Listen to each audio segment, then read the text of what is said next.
Hello everyone, I just got my game that crashed. Amazing. What a good start. So, give me a few seconds so that I can fix those technical problems.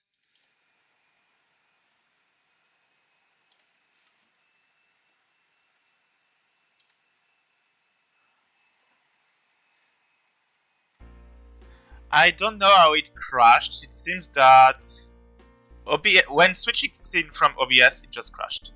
And right now, actually, my controller is not working anymore. So, be right back. Give me a few seconds.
Sorry for that, guys. I have no idea why that glitched and crashed. It seems I have sometimes a few technical issues like that. OBS seems to actually make PPSP crash when I switch scenes, which is very weird because there shouldn't be actually any link to this, but whatever. Anyway, hey everyone, thank you for coming. I hope you are all doing well. Today for Couleur's journey, we actually have two very big dungeons and pretty hard ones. Hopefully, we will be able to finish Arc 1 today.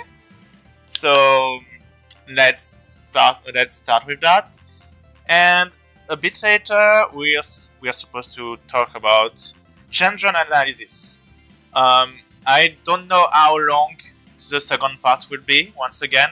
So maybe I will just focus on analyzing one or two runs at max, only specific fights. So if you have any video, any run that you actually want analyzed in detail, start thinking about that, and I will ask you a bit later what you actually want to check. I don't have any preferences about that. It's mostly for you if you actually want to know what's behind the scene. Maybe it's allied to the rendering backend. Maybe, I don't know. I have no idea how all of this works. Time to bully him with Shaya. I have absolutely no problem analyzing the Shaya run. The only thing is that for the older videos, it will be a bit harder for me to remember every detail, but I will try to. So we have our party, and now we actually have to go to the Trench Forest. The problem is I don't know what weaknesses the monster have there, so we will progress a bit and see as we fight enemies if I have to switch monsters. I'm going to actually go through the wall dungeon because I think there are some interesting items here. They are weak to physical attacks and resist darkness. Physical attacks means that, oh, it's Geodude time. Well, Geodude will be back already.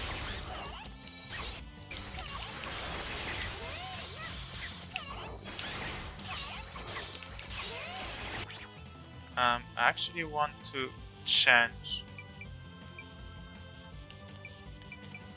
target B, and how do I change?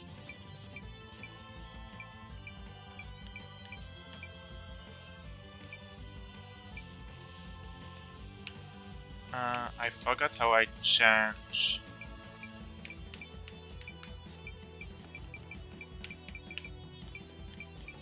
Well, how do I change to lock target? Hmm.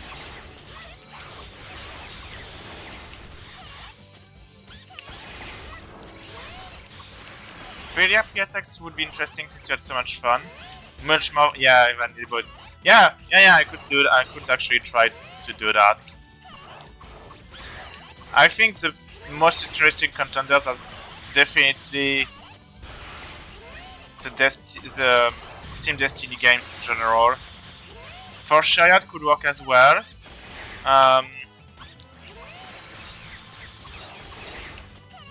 Destiny 2 is definitely a given.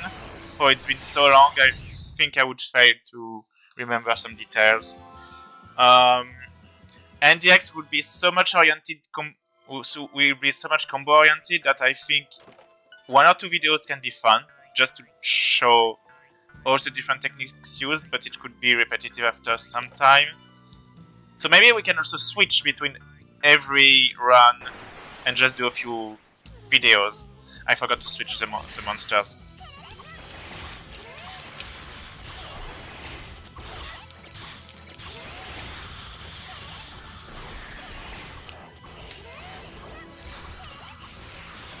Ah, yeah, people.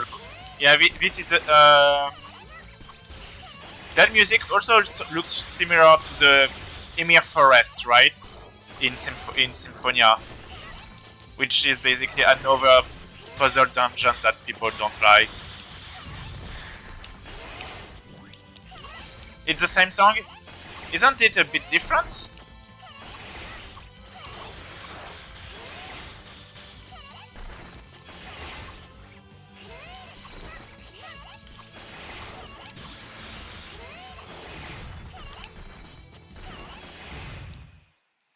So, I need to actually remove Bionicle and put Geodude instead. I think it's the same song directly lifted from Phantasia remix. No, maybe you're right. I thought there is a lot of similar parts, but I think there would be some differences. Hey Vic, how are you doing? So it's time to actually put back Geodude. So Geodude will be number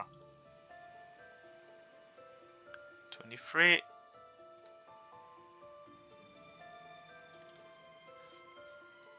I will keep Raymond for the casting. You're hungry. Well, definitely, obviously. Actually, what type of attacks does art? It's physical and light. Fire for a bob. Rapid Mon is actually physical. Oh, maybe I will bring it back.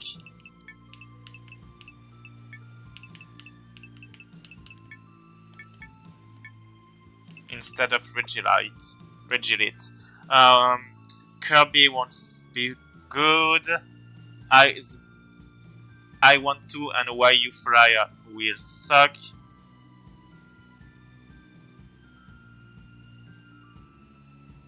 Kaibai, I think, is too low level. I don't have Sheldon anymore, that's a bit sad, but it won't be useful here, so let's go with... I kinda want to level up a water monster, so...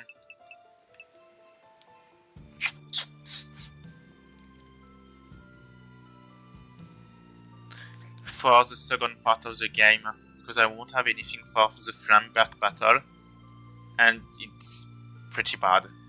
I think I'm going to switch some enemies. Let's see. Rapidmon will be instead of Regilit, definitely. Regilit is number 3.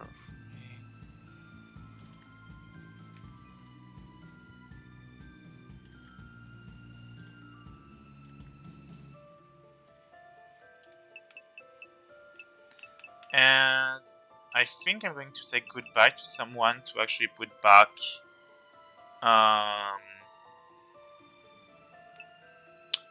Sheldon.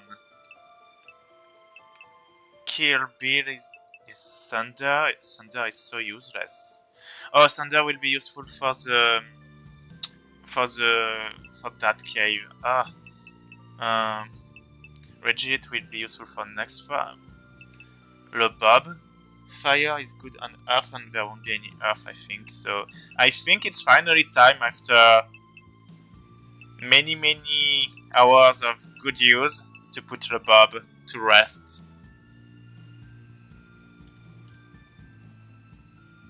And put back Sheldon, which is number 20. Yeah, we need to level up a little bit.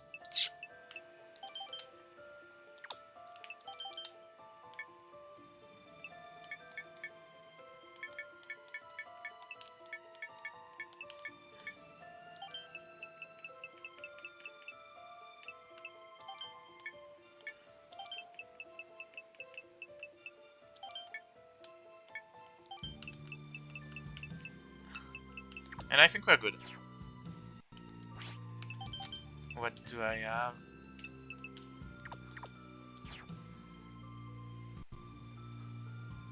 Bob going to the farm upstate.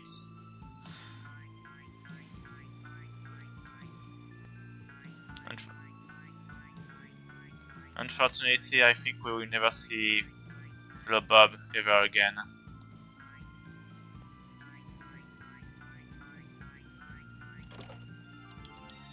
Kitty Warrior.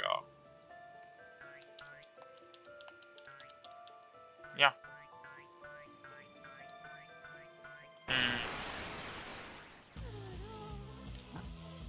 Yeah, we're all weak to physical. We can all silence. So unless we actually hit Raymond, we should be fine. And he was never heard from again. Yeah. Poor Bob.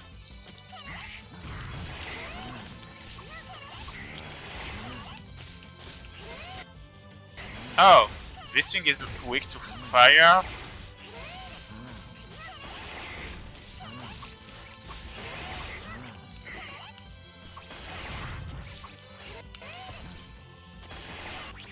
Do I have many spectacles? 4.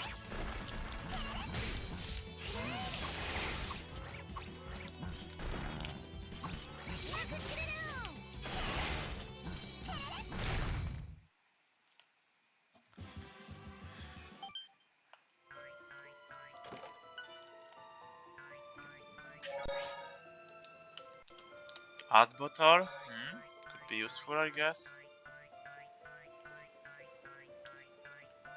I don't remember where the monsters are in this dungeon.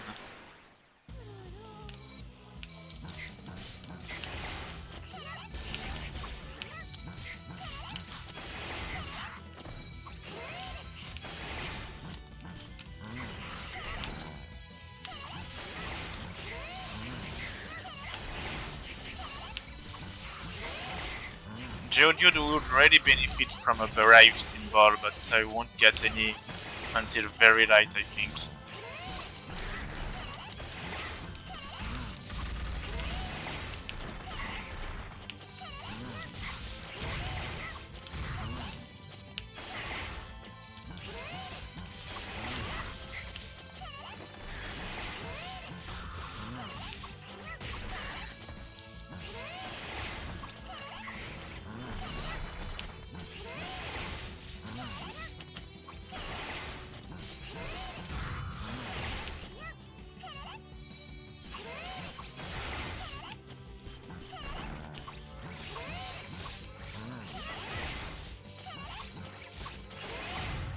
Nice.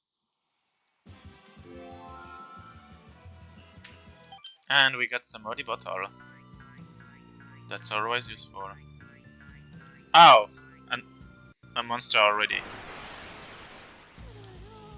And it's the Ondu Big Kabuto, which is weak to fire and resists wind. Pretty useless.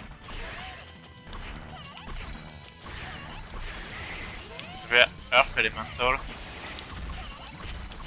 They seem pretty annoying though.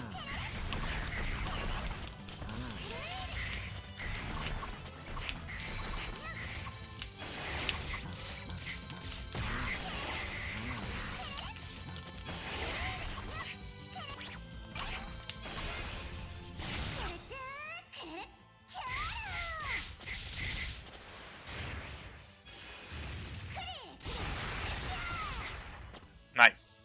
It's going to be useful.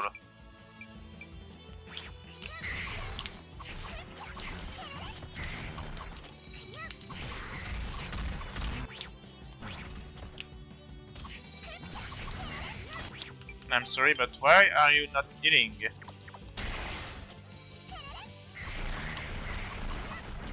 Couleur, why did you do nothing?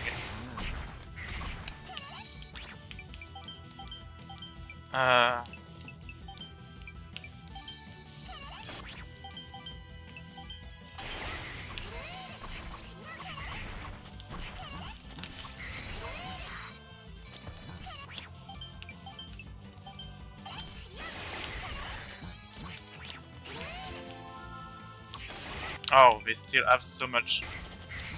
One of them is almost dead. Can I actually revive one without using too many life bottles? Yeah.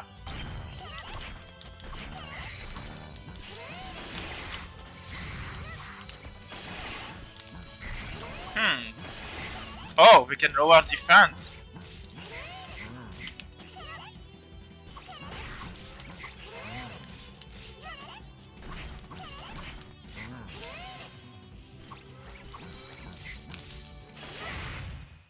Ugh, very dangerous. So we got the Kabuto, which I will exchange with... Well, I think it's time for Devour to leave, even though it was very, very good.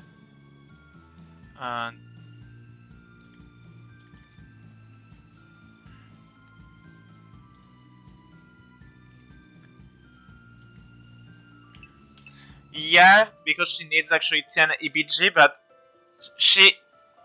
Couleur kept using really useless attacks instead of waiting for her EBG to return normally to 10%, which is absolutely stupid.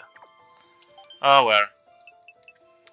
Kabuto is level 43. Wow, that's actually very high level. What are the stats? The stats are very, very good. Very, very good. Maybe instead of Raymond that I should bring that thing.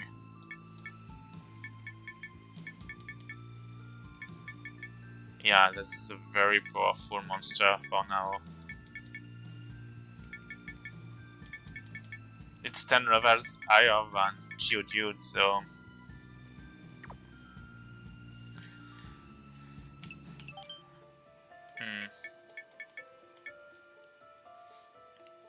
So, how do we call that thing?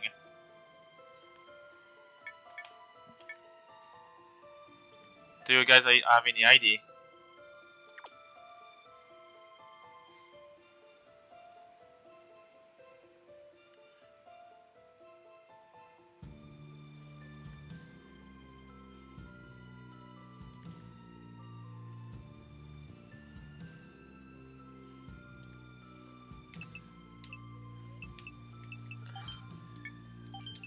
What can we call that thing?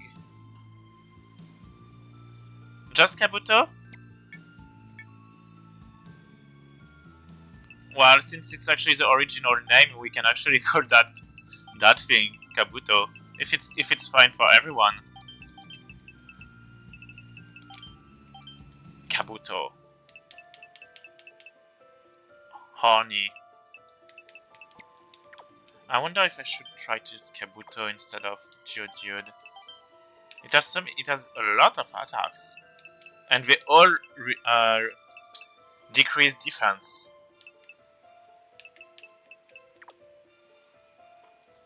I'm going to actually switch Kabuto to Geodude just so that I can see how good it is.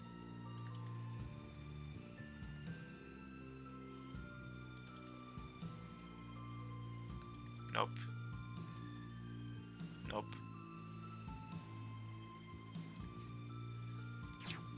Neither run Oni. Oh my god, poor thing.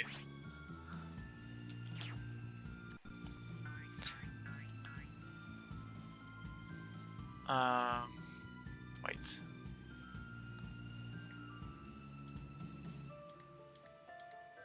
And it's called Kabuto. I mustn't forget to put the details. And there are actually 2 other monsters to get there, that's a lot. Don't know how many I will actually... Okay, that normal attack is not very good.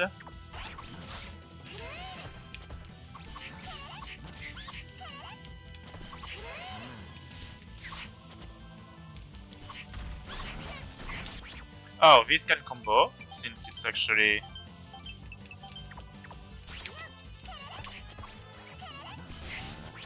And the last one is on the side. Yeah, okay, the normal attack sucks.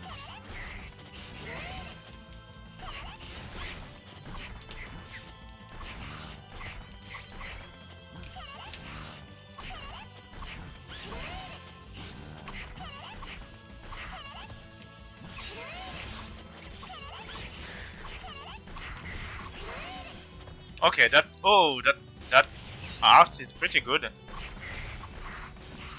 It's very strange. It's called Hyper Kabuto. I have Jump Kabuto and I need Mini Jump Kabuto.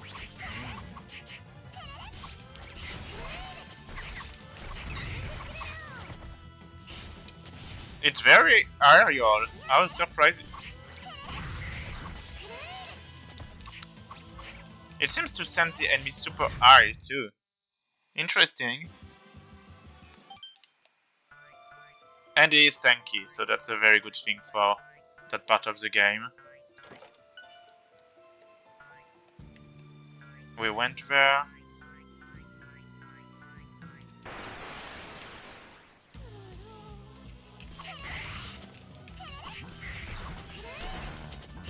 Okay, so in this one, I can actually go behind the enemy.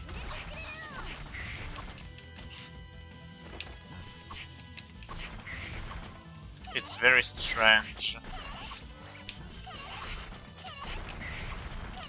Oh, the mini jump is even weirder. So it's basically the same art, but with 3 different 8.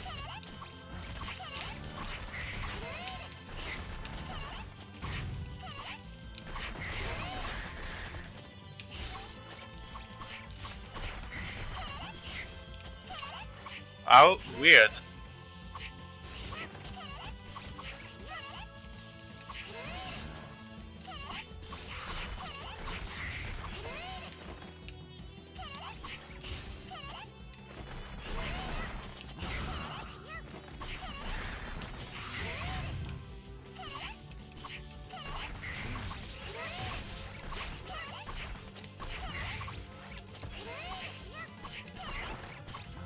Bosses don't have ability plus either.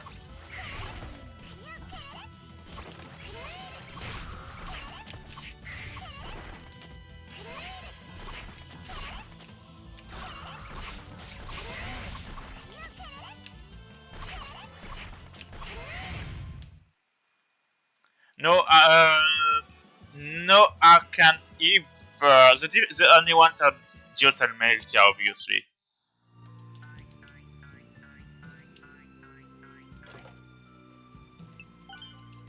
I already have the max of Cure Bottle, but since I never use those.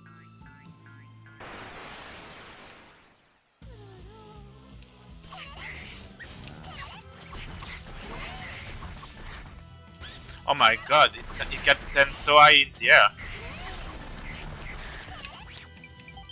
Yeah, the Hyper Kabuto is definitely the best one, I would say.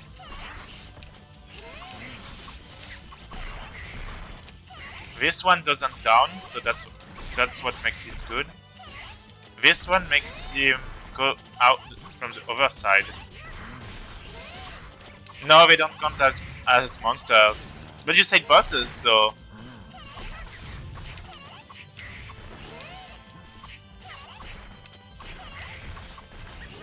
that combo.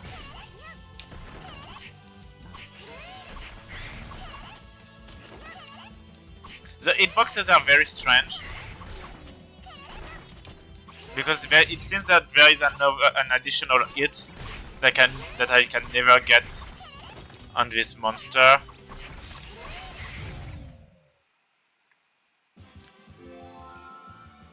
Rapidmond and Raymond have almost the same name. Unfortunately, nope.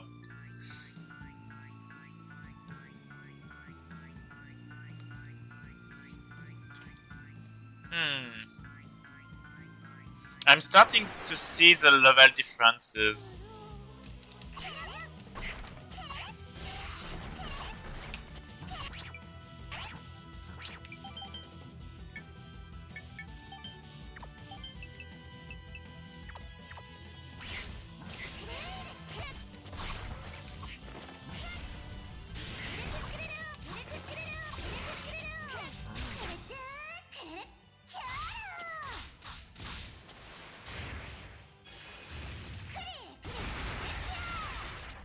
Welcome, Bat.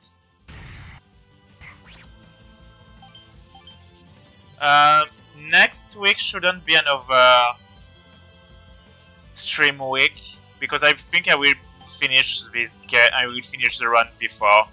I will probably finish everything on Sunday.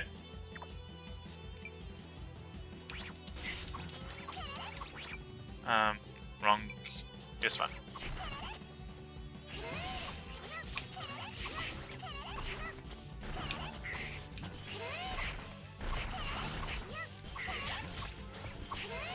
They do get the same amount of monsters, I think.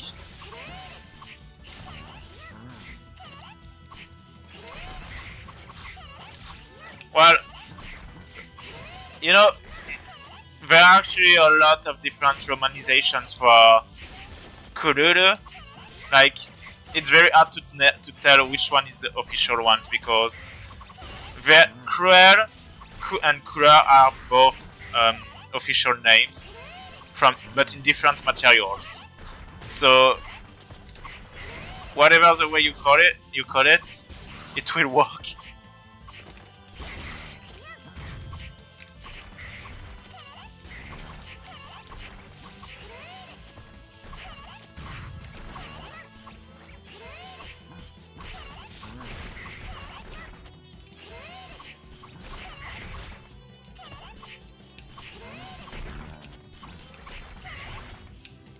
The mini jump does a lot of damage.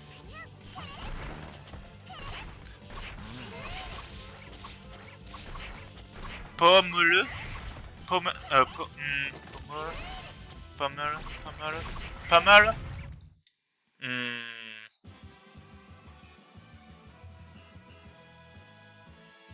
No, it's a bow. Bomber.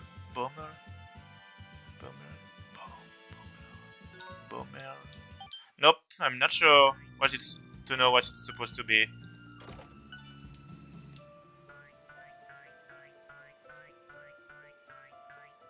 So what's the idea behind this name?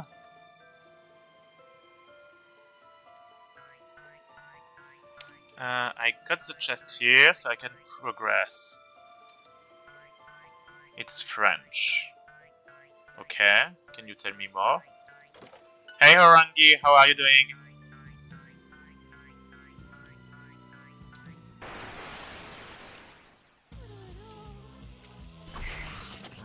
Bonheur. Oh my god. That was very hard to find. Bonheur. Just got home from school. Nice. Well, I hope you will be able to enjoy your time here. Ah! My god.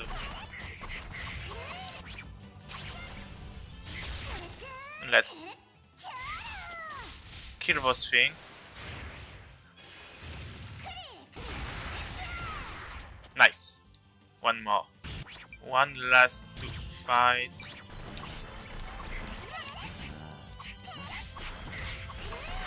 That aerial combo.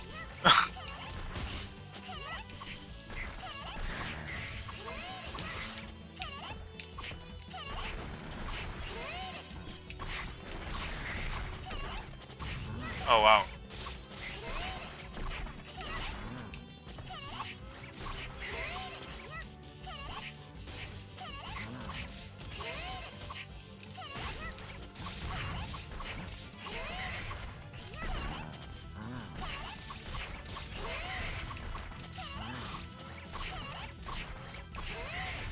Yeah, Geodude is still very good, especially here since enemies are weak to physical attacks. Monsters can't jump, except the flying ones, which by default can jump after a certain height, but that's all. Oh! Already another monster.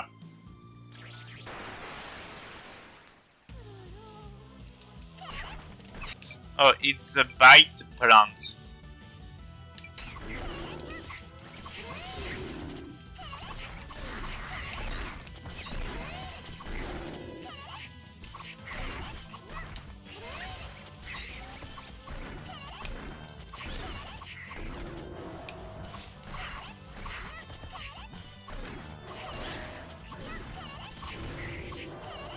Oh my god! Is the healing effect cancelled from...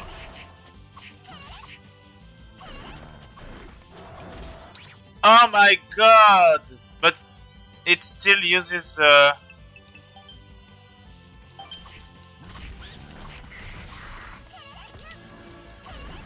It says use the EPG. It just cancels the art at the end. Which is very weird because you could hear the sound of a spell cancel. Huh.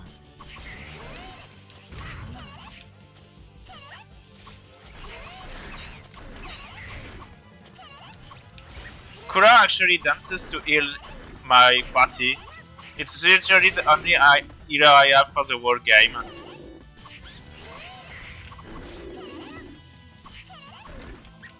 Yeah, it's possible to mod skills onto monsters. You can actually mod skills on every character and they would be able to do crazy stuff.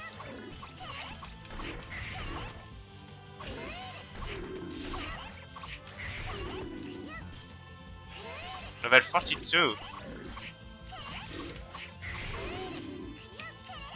Couleur also has another mechanic where she can transform into your character and completely mimic all your arts in sync. Actually, once I'm done healing, I will show you Chain Partner. Couleur, come here. Now I have another Couleur that will do exactly the same thing I do. And all my attacks will OTG now.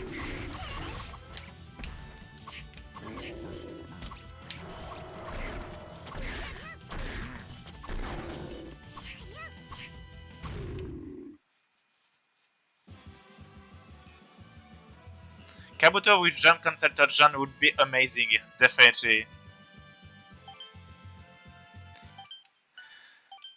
Yep, that's how you do synchro combos in this game. You don't even need to hack the game. It's an in-game feature.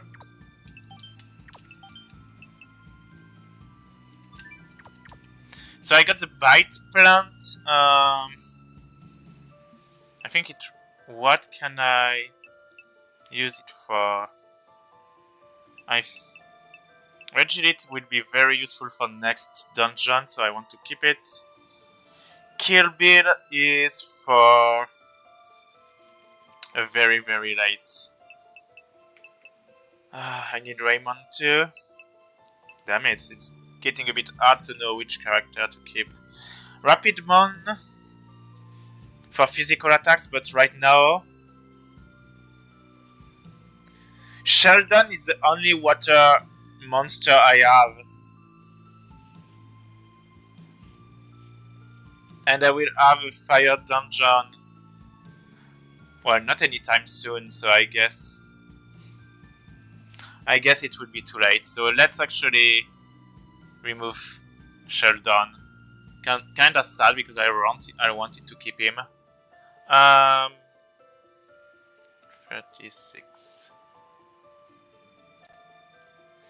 So let's see that nice monster. very good attacks.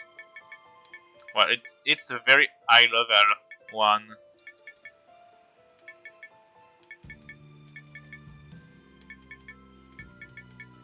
Well, it has definitely very good attack.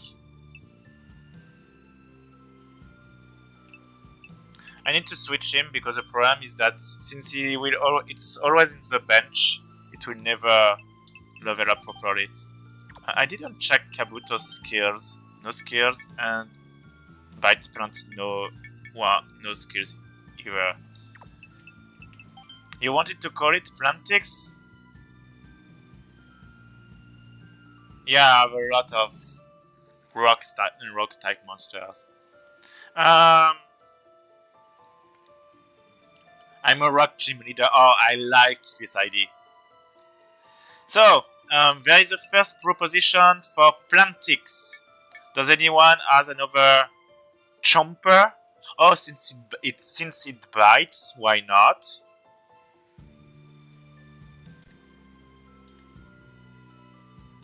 Any other idea? Plant X. I actually like this idea a lot because I think in my original playthrough, I think I called that thing SAX, like from Metroid Fusion, because it looked like the second form of of this SAX. It looks like an X monster who mutated. So I like the idea of Plant X. Plant X is pretty nice. I like this would be Plantix, but with like the X monster from Metroid. I like this idea. I think I will go with Plant X. Plant X, basically.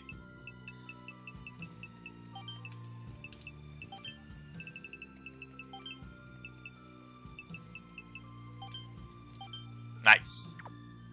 And what can it do? I don't know its heart. Plant Fang, and it has 2 normal attacks. I'm going to switch Kabuto just for a bit, just to try Plant X and see how good it is. So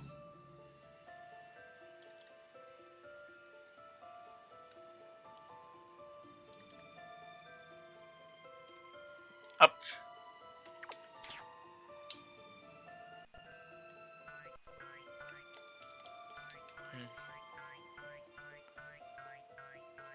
Having a god get an X parasite, that would be awful.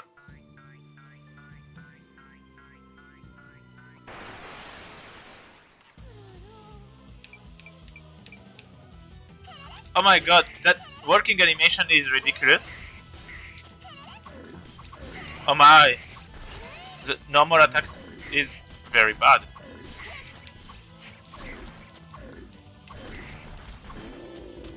Oh my god, I don't think it's going to last for very long.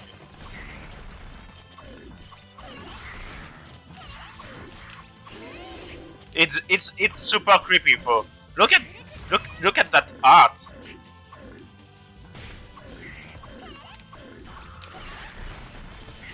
Look, the mouth. I need to actually pause when the attack is out so that you can all see. Look at that thing, it's creepy. Oh my god, this is... Uh-huh.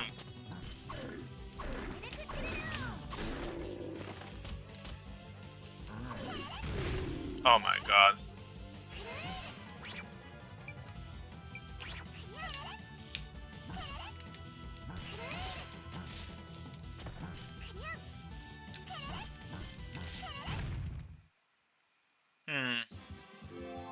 Well, goodbye to Plantex, I guess.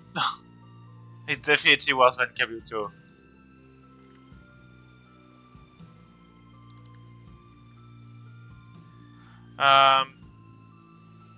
Rapidmon is dying a little bit, even though it's not very behind in terms of levels. How much defense that it has? The defense is not very bad either, definitely better than Geodude, so I don't know.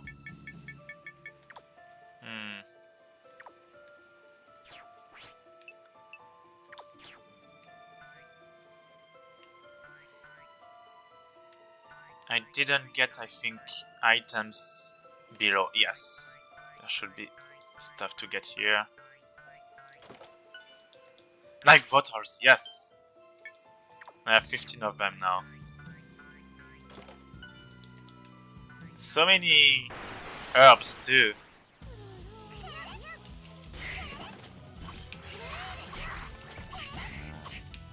Right now I'm really missing a good caster.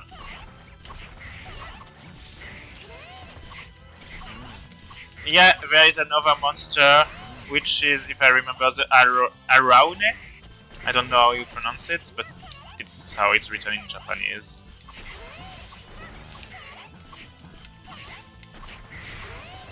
Nice damage.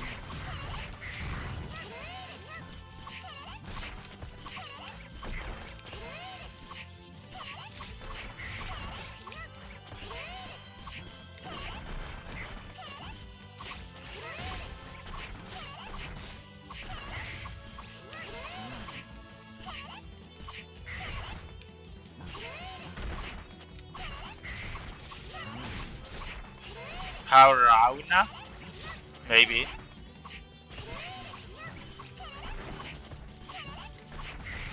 They're kinda cute in Dawn of the New World, I'll agree. Oh, I do get a lot of flare bottles. Maybe I will be able to use them in the next boss. The next boss is going to be very hard. I have no idea how I'm supposed to tackle it. The Arauna, basically the plant enemy that shoots kinda cute. Ah!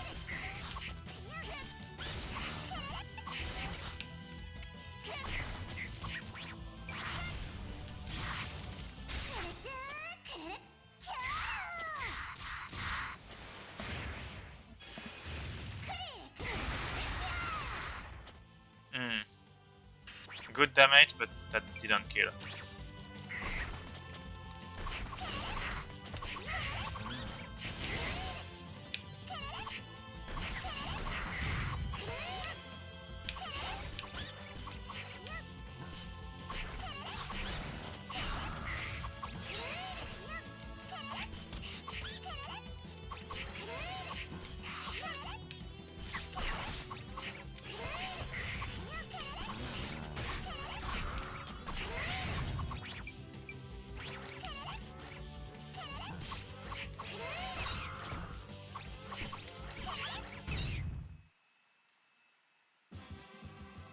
Oh wait, I know why Rapid Mode has so much CPG. I forgot to activate the sleep attack, which is very good, so that's really dumb of me. It's just that it usually breaks combo, but yeah, I don't really need that.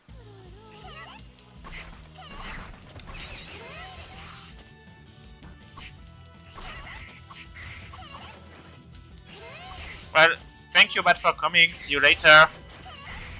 Thanks for the luck.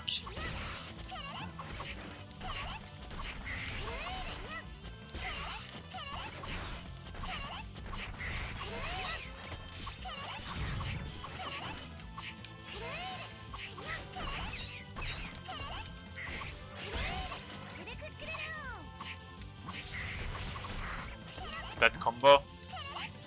I would.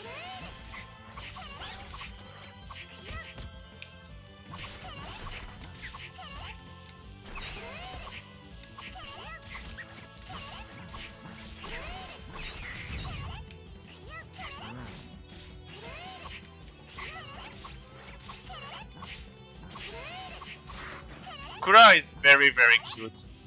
The dancing animation is so amazing.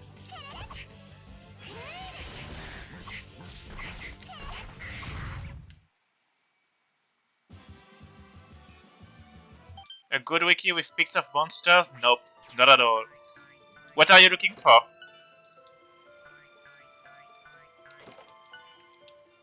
For Dawn of the New World? A good wiki? I don't know, actually. I think I'm going to go with Geodude to deal more damage faster. Geodude is number... Can't believe if I still don't remember the number from 23.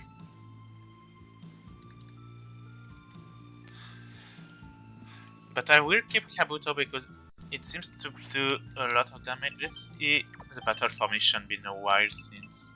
Kabuto is here. Geodude is in front. Seems fine.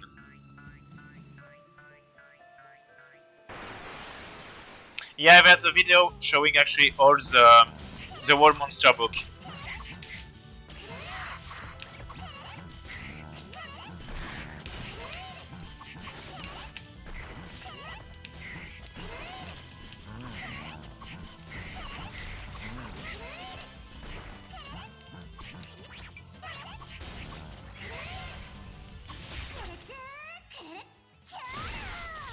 Nice, 2 of them.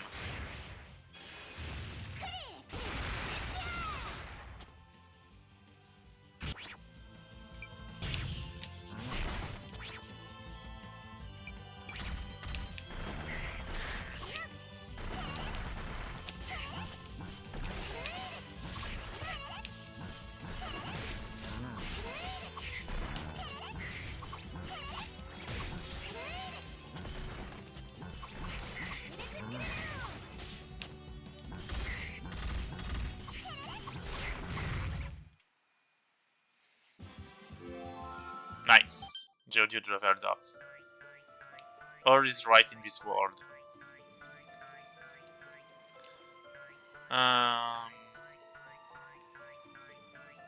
If I remember, things are going to get a little bit scary here. Because if I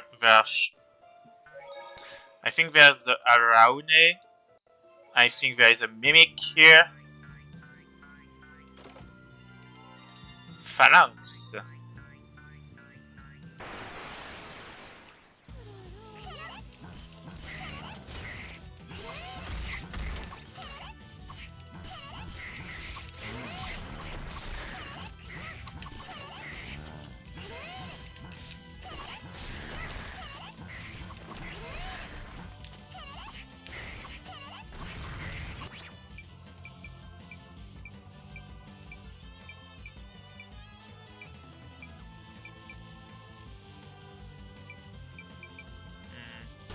I forgot how you switch that. Yeah, like that. Took forever.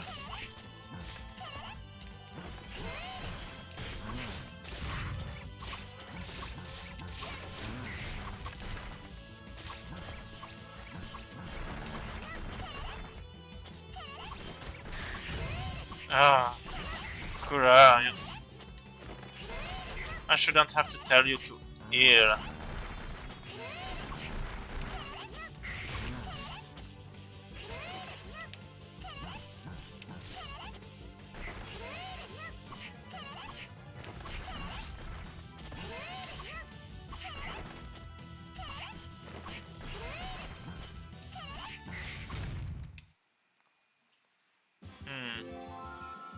Bionicle is level 40.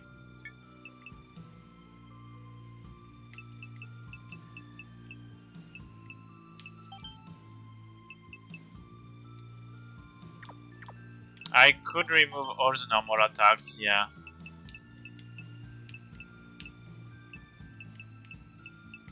And this...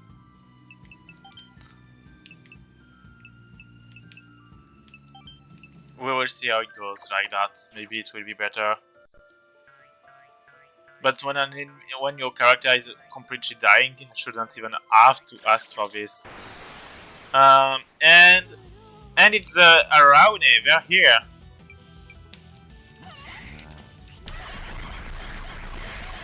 Oh my god!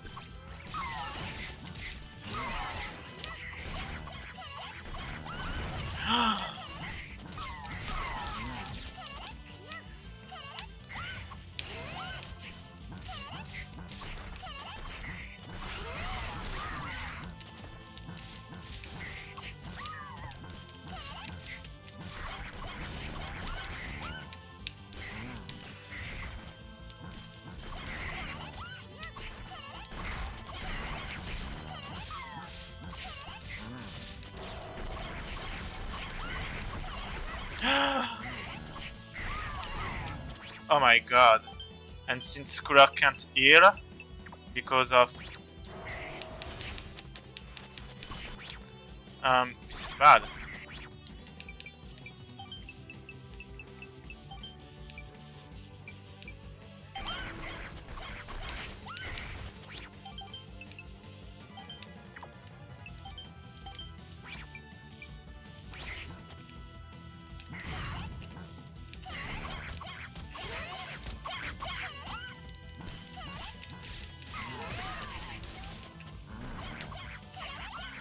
God damn it!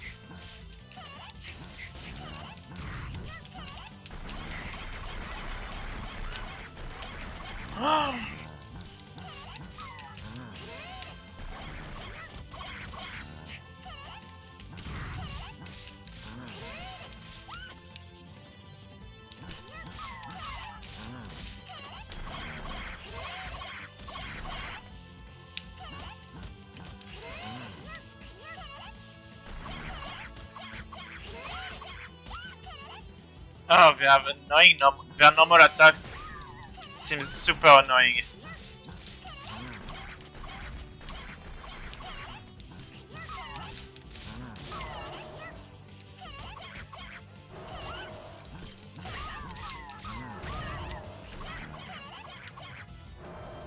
Ah.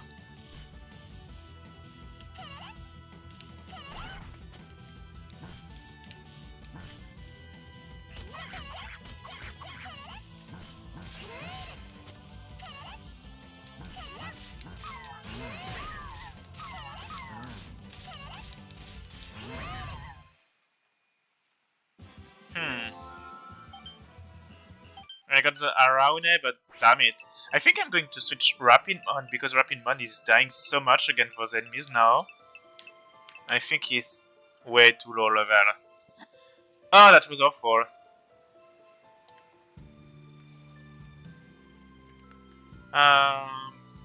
So we have the Araune. Rapidmon is number 3. Nope, not the right one. Araune.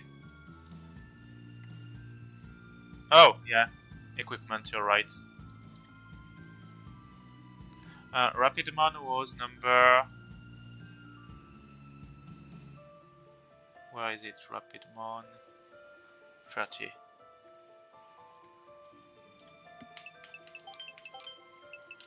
Oh, well. The ear mark is pretty useless, so... but better than nothing.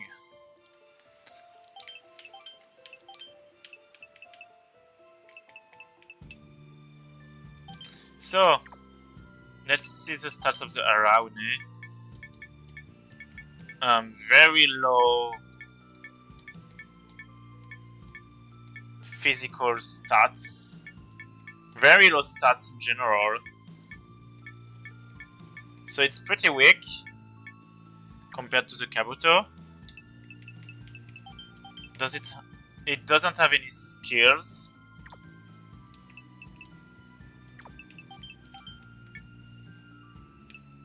The attacks are twice. Since it's 2 hits, they are weaker.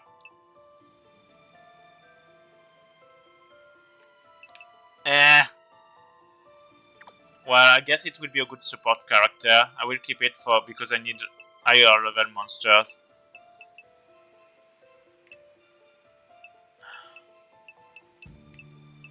But everything is pretty low level now.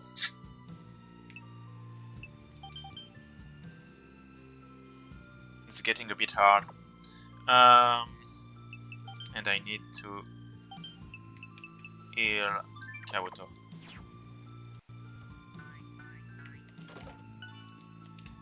All those items that are completely useless. I think one is... Yes. Oh, the name! Yeah, I forgot the name.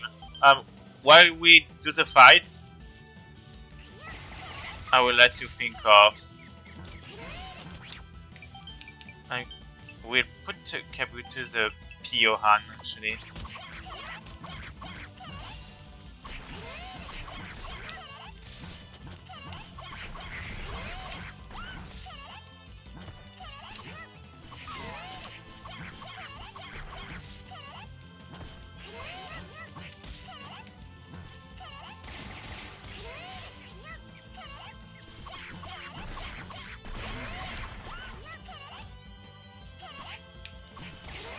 Oh wow. Oh, that's powerful.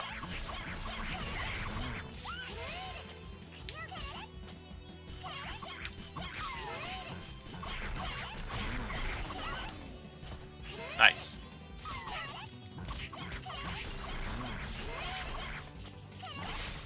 Oh, that bucket box, come on.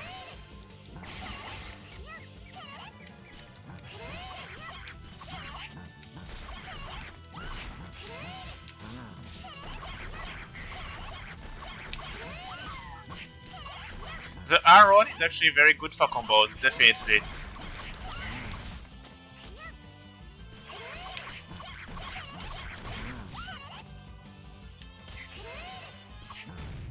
Nice, we destroyed it.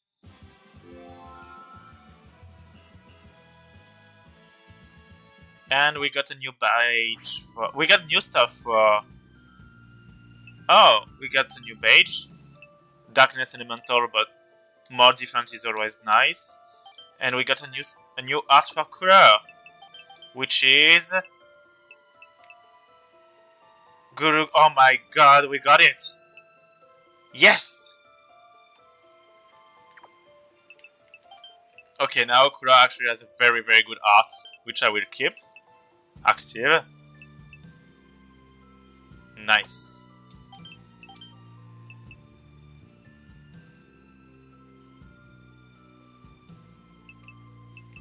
Yeah, amazing art description. Okay, nice.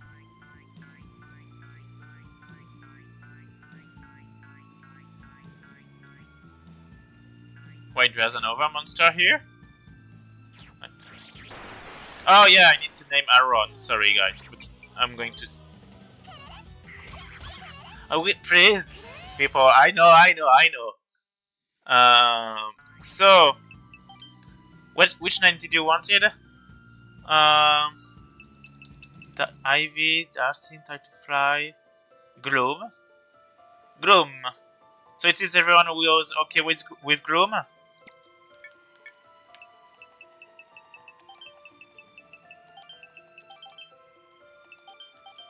Gloom.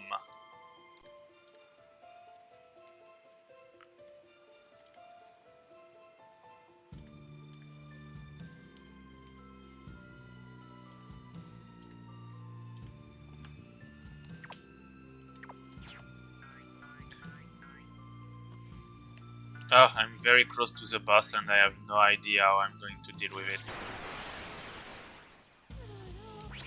Yeah, can't fight them because I don't want to capture them.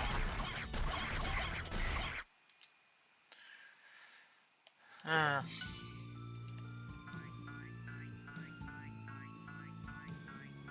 I'm surprised that there are so many of those monsters. Am I winning? Yes, I'm winning. I actually progressed quite a bit within the game, but... I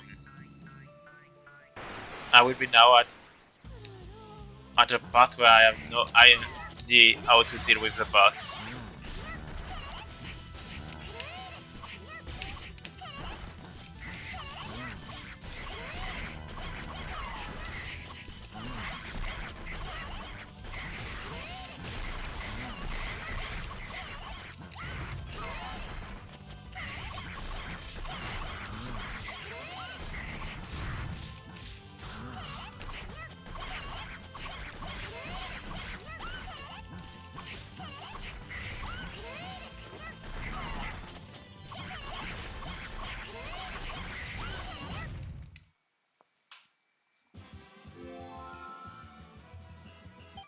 I don't get the time fly either.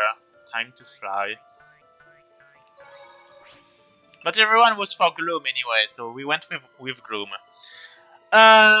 This is a part that is going to be extremely annoying to deal with.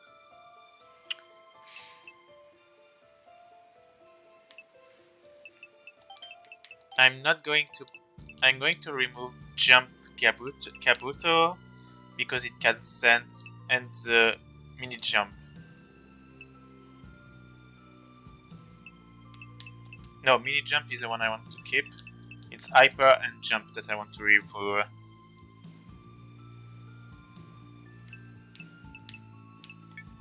The Symphonia Mandragora do say that all the time, that's right. Completely forgot about this. Kill Bill. Plant X is going to suck. Bionicle will not. Is weak. I think he's resistant to light. I'm still going to try the Geodude strat, and we will see how it goes.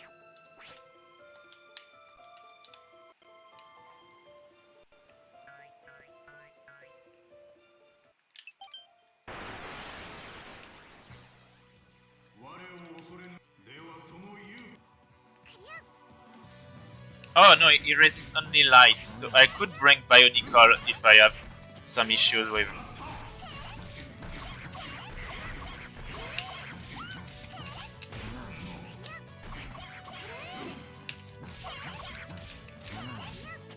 If I could bring him to the corner.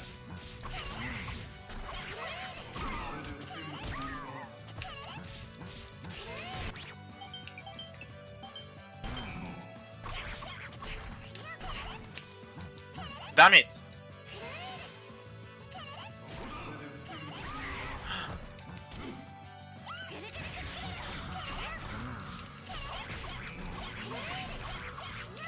Will that work? We will see.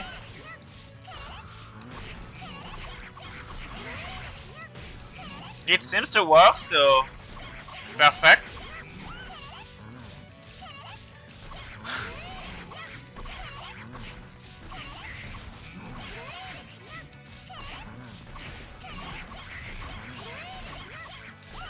The thing is, I don't think Origin has any art that can give instant iron stance, but maybe in could the flip kick work as a loop because it's an iron enemy? Which flip kick?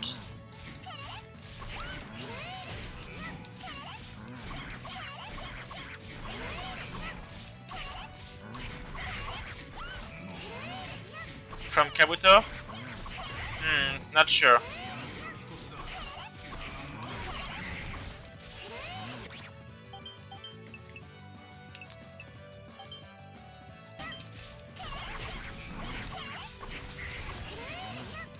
Defense down, nice, that's what I needed.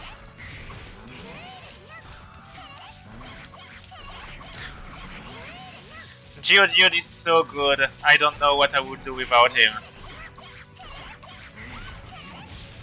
Oh my god, no, take out system!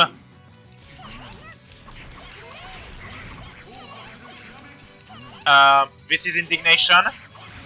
No! I'm dead. Oh my god. I forgot that infinite sun not possible in this game anymore.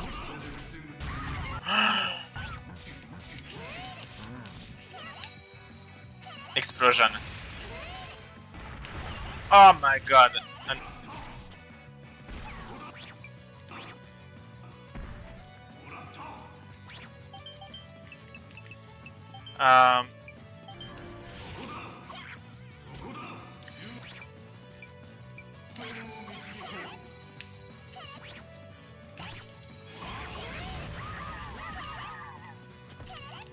No!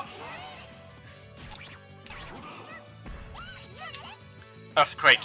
No, explode. I'm far enough. Yes!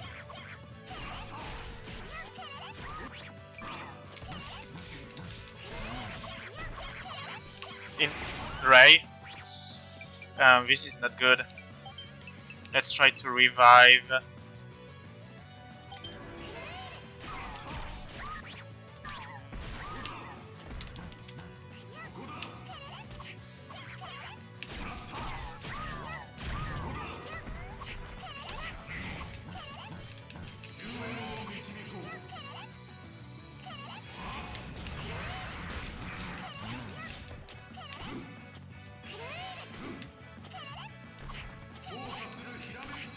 This is indignation.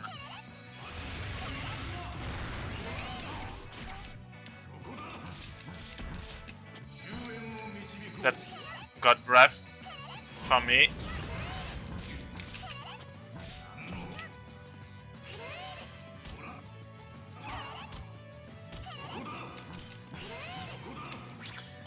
Um,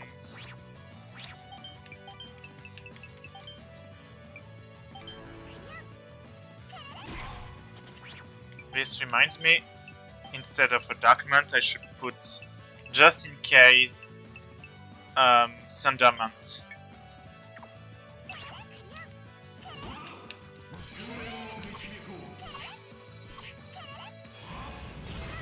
Ah.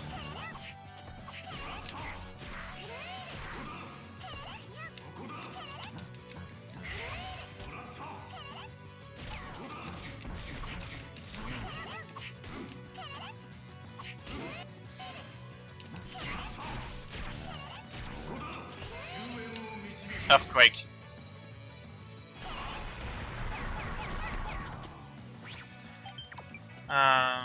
Let's try to revive now. And I will try to use it.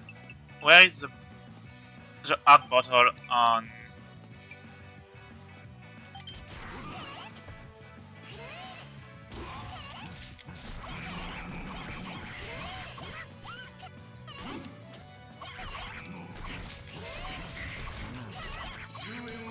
Tidal wave! Oh no, no, no, no, no. Not twice. Oh my god, I lost Couleur.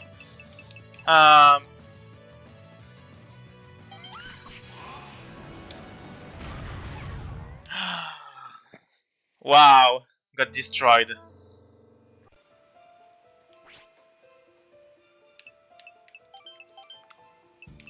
Huh. To cancel it with a Mystic Art, I should have actually used an item for that. I did not have any. I did. And I was actually expecting one of them to be out of the spell.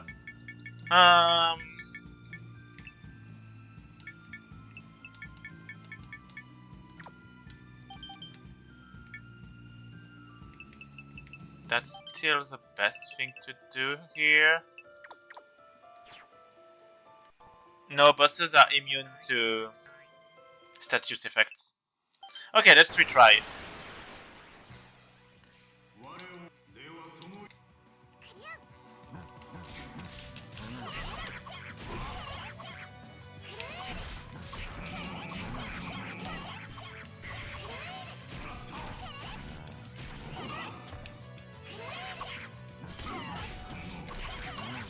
Okay, so time to start with some damage. And we are going to use a flare bottle.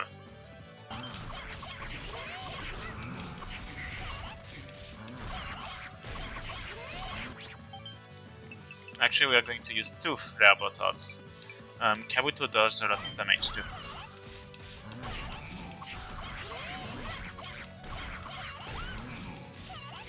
We need to speed that process. Oh, wow.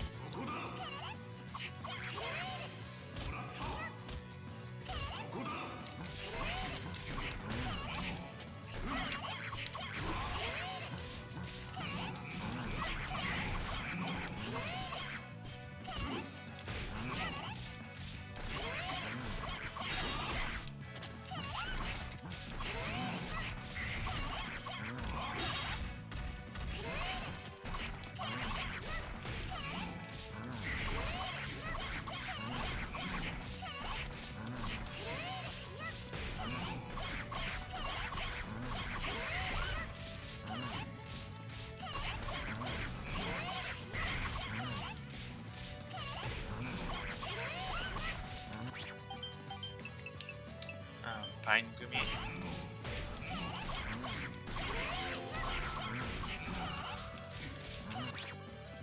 And let's redo another flare.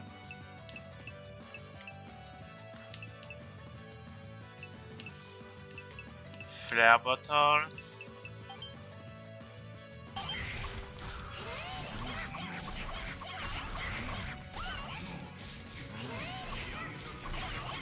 Okay, second part. Damn it.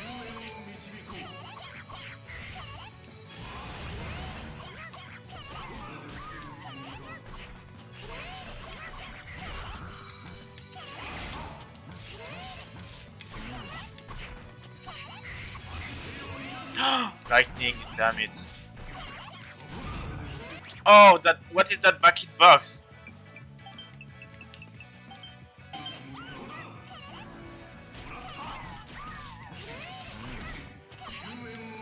Earthquake.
I won't be able to reach this bottle.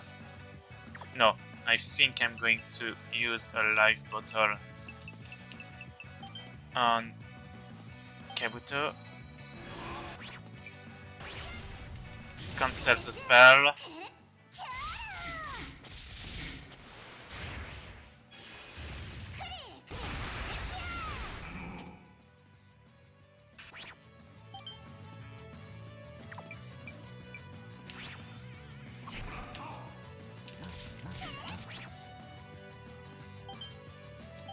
Use another life bottle on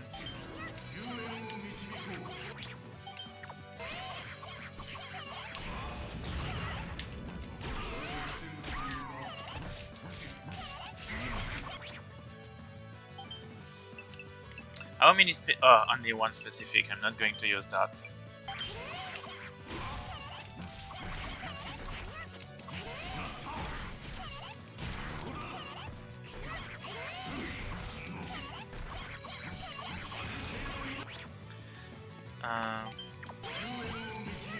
Okay.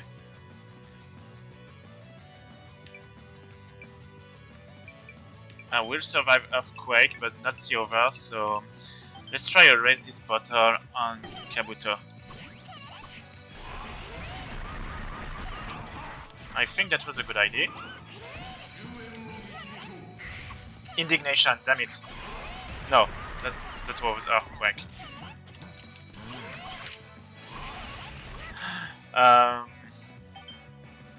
They are dead.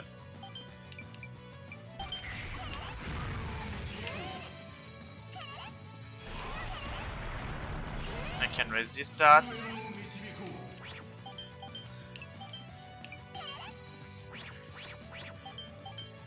I can really...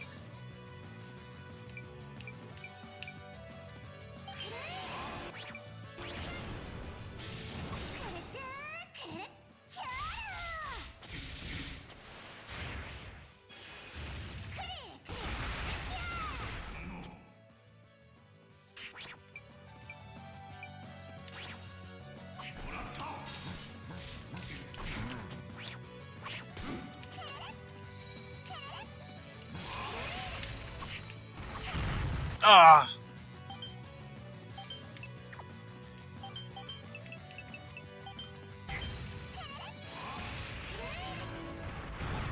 Damn it! Please, game.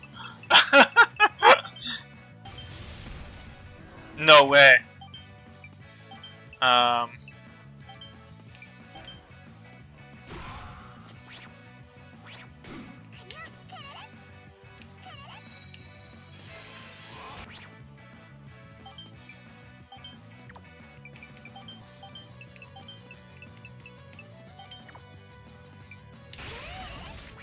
No, I won't be able. Time for another strat.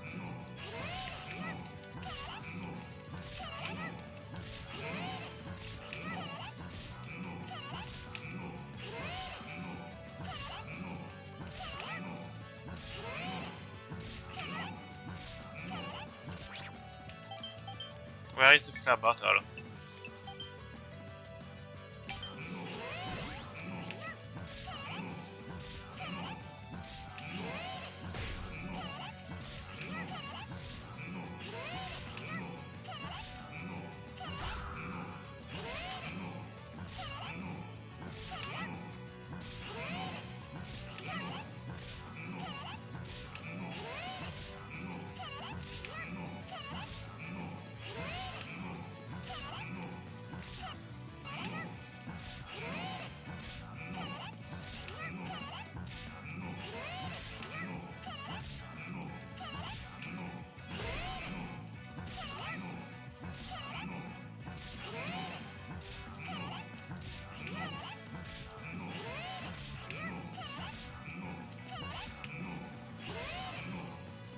Yeah, that's how aerial enemies work.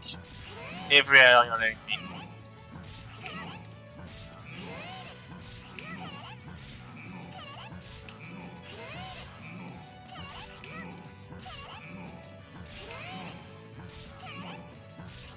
How many life bottles do I have left?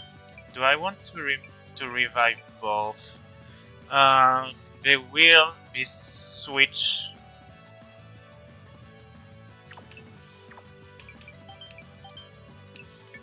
Earth. They would be switched next dungeon already.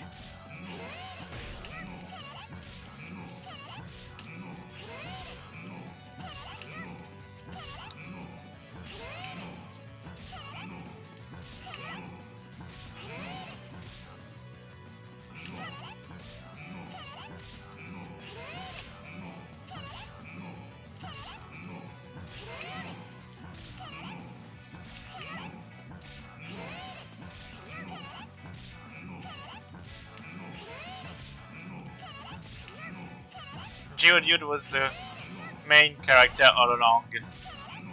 We all thought it was Couleur, but it was Geodude.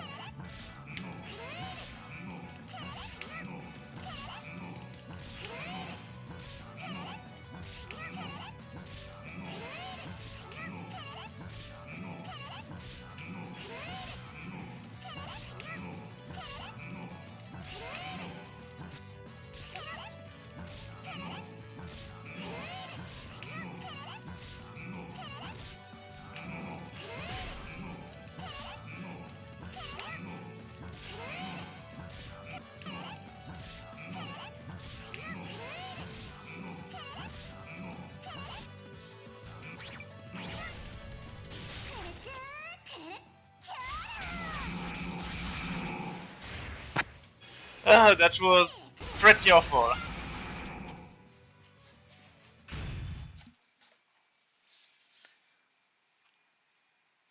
But that was fun, actually. Having to find new ways to cheese the boss. Overbreath is going to be a real mess. Now I'm actually extremely scared for the Daos fight later on. Of all those amazing costumes that I will never be able to use. Emerald ring, nice. Geodude, you get the Emerald ring. Oh, actually, you won't be able. I won't be able to use you next dungeon.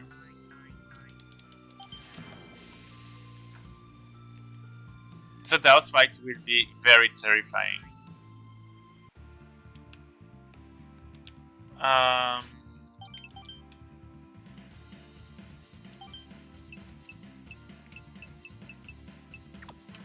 don't have any light elemental.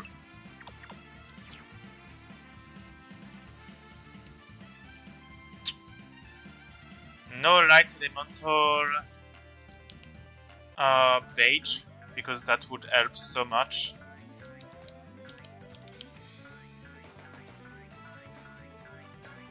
Nope. Bye, Rangif. Thanks for joining. Well, first, let's save.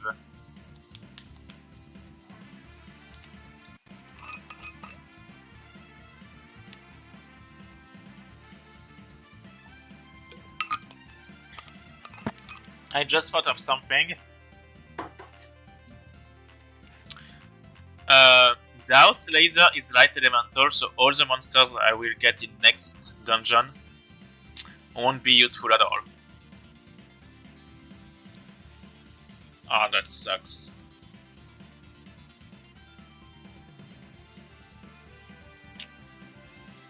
Ah, that will be awful.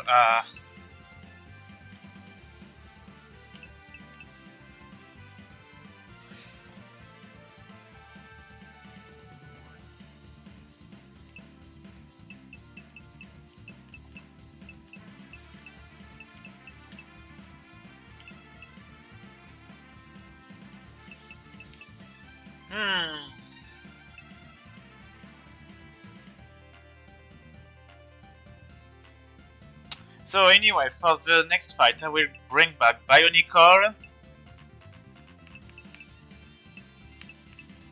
I think I will keep Gloom, because Gloom is pretty good for combos. Bionicle, Gloom, and no, I need Raymond. I need Raymond and Regilit. Or should I say goodbye to Regilit? Regilit resists. What's our Regilit's elemental resistance? 200. Oh my, it's very, very low.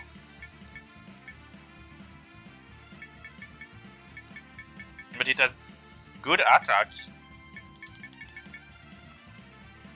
He's starting to be behind, that sucks.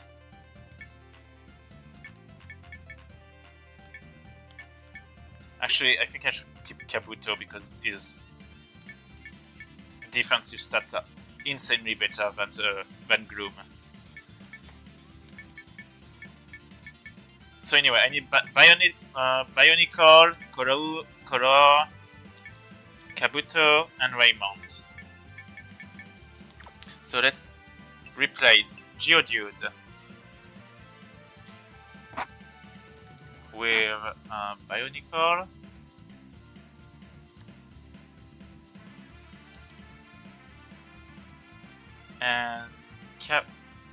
And Gloom with, where is Raymond?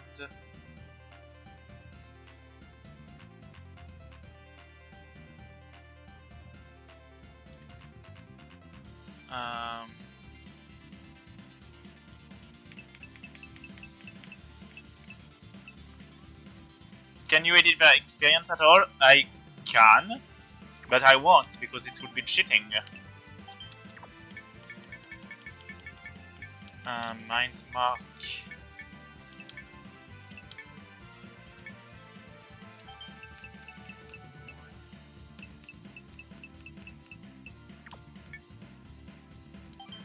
Bionicle, I'm actually going to.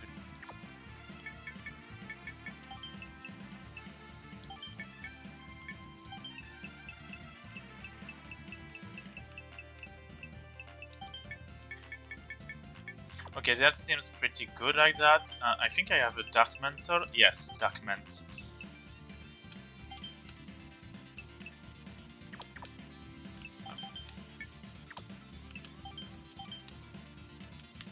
Okay, last dungeon of this arc. Okay, it's a very long one, so let's hope things get well.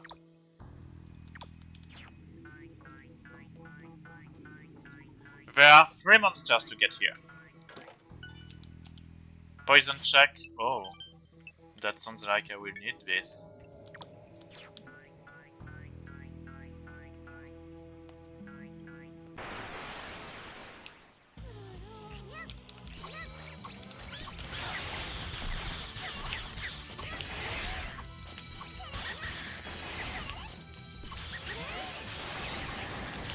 Oh my god, I forgot the eyes of Maelstrom.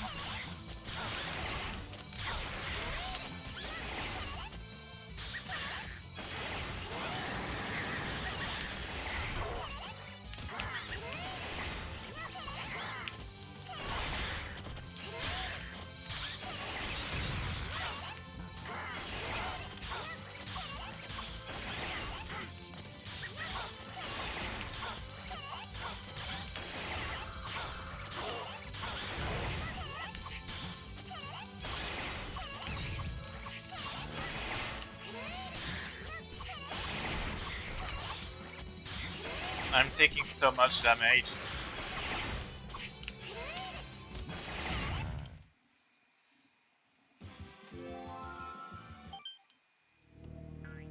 Things are getting very hard now.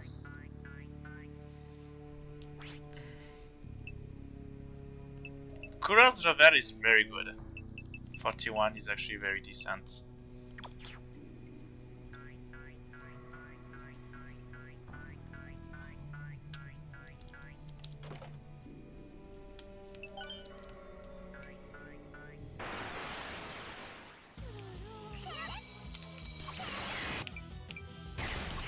Oh my god, instant grave.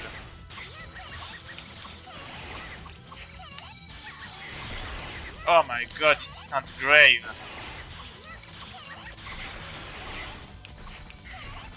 Couleur, what are you doing? Why are you not eating?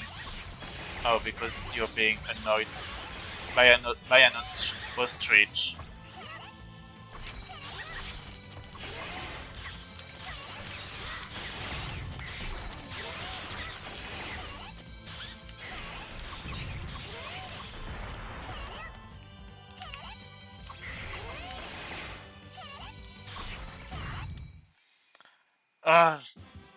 I'm dying a lot.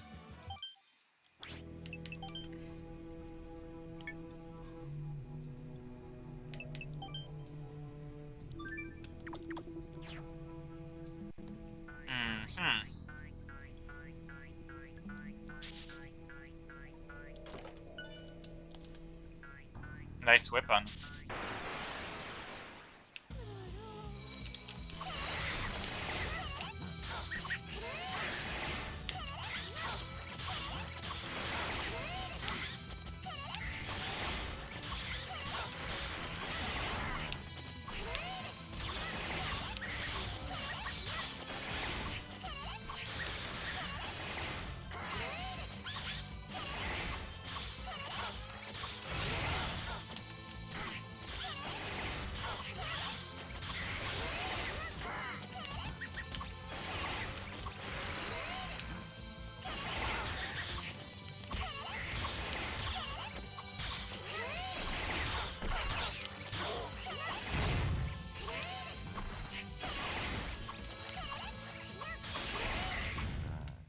Whew.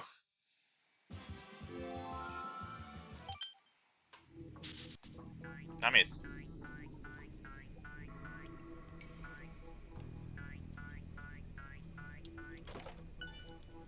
I will go on the right side first.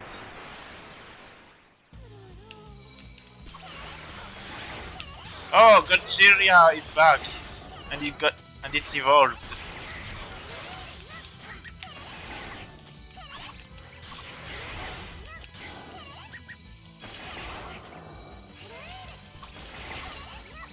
Oh god, those birds are so annoying.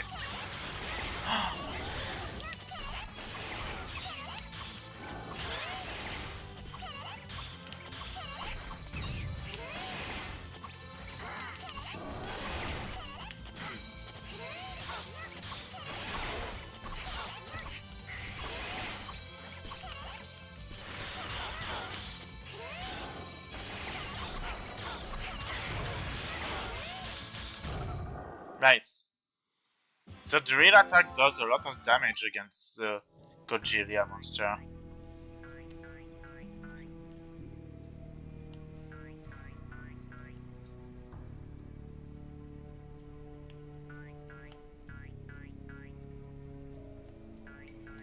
Yeah, no. That's not where I have to go. I always get lost here. Damn it.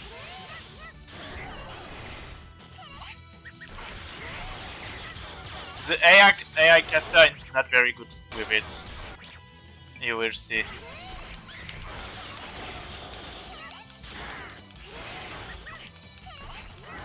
And Ray goes so fast that it actually misses some enemies.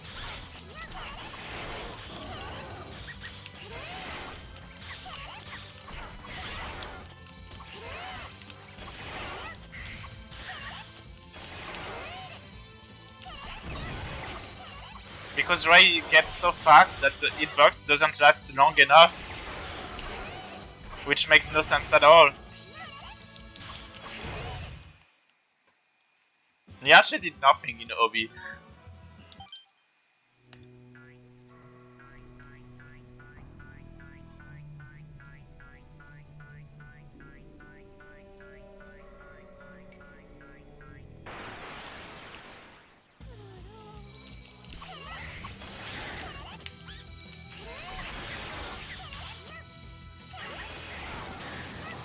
Damn it.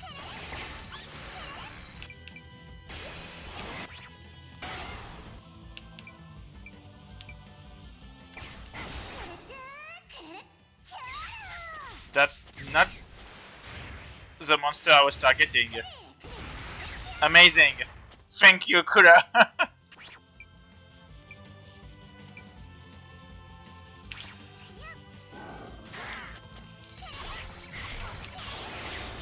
Oh well, that cancelled the spell anyway. Kinda worked.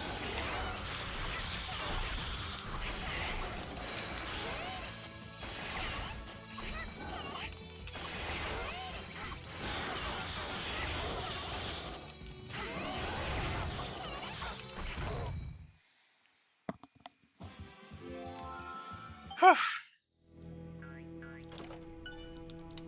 Labor Ionis. Oh, Ionis, I don't know how you pronounce that thing. Okay, so good.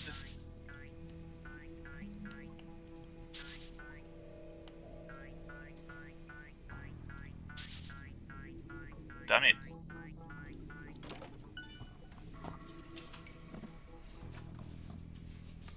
Raymond would have maxed out Ray since forever, you're right. Oh god.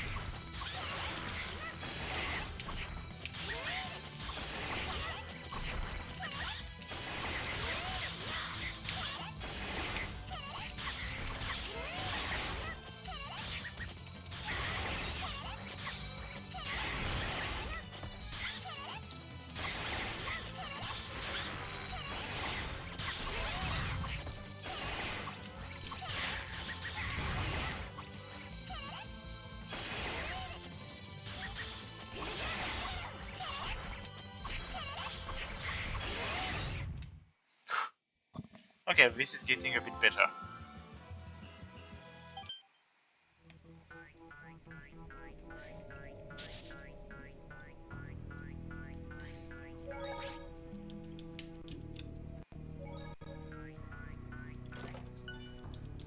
Speed bottle? Okay. Oh! Speed bottle with monsters might have some use.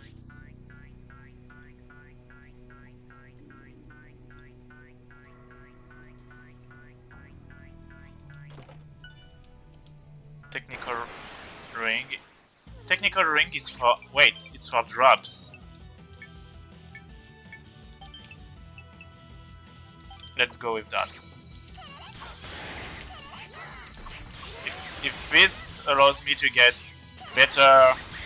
more jabs, I'm all done for it. Oh my god.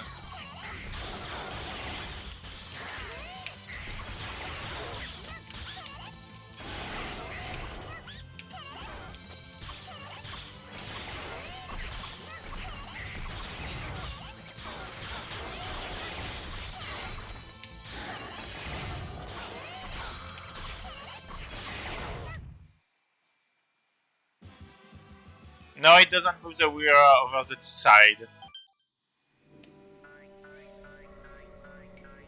Not in this game. Is Symphonia the first game to have the technical ring? Now I wonder.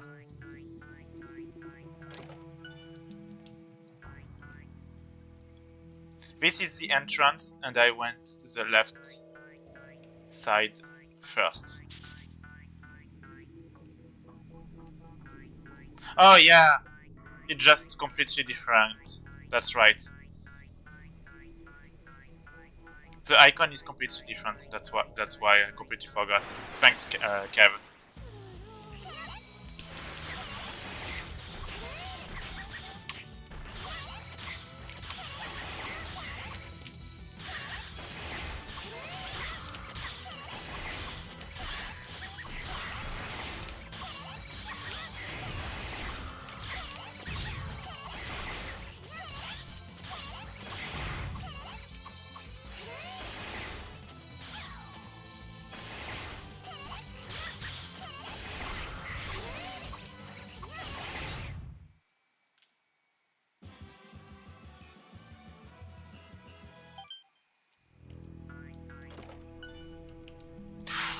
5 lemon gummies. Nice, nice, nice.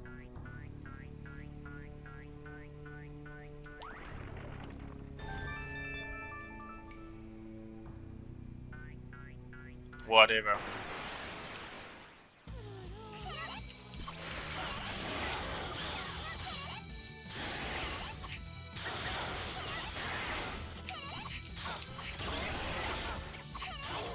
Oh, nice damage.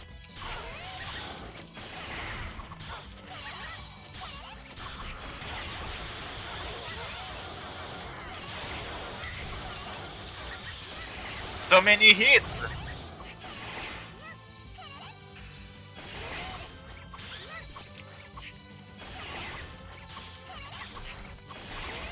Bionicle is very, very good.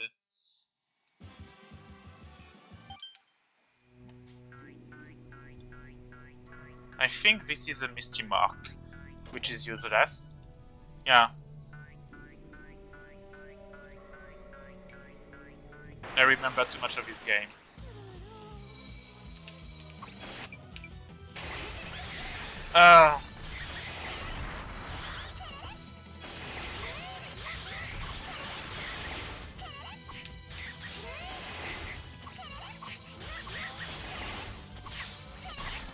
I won't get any new caster until Act 2, unfortunately. It will be a very, very good caster, but I will get it super late.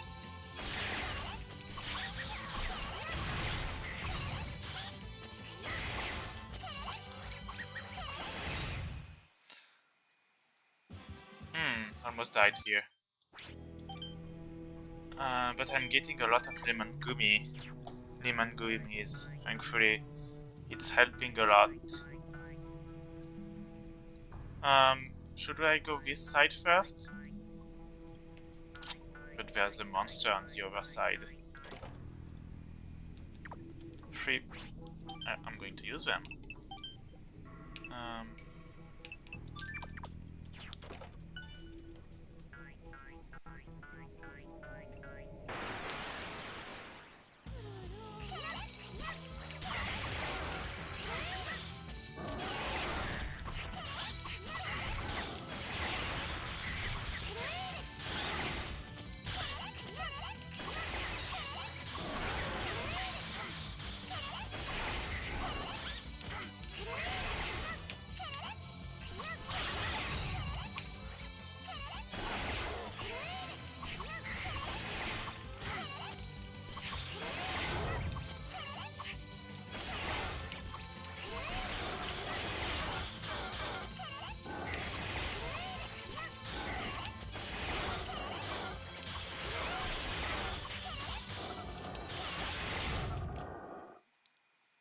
The Godzilla stands no chance at all.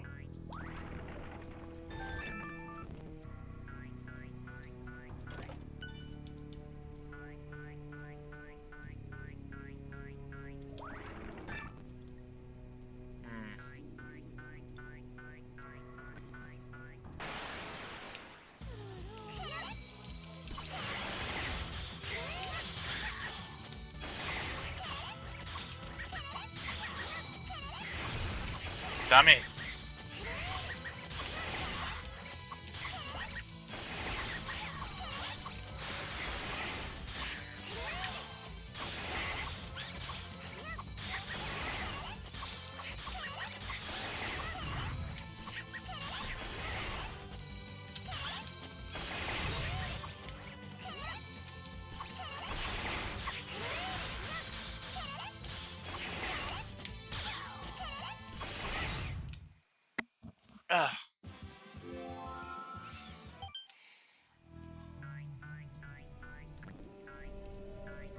Oh, I can go back from the left side, nice. That's what I'm going to do then. To get the monster! Oh.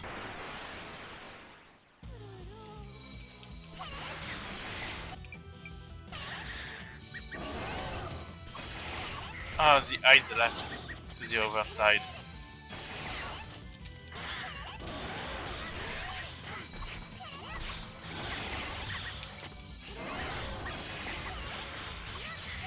When did I get the weapon spark here?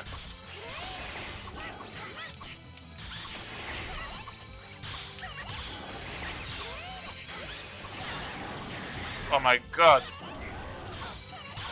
This is bad.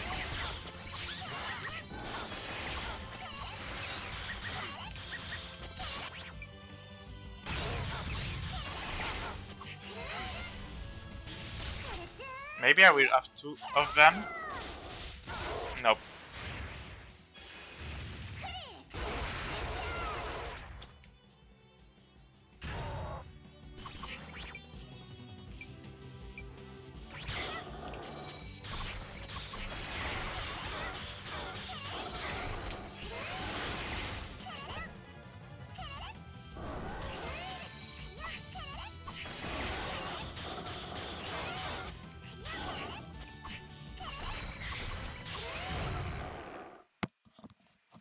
Ah.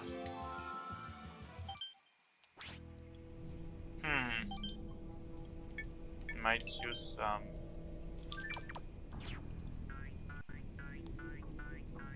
Oh, new monster. Well, I will get 2 of them at once. Oh, it's actually the Black Omarida. I have no idea what they are supposed to be. It seems to be some kind of scorpion and lobster at the same time, which is very weird.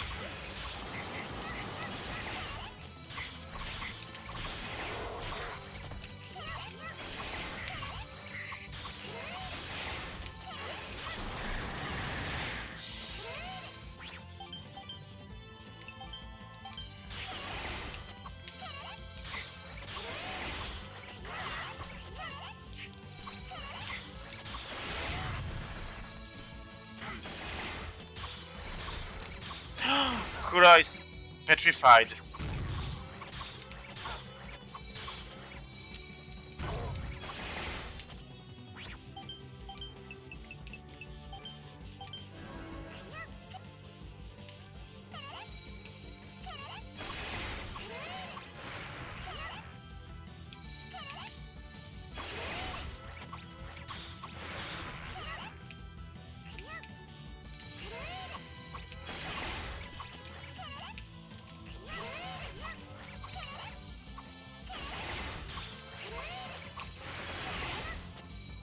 Oh, it's very hard to hit this thing.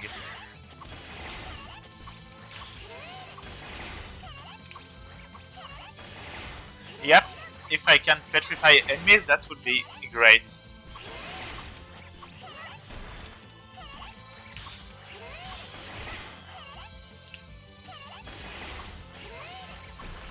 Oh my god, I got petrified again.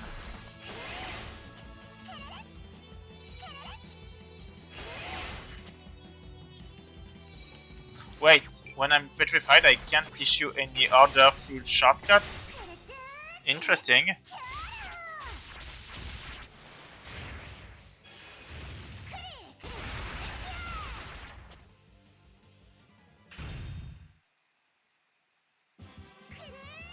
Nice statue. Well, I got a Black Omarida, which I will use to...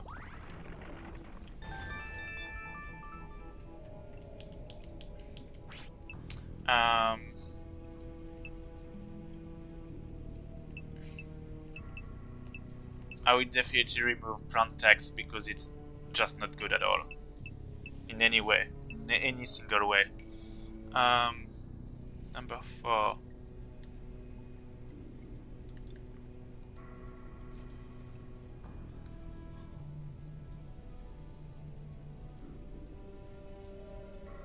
And which one? Yeah, Kabuto is 35.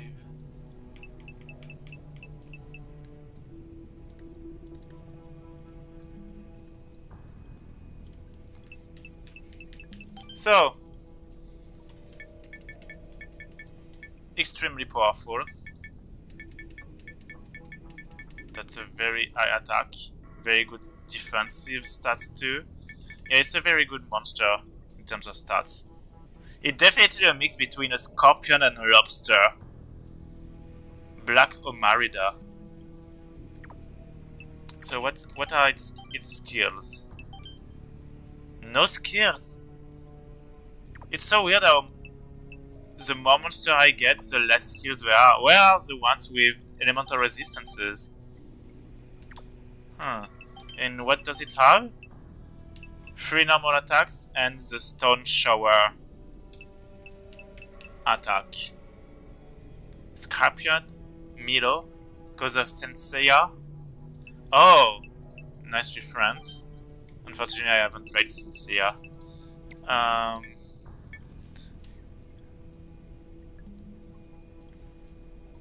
That's a deep cut leak. Isn't there some kind of abyss monsters like that too? No.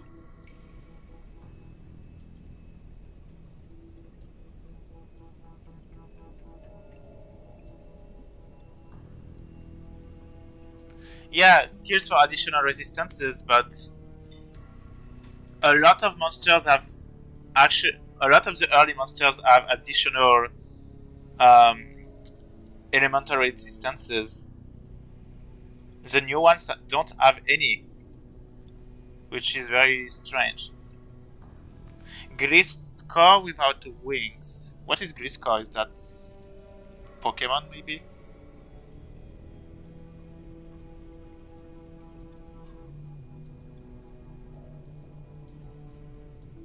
Oh, Cop Shell. Cop Shell is... Wait, it's too long, I think. It's too long.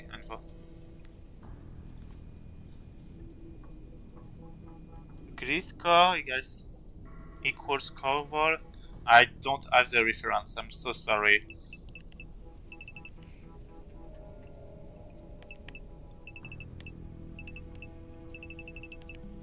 I kinda liked Corp Shell, but it's too long, unfortunately, Kev.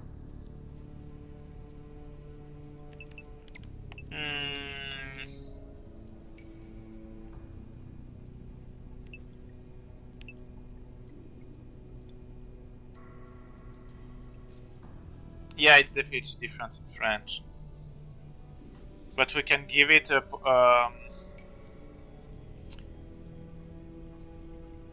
we can give it a Pokemon name if you want. Corp Shell with missing L. Doesn't have the same effect. Langosta.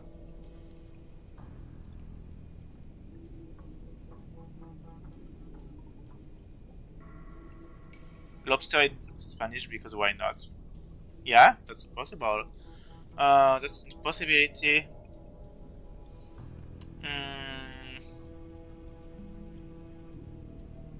What about what if she was a girl and called, because we had Sheldon, but I would love to have Chelsea.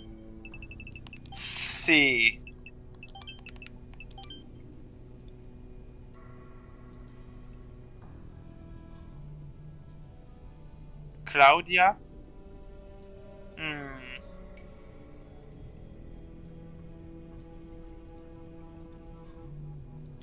Because, wait, Sheldon was also... Wait, Sheldon was also a lobster, technically, so... That could be the wife. Chelsea. Sheldon and Chelsea. Should we go with Chelsea? I actually like that one. Okay, let's go with Chelsea. I really like it.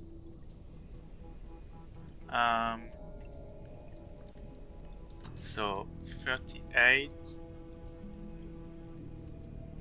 Chelsea. Oh no, I erased it for some reason by mistake.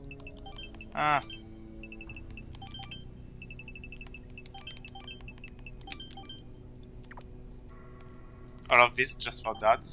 Petrify. To the... Nice, I can use the cure bottle for something. Who drew the mark? Group, group. Amazing. You got amazing. Group. Okay, let's continue. Level 45.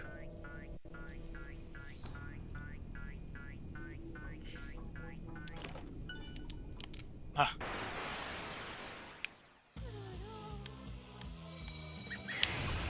Oh, come on.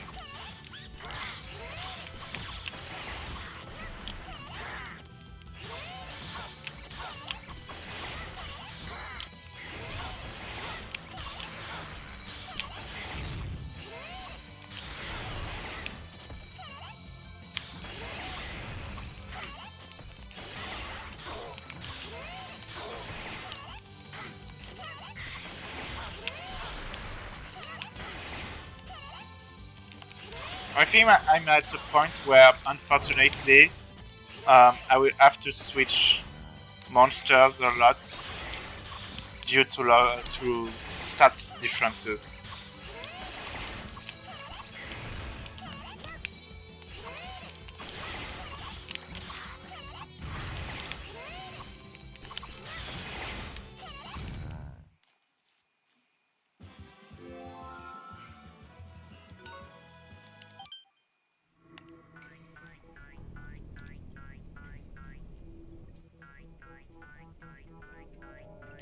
Okay, another monster here.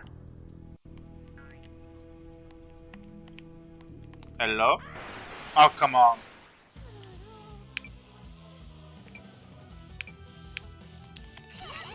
Those are bats.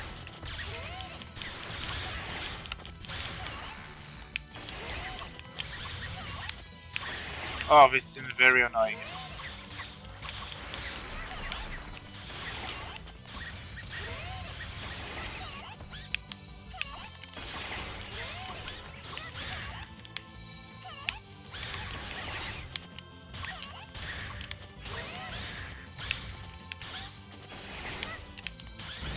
Oh, wow.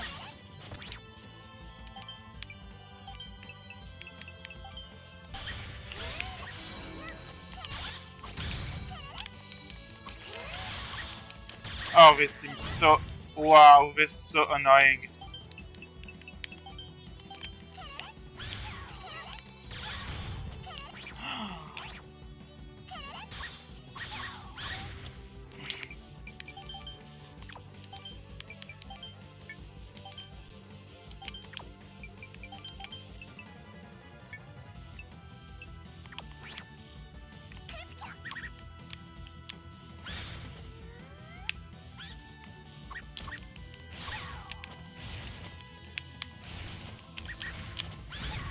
Yeah, that had to be expected. So, what can I do against those?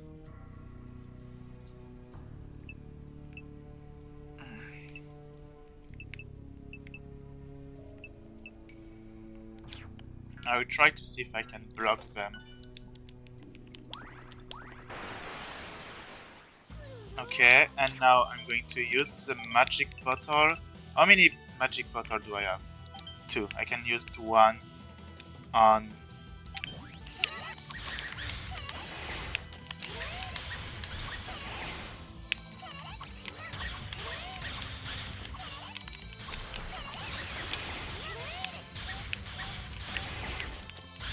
Oh my god, this seems so annoying.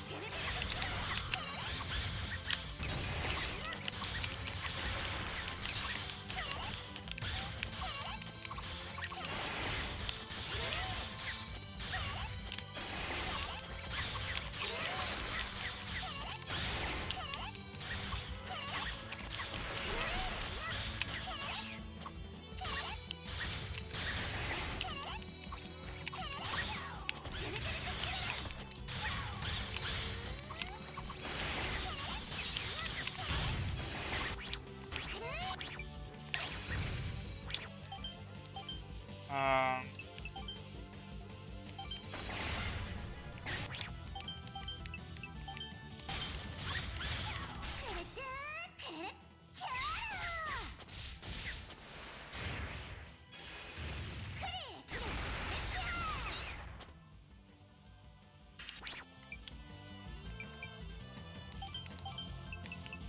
Hmm.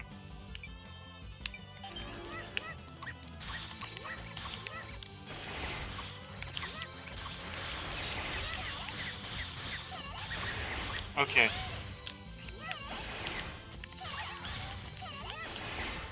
I'm going to take the advantage that they are completely blind to stay far away.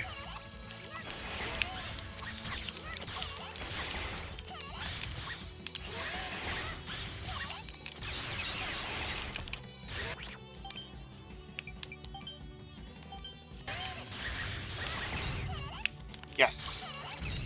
Oh my god, that was very hard. Noctofalk. I'm definitely going to use that one instead of Black Comarida because, well, Chelsea. Um, I won't. Regilit is way too low level now, so I have to remove it. Regilit was number.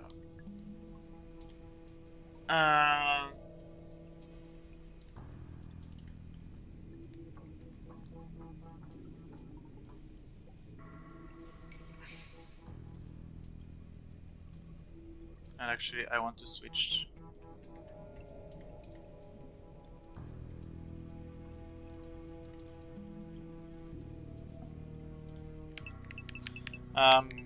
I think they're supposed to be much better. Still, no overskills. A lot of normal attacks. And spin tackle. Okay. What about the stats? Oof, extremely powerful. Just like Chelsea. Very good defense too. Amazing defenses. Yeah, it's way better than Chelsea. So, how do we call that thing? Batman, I like this one. Bruce.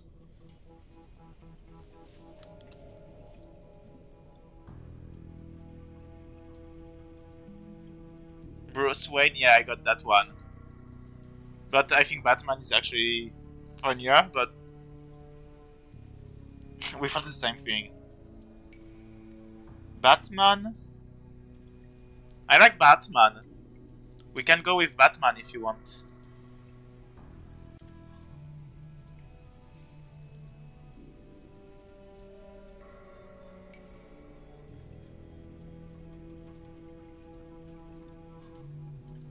Batman.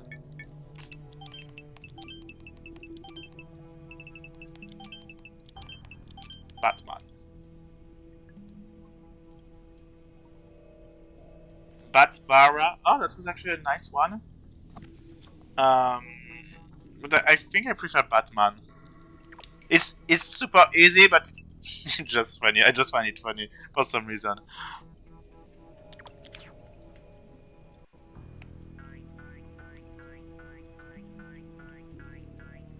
But it's not crippled?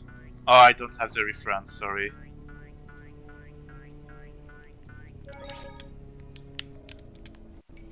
And I feel like it's a good thing I don't have it.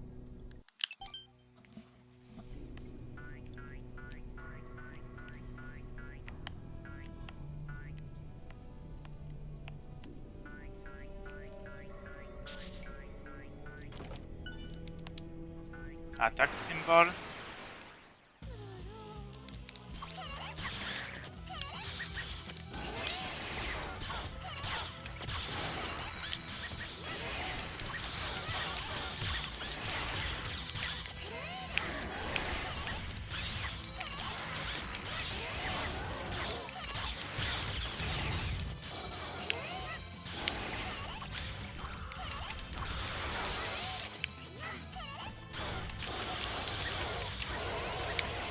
Nice.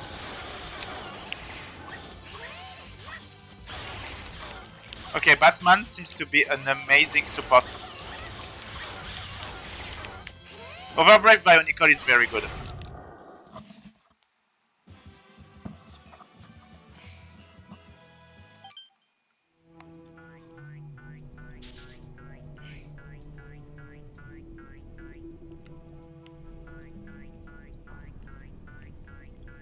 Okay, I think this is the last monster we can get here, which that's actually a lot.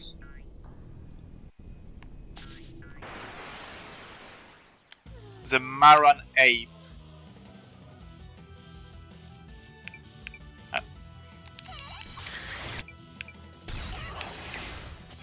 Which has actually a very good range.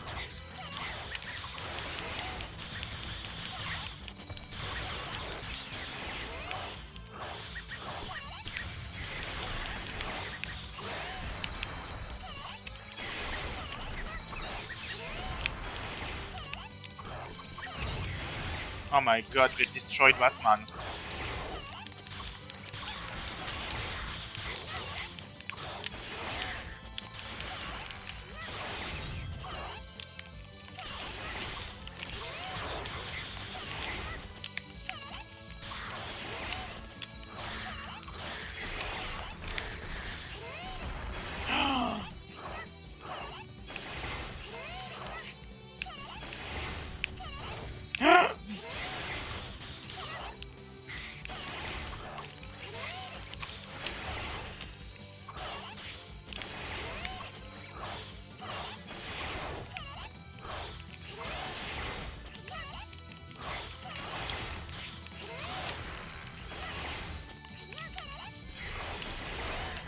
Am I dead?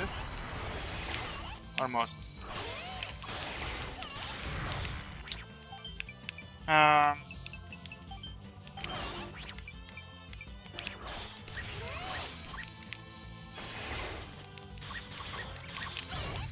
Okay, the normal attack seems very cool. And we got the Maron Ape.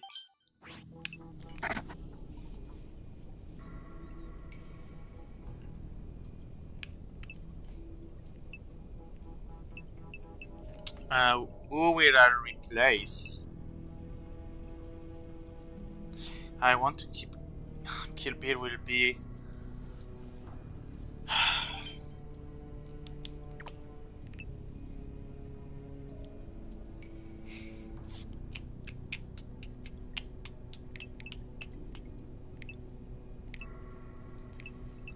I'm not going to use R2-D2 anymore.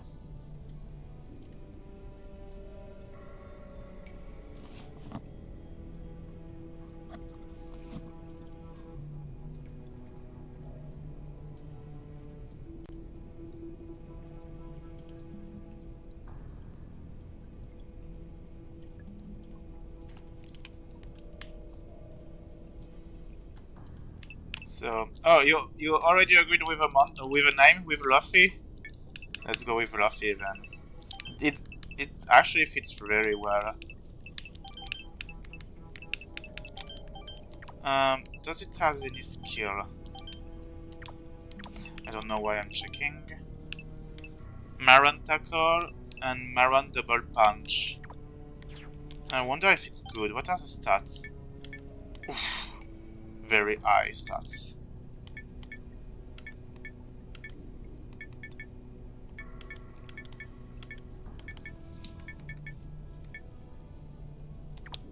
I'm going to try Luffy instead of Bionicle to see how good it is.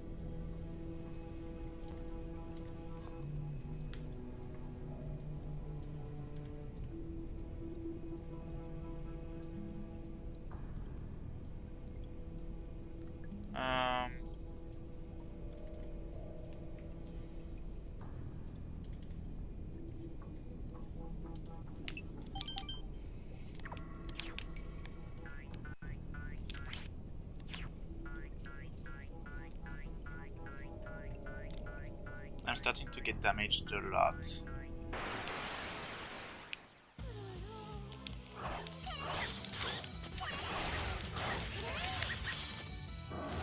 It's pretty slow.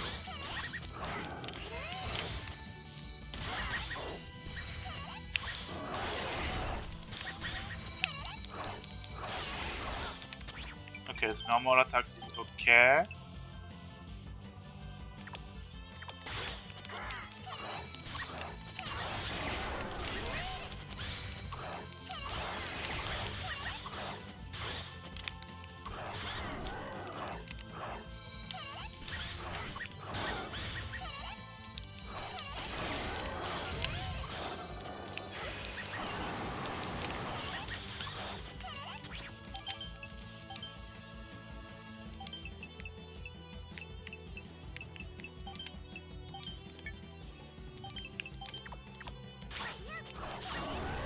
Oh.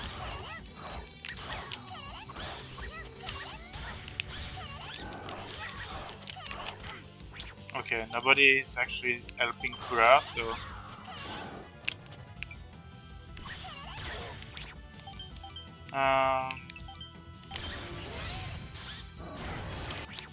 Yep, as expected.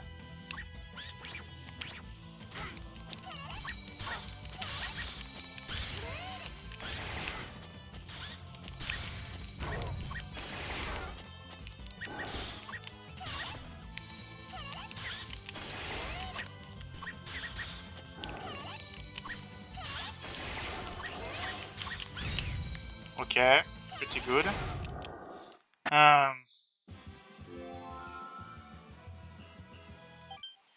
Is it a target option?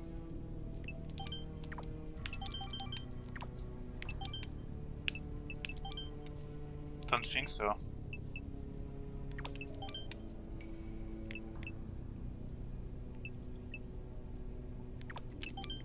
This one? Oh yeah, target, sorry.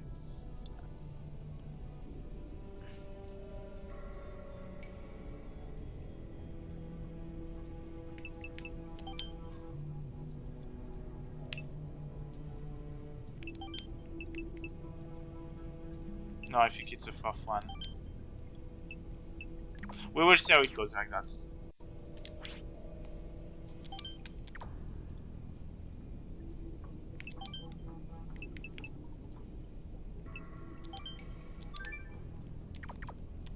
So far, Luffy is very unimpressive. Oh my god.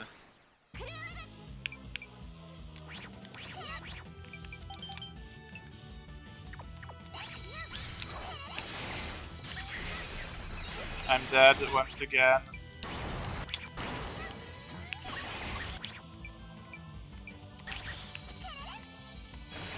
Two casters is bullshit.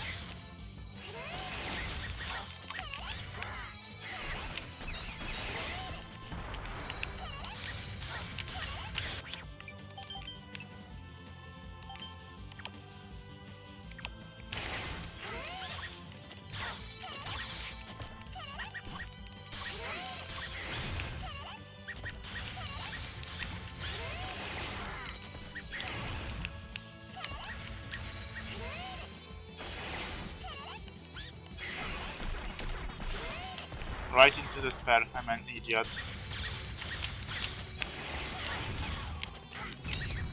Damn it!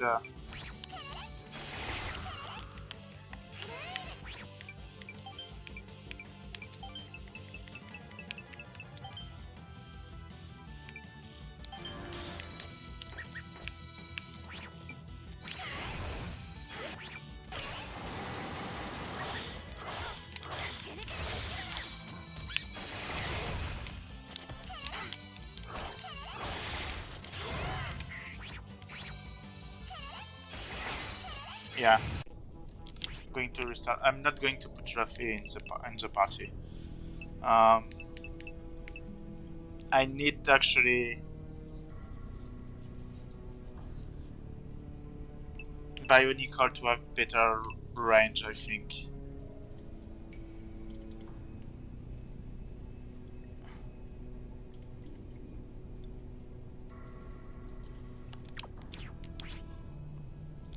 God, I wish I could cook.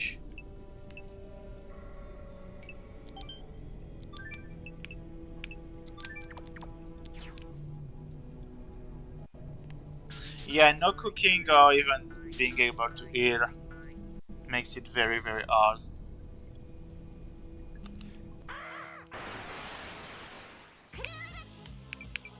Oh, this is a much better formation.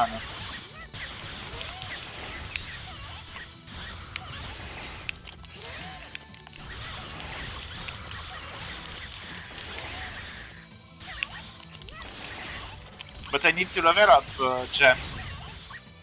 Otherwise, how would I fight Daos?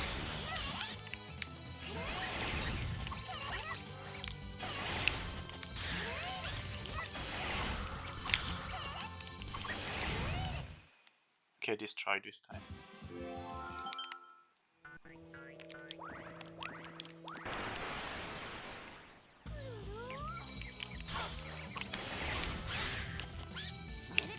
What are you doing?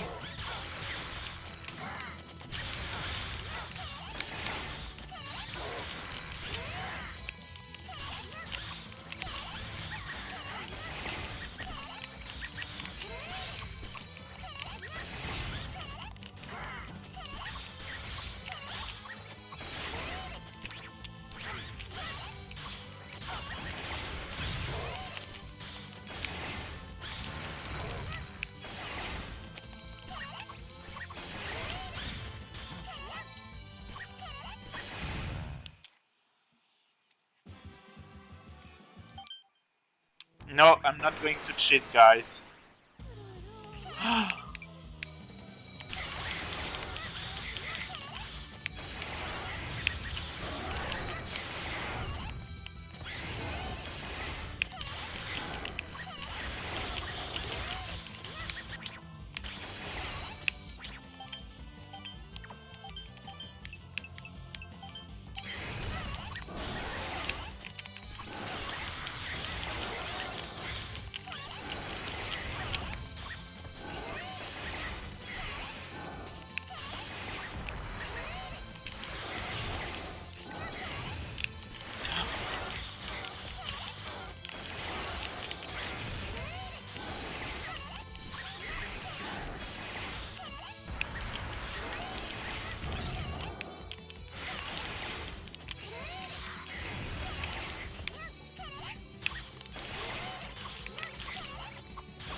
Yeah, I wish there was another way to heal.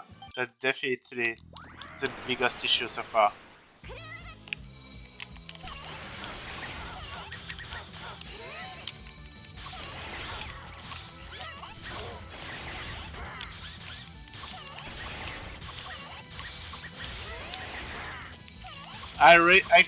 Really think sometimes that I should have went with experience times 2, but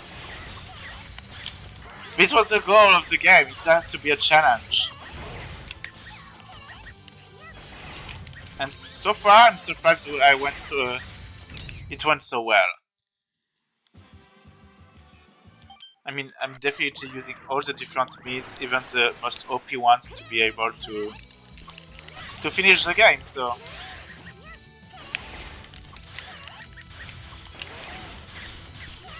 Oh, you can be scared for the end game.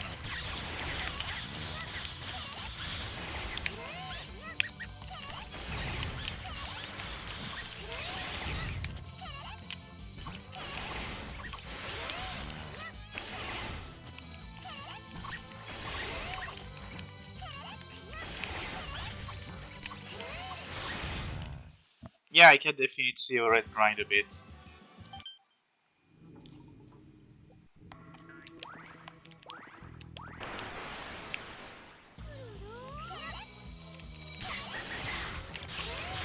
You want to see Geodude fight Norn? Unfortunately, I'm pretty sure I would have to remove Geodude at some point.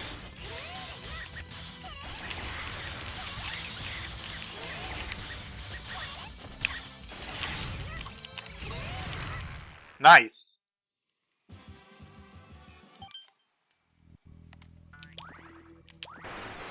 Oh, come on.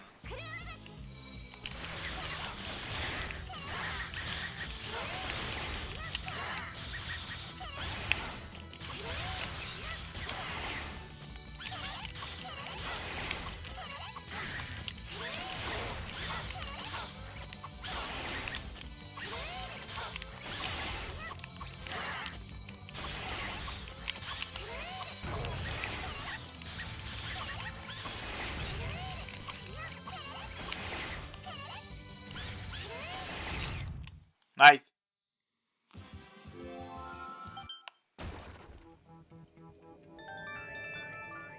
We will get stuff. Useless. Useless. Useless. Good. Useless. Good. Useless. Was expecting worse than that. Got some very good items.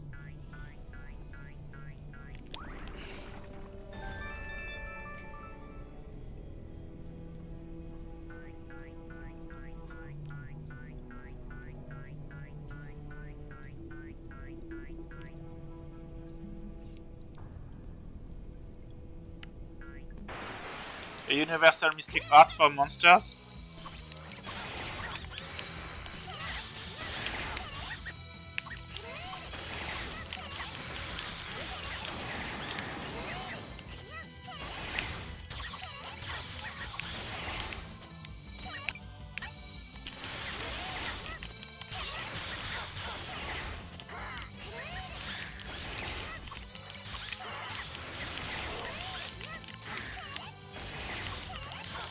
Oh, third movements would have been amazing.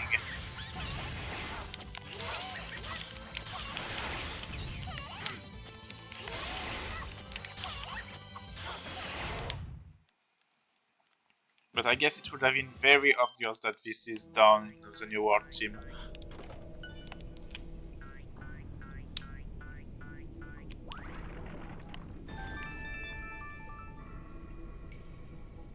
Yeah, the blind eye mount is actually super useful because the monsters keep missing.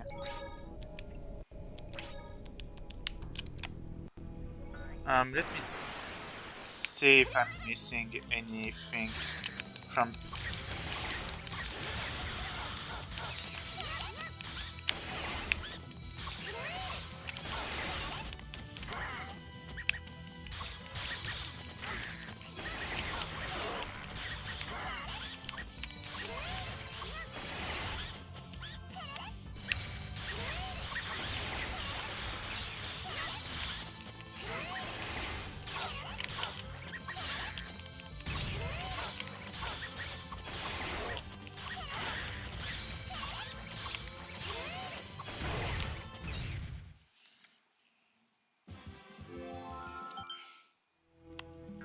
So, am I missing anything here? Probably, but I don't want to do everything just for one chest. Rapid symbol to get more drops.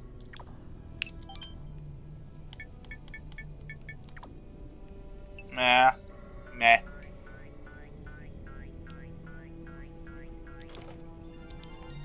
Ooh, the Battle Princess. Note, it doesn't affect crits. It's ready. Luck is ready just for drops.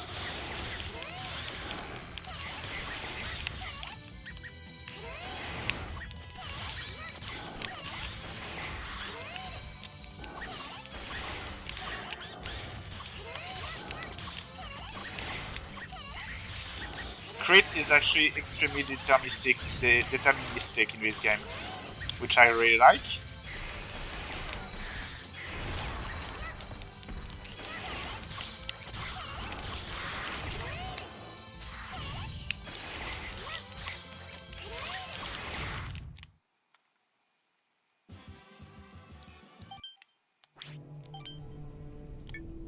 Okay, I got many apple gels back. And lemon gummies as well. I'm replenished my items pretty well, except life bottles. And I should try to not use any, so that I keep them for douse.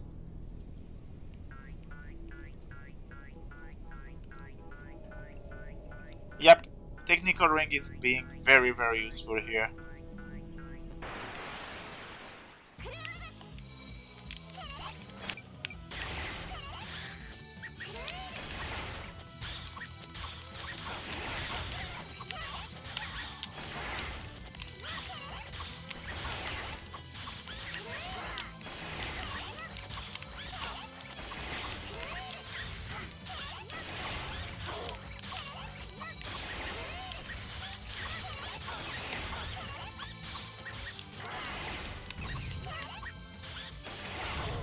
Yeah, Batman is actually helping a lot.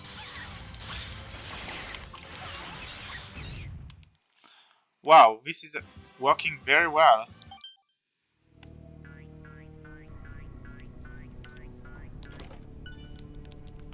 Two life bottles. Oh my god, yes.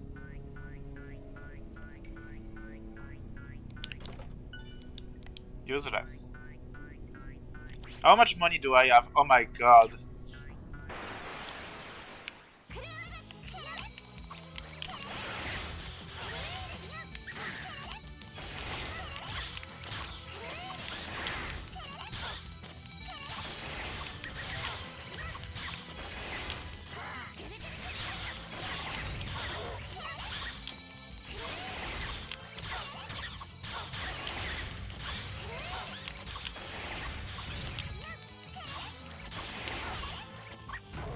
Nice.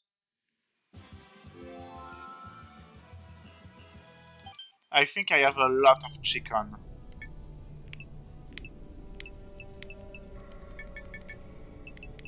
I have so much food, and I can't use that.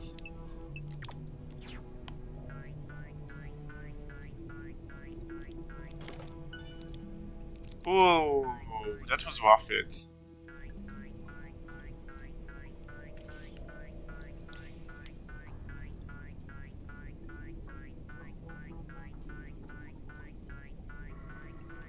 Nope, unfortunately they can't eat raw chicken.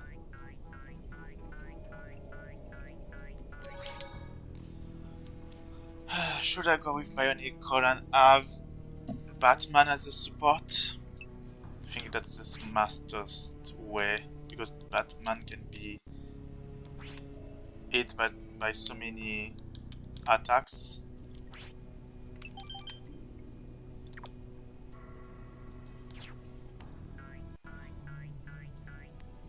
I do have Regilit, but the stats are way too low now for him.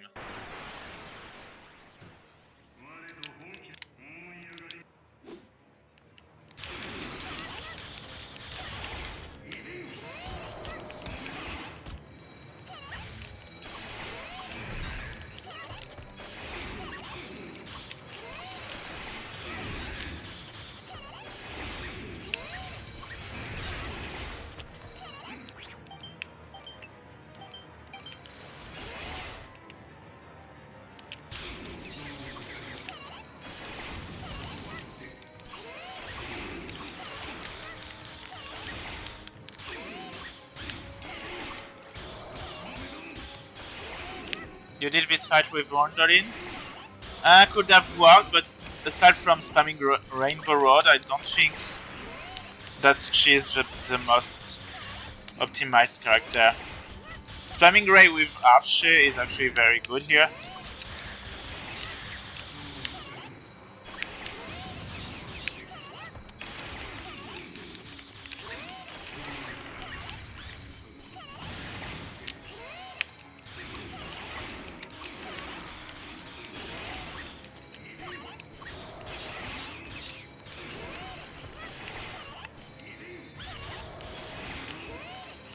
Oh yeah, Pluto can actually nullify any hit whenever he wants.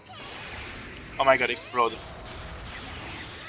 How did Batman survive that?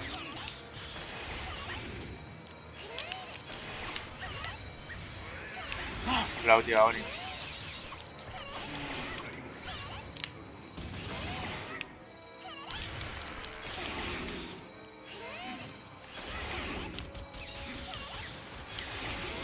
Oh my god, oh no, we are trapped.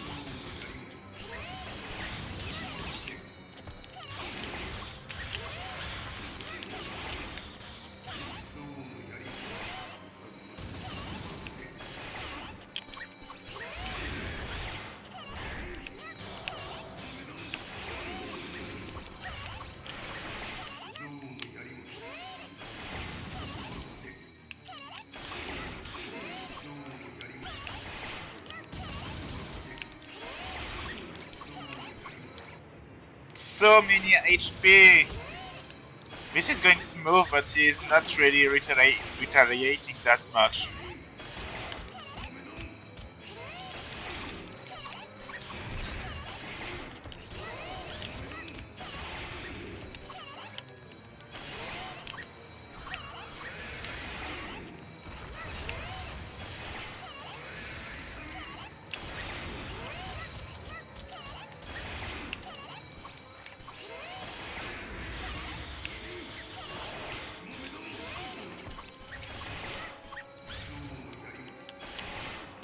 Couleur, what are you doing? Okay.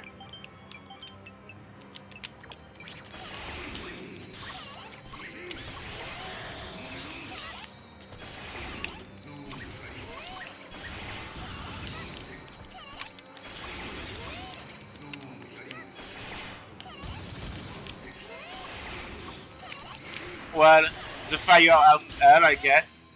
Well, we found the same thing.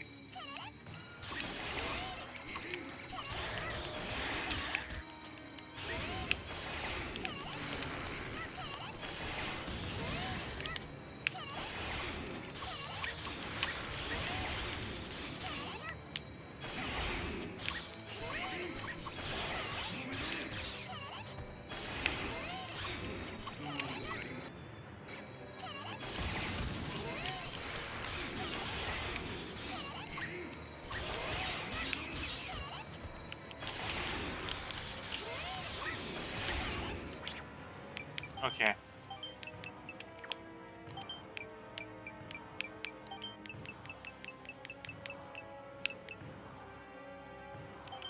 Spell bottle on Raymond, and we're going to see.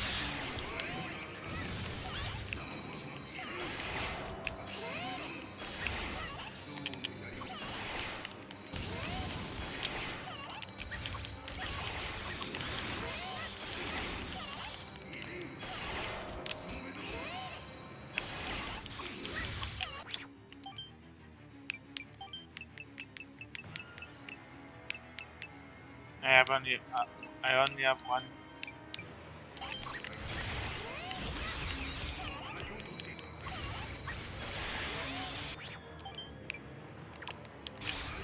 Oh, that's so powerful.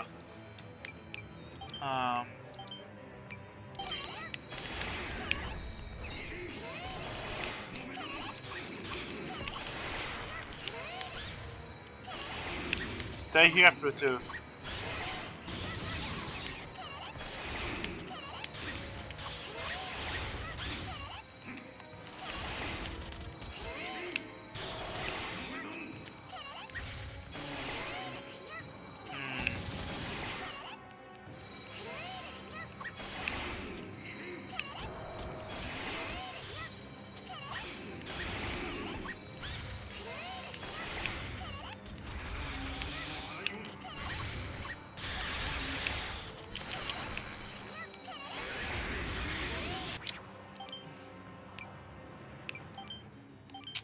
Can I survive? No, I couldn't survive this.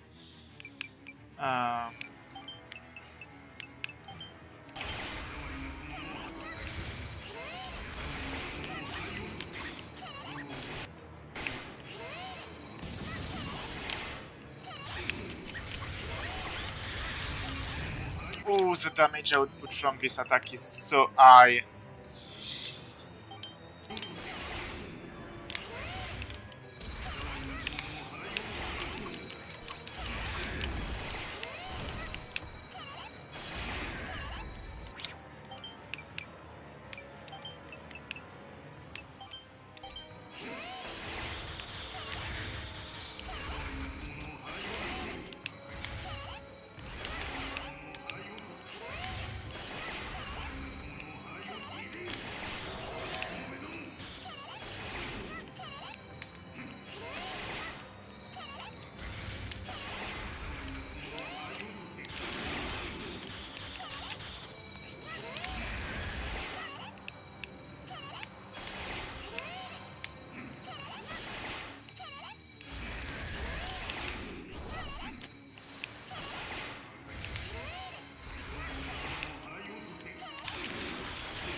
I need to find a way to push him back, basically.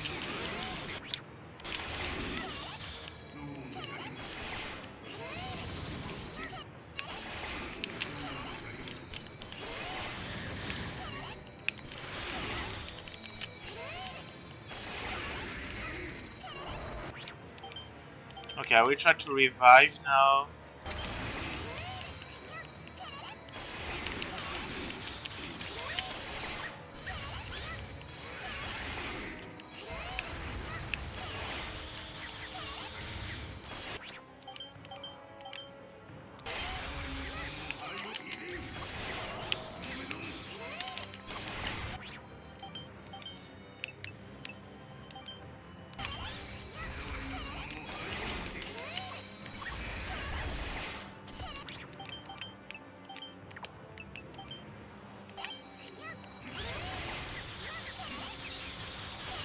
Oh no, not the triple.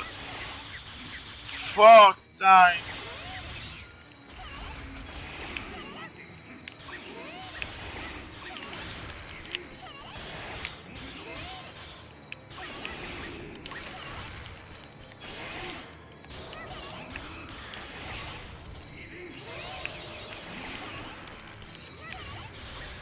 Oh my god.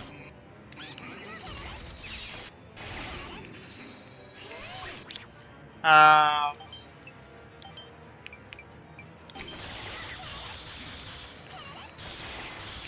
the mist is awful, absolutely awful.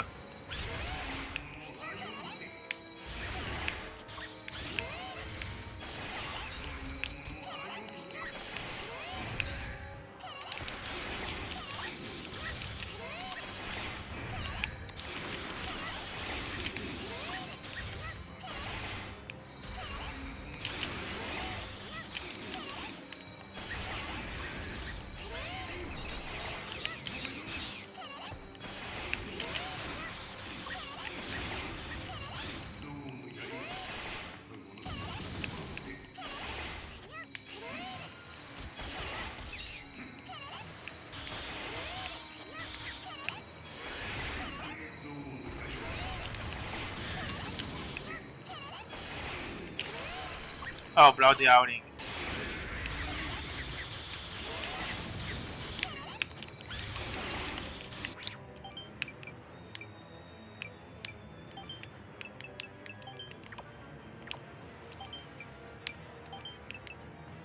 A mixed gummy.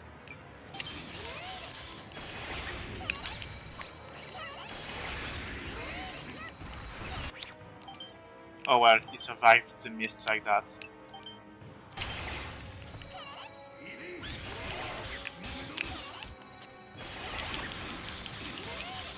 The drill is very good.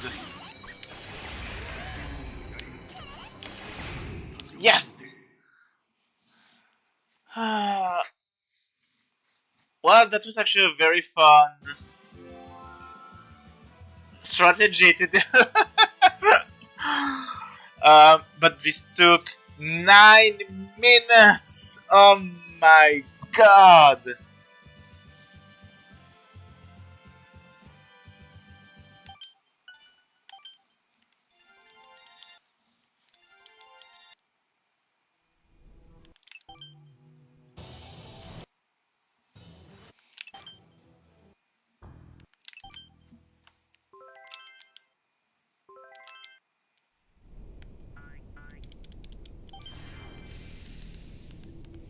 Phew.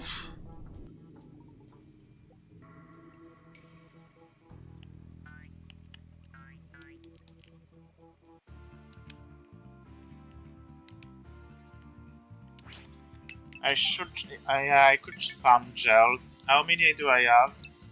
I'm missing some lemon gummies. I don't have any orange gummies, so let's see. Nice. Um, maybe in the monster book, will I be able to see that? Yes.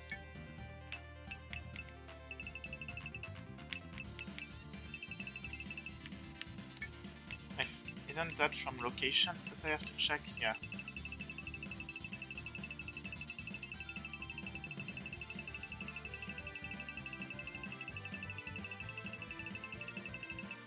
So let's see. Pine gummy from Viz. I got it.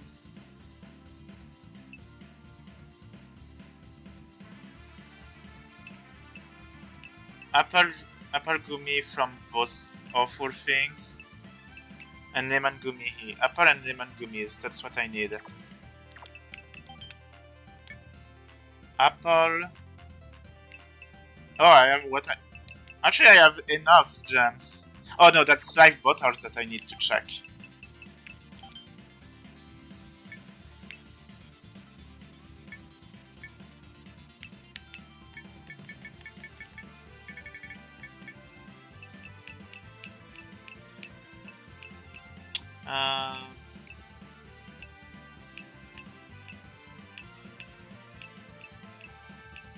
Nobody... Life bottles from the Shadow Treason.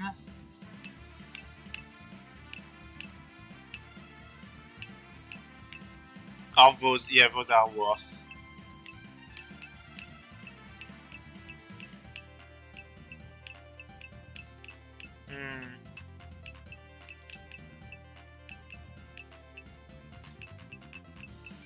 Is there any early ones I could go? No, it's too early. So I have to go to the Temple of Darkness. For those I won't be able to use those monsters. Wait, Bionicle is weak to... No, they are dark elemental ones, so they are going to die from light. I think I will keep Raymond because casting is actually very good. That means I need to... Geodude is weak to darkness, so Geodude is going to be useful. That's very dangerous to put Geodude in the Temple of Darkness, but whatever. And I will put... I think Kabuto or... Oh no, Gloom for the... Wait, let's see the stats. Gloom.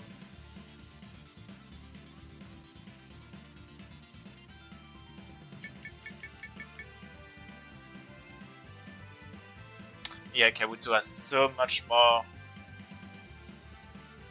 I think I'm going to put Kabuto instead of Batman.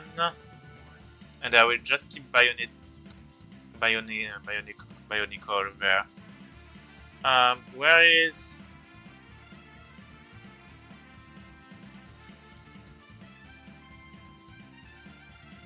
Bionicle is number 34.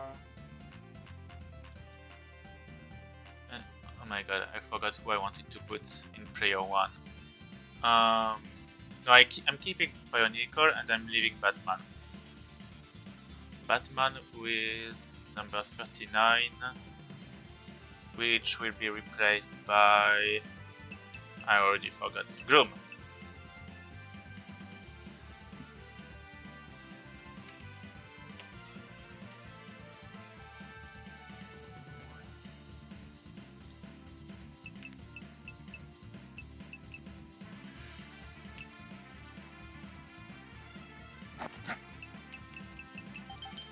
And now Emerald Ring will stay there. I do have an attack symbol, which is absolutely amazing. I don't have any brave symbol. I only had a mind mark, but I'm not using it. The attack symbol for...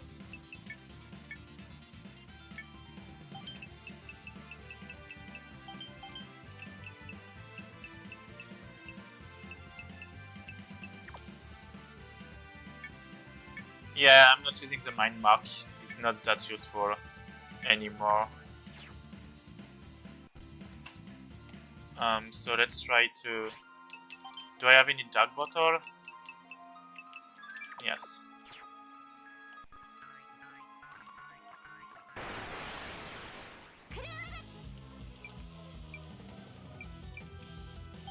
Yeah, but those don't give anything interesting, right?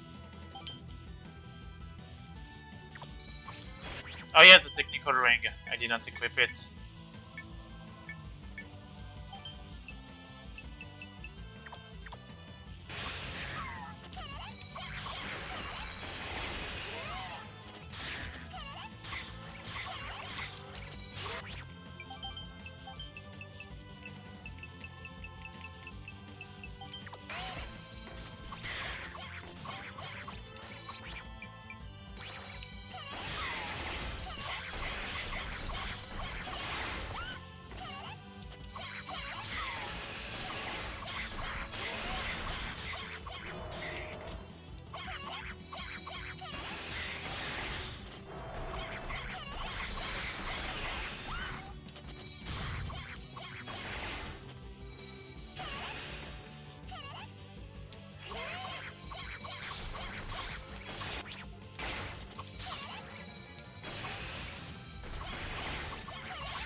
feel like this will be some very annoying grind.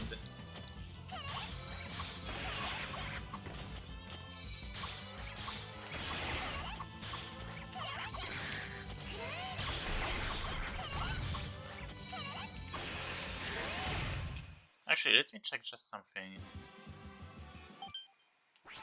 Mixed gummy, always useful.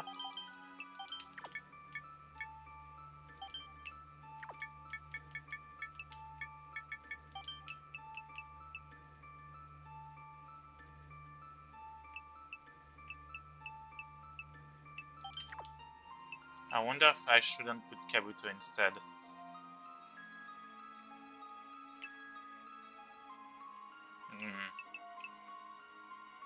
Because the stats are way higher.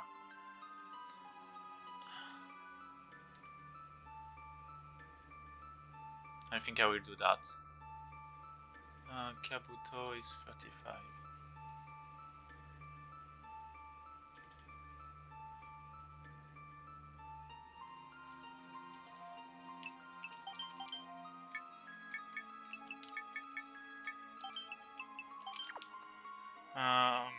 Let me check again on the library if in the monster book none of the early monster drop.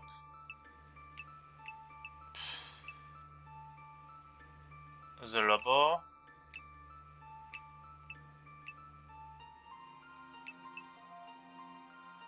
Firefly. But I can't go back to this era, unfortunately.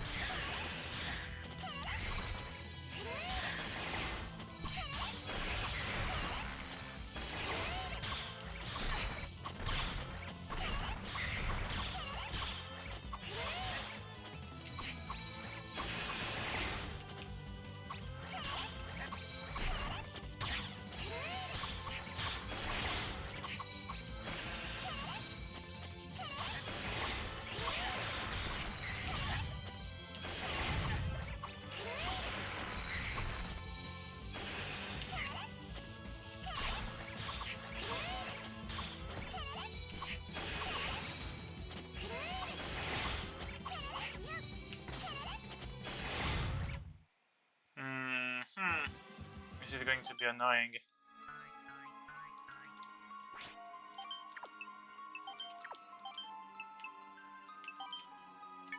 You know what? Grinding is for the weak. So I'm going to not do that.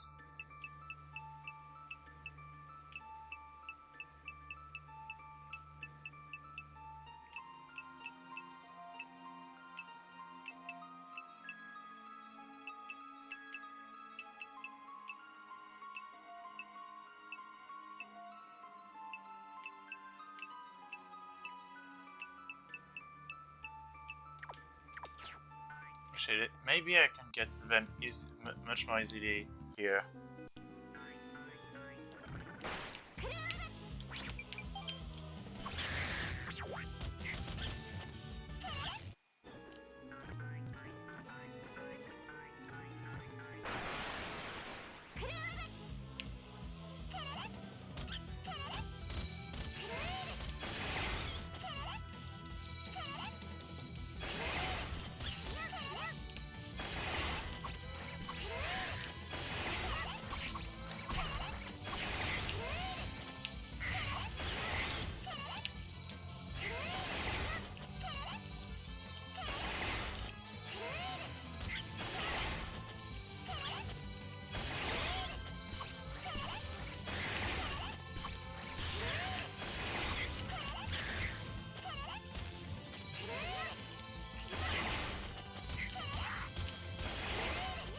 They knew that the eggs were too OP, so that's why we can't get them.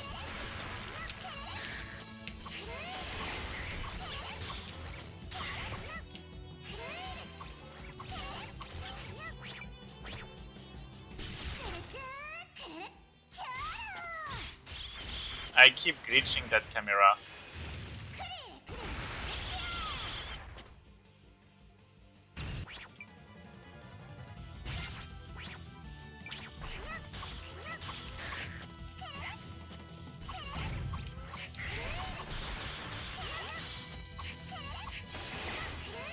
Yes, the eggs that cast execution in Todd 2 is amazing.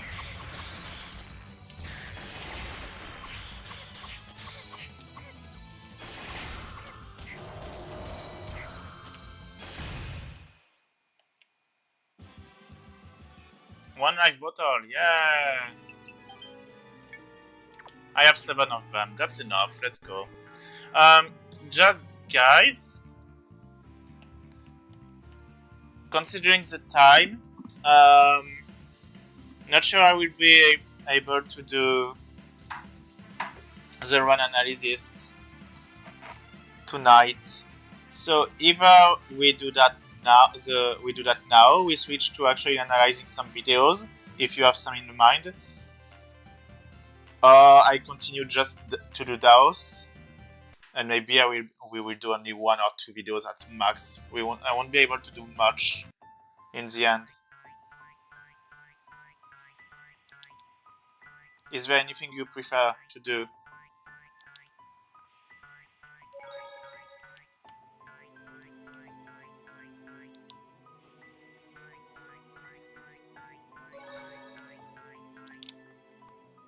I'm fine with both. Ready?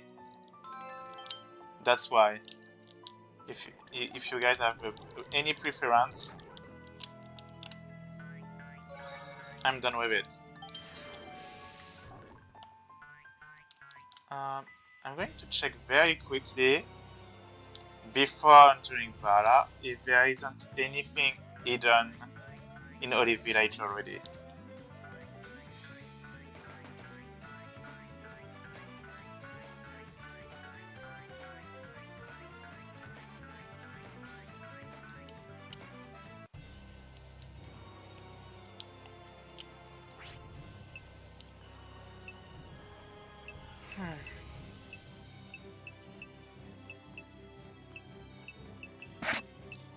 I guess this is once again another job for Geodude.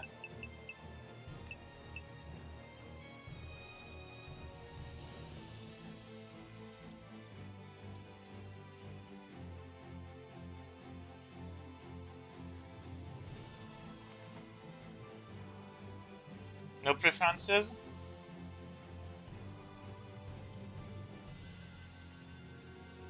In this case...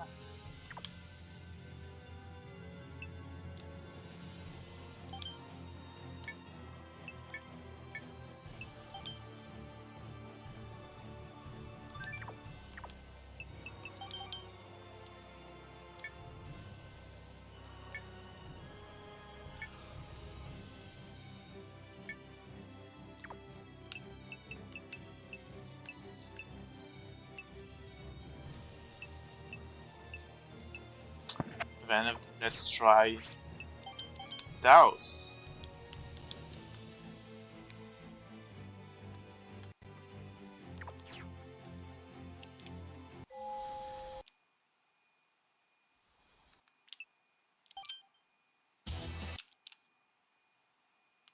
I forgot to switch Couleur's resistances.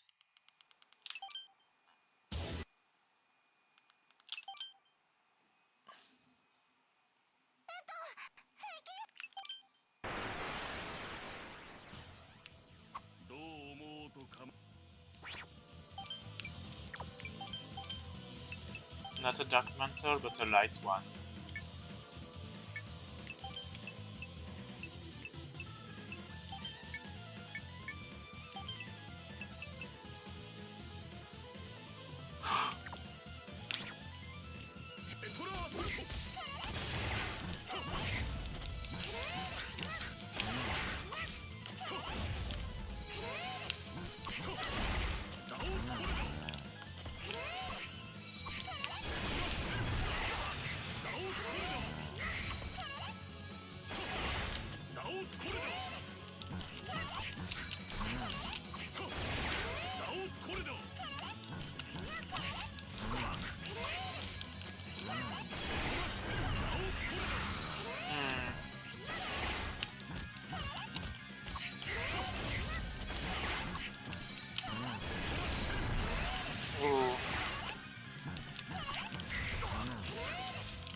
Okay, let's try to get as much damage as we can.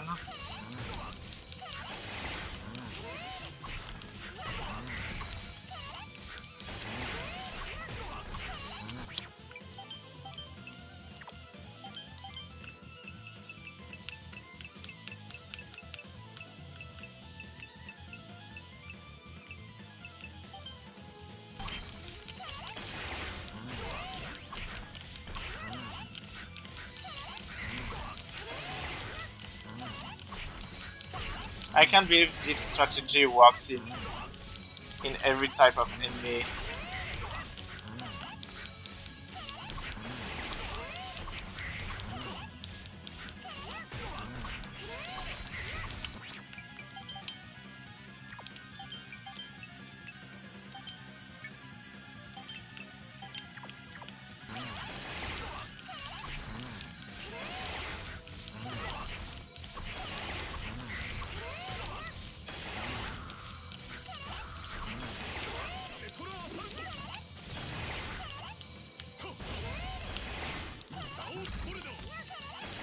Nice weapons crash.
Go! We destroyed him!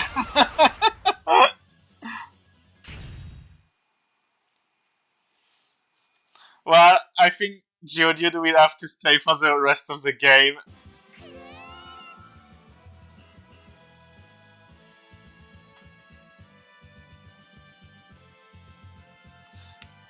Wow, so many level ups.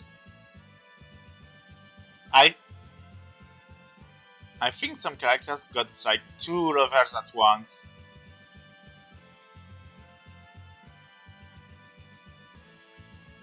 Yoo-hoo!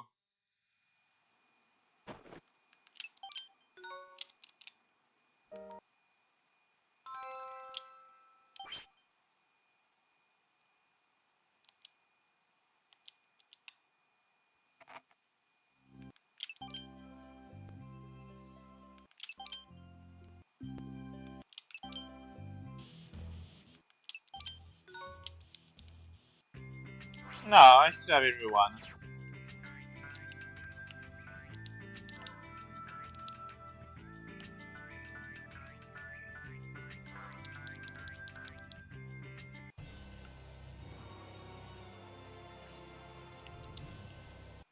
I'm sure... Yeah, the mabu curry recipe. This is useless. I'm pretty sure I can get something for Couleur somewhere, like the light elemental weapon, but I don't remember how. In any case, I will stop for Couleur's journey here. We progressed pretty well. Um, Now things are going to get very, very hard. Not like everything was a piece of cake before, but uh, the next few bosses will actually deal so much damage. There is a huge difficulty gap during the second arc, so maybe we will have to grind at some point, but we will see. Um, it's... Let me see. It's a bit late. I could try to analyze one or two videos if you guys have any specific requests, but if not, then I will end the stream here and actually sleep a little bit. Do you guys have any video you would like to see analyzed in detail?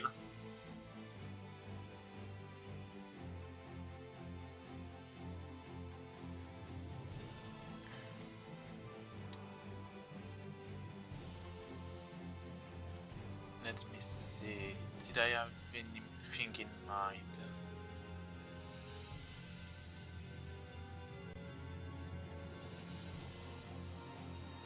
Maybe for now, a rain. Yeah, I can do. I could try to remember them. That's probably the biggest issue. Uh, Need monster type egg. Unfortunately, we don't get any of them in this run. It's not a monster that we can capture. Otherwise, I'm sure I would have used it. Especially the ones that can paralyze enemies. It's very good. Arena rank 6. Oh my god, you're asking me for a video that is like 10 years ago? A non-fight.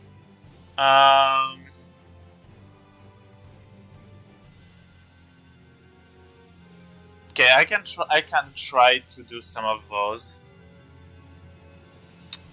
Okay, let's see. Let's actually switch to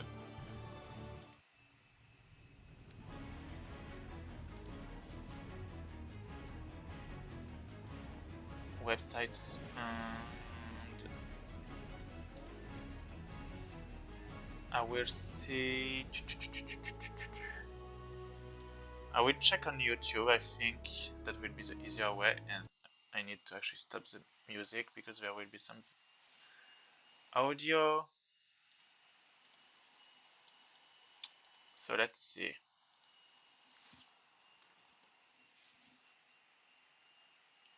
Let's see.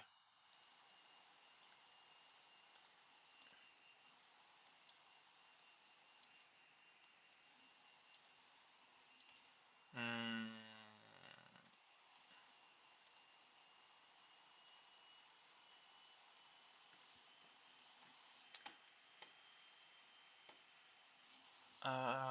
So maybe I can start with Fortuna.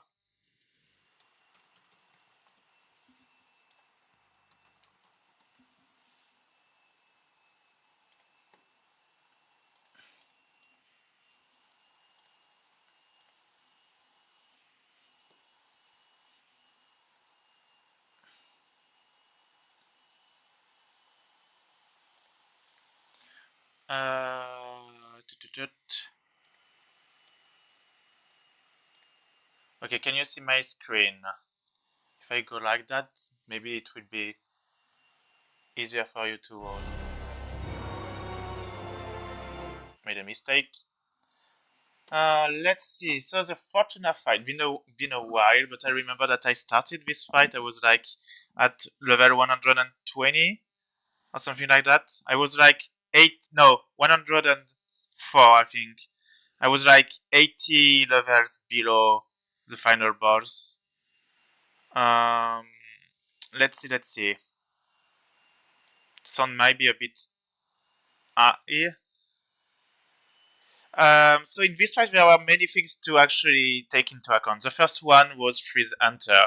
Freeze Hunter is one of those spells that you don't really know how to dodge, how you should be able to dodge them. And what I did is that I actually equip the invulnerability frames enchant that you can get when you release spells, and that's how basically I was able to dodge it right now. Fortuna is an interesting battle in terms of spacing because she sometimes has a huge blind spot just in front of her,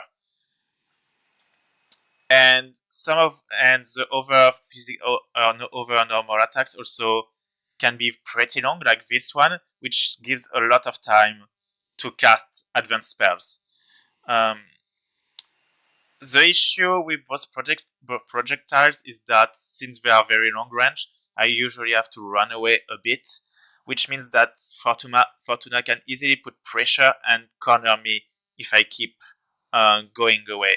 So that's why you will see me actually, once she's finished using her normal attacks, you will see me actually run back to her to be sure that she can progress through the battlefield, that she can't get closer to me.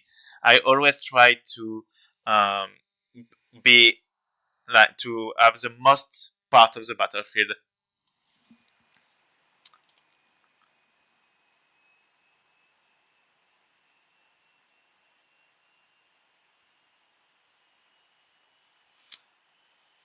So yeah, that's what I was talking about. I don't think you will see much you big things at the beginning here, except countering a lot of those normal attacks.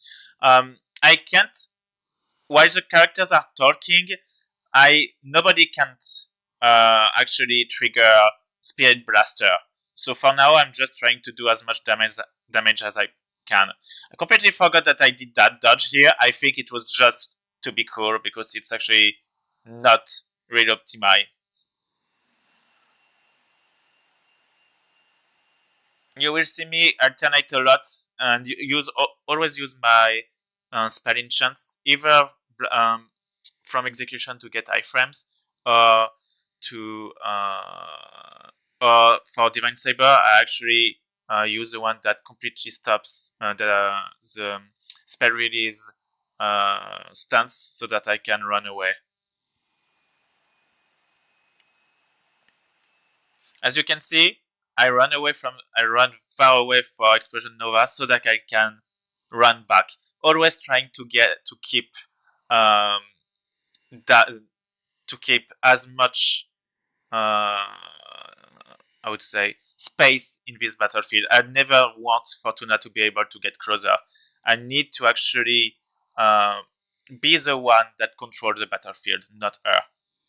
That's something that is very hard to see if you don't play it. But in this fight, it was extremely important to always be close to Fortuna. Uh, let's continue a bit.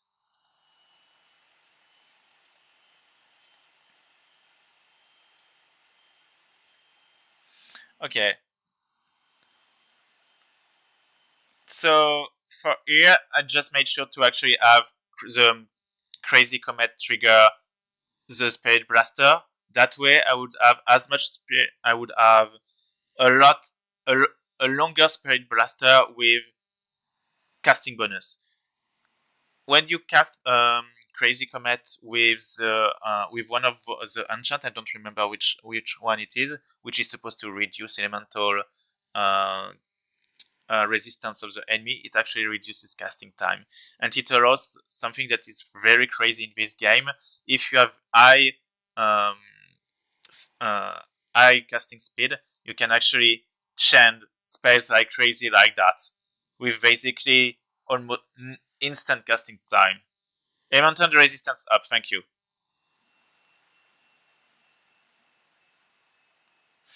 One thing that is actually a bit scary, well, that makes this fight a bit longer than it looks like, is that Fortuna's area of effect fields actually increases our stats way more than on the PS2 version.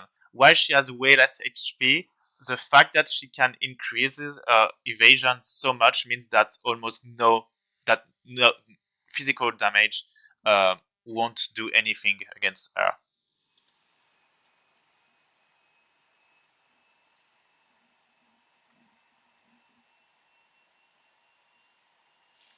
Another way to actually dodge freeze hunter is like that with QA. So there is one enchant that you can equip to your physical art that gives you a bit of iframes when you trigger the art.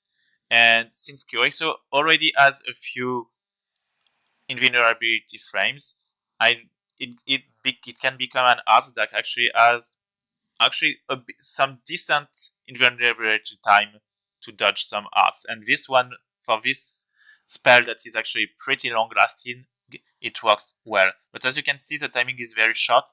I kind of had to trigger it very late. Like here, I started triggering it.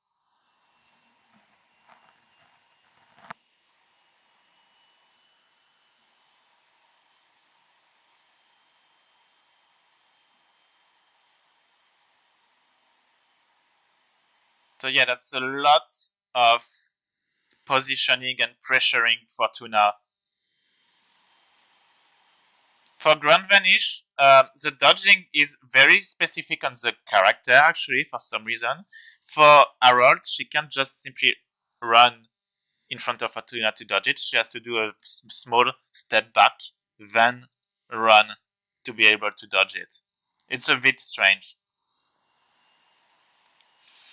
At this part of the fight, it's not very clear if you play casually, but when you cast a spell, Fortuna actually counters it, and that's what you saw when I casted Execution.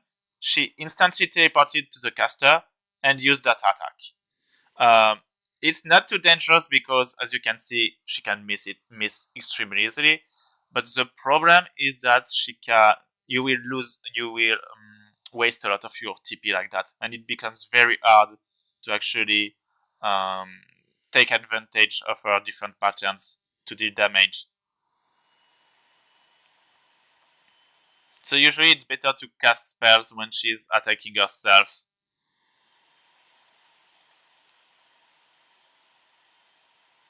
When she has she is in SPXX, she will always use the same normal attack. And this normal attack has a huge blind spot right in front of her, which gives a lot of time to cast either Divine Saber or Crazy Comet. So as you can see, I'm actually taking advantage of that to cast some spells.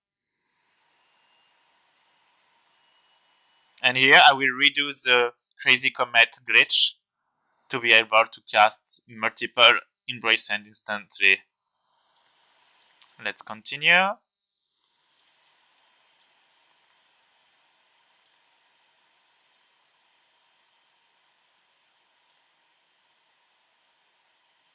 Ah yeah, now she is in the air, so she's going to use a lot of her TP to hit me. If she has, I think, 100 TP, she will try to use Indignation Judgment, and you can actually use QSO to dodge the initial hitbox from Indignation Judgment.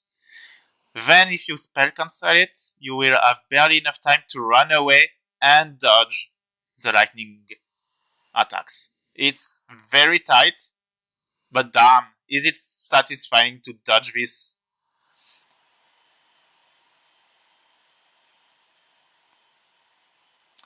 Once she reaches, I think it's 50% or even less threshold, she will start casting. She will start another type of counter.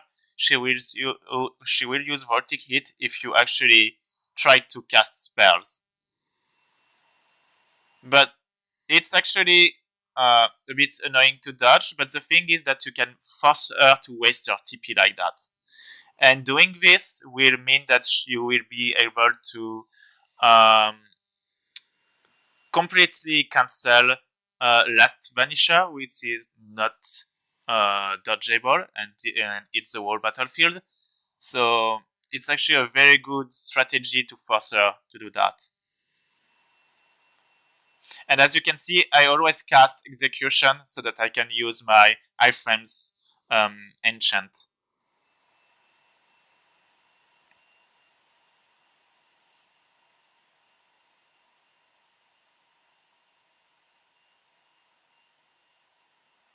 And I think I actually took advantage of the fact that she had no SP at all to once again use Crazy Comet, but this time I went with the full extension just to have an epic finish, I guess. And that's about it for the Fortuna fight. Not too complicated, but a lot. Positioning is ridiculously important in this fight. Um, which other fight did you wanted me to check? Airline 2, I won't remember. I have to admit. Um,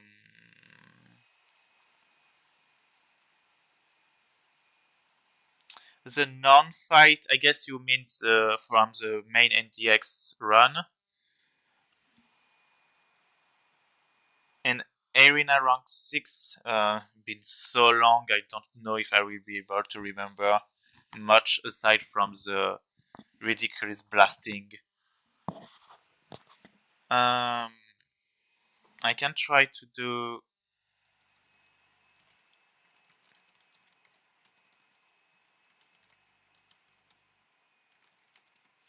I can try to do that. This one I can try. Oh, stupid publicity, stupid advertisements. I'm going to cut that so that you don't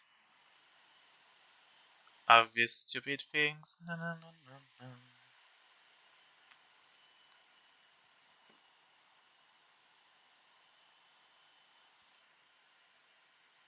And it's long. It's waiting. It's wasting my time.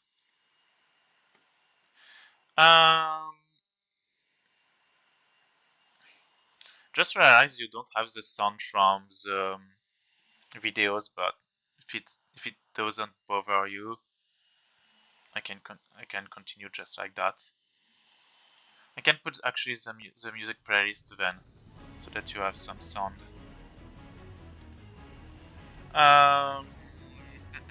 So the non-fight. Let's see. It's been a while.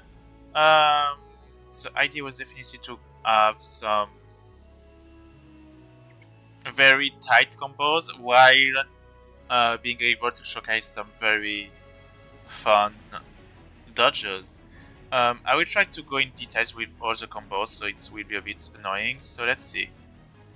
I start with Senkosho, and since when the enemy is flying, but at their normal 8 altitude, I would say, it's still it works as if they were considered on the ground. So they are sent actually extremely high and just don't fall on the ground, which is just enough to actually get the extension. I use Lightning Blade to actually down cancel, and I do it pretty close to the ground. No, I don't know why I did it close to the ground. I actually did a small jump cancel because the aerial version is closer, and then I went with I don't remember how it's called. It's vague arts that actually send it pretty well in the air. Jump cancel into the double blade thing. I don't remember what is the name of the art. I'm so sorry. It's going to be a bit annoying. The extension of this art is very good because it makes you recover your. It makes you cancel your and recover your chain extremely early in the air. So I was that way able to use a normal attack while none was close to the ground to do a down cancel and continue the combo. I took advantage of the fact that I was going to deal a critical hit to actually link into an art that doesn't combo very well, which is Kua's Exclusion.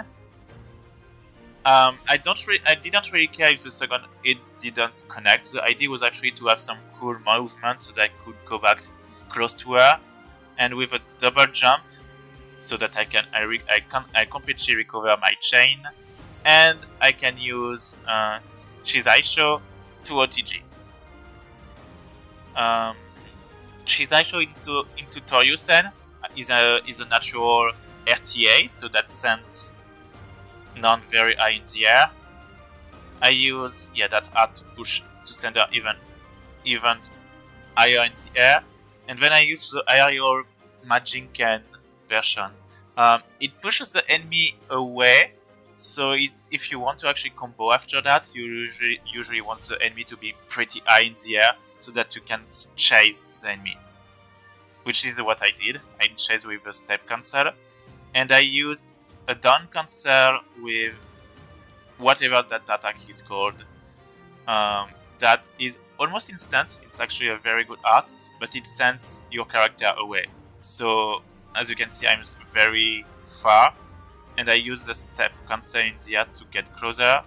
Use an arcane art that OTG. It's one of the best art in the game. And you can actually cancel that art with a step, which will give you enough time to recover naturally from it, and continue the combo. I did Toryusen is a single hit, very powerful art, so a critical hits mean that the double damage was even more was extremely strong. And it also increased staggered duration, so that was just what I needed to use. I think it's Shgojin. Yes, Majin Metsats. That's a very strong Majinken arcane art.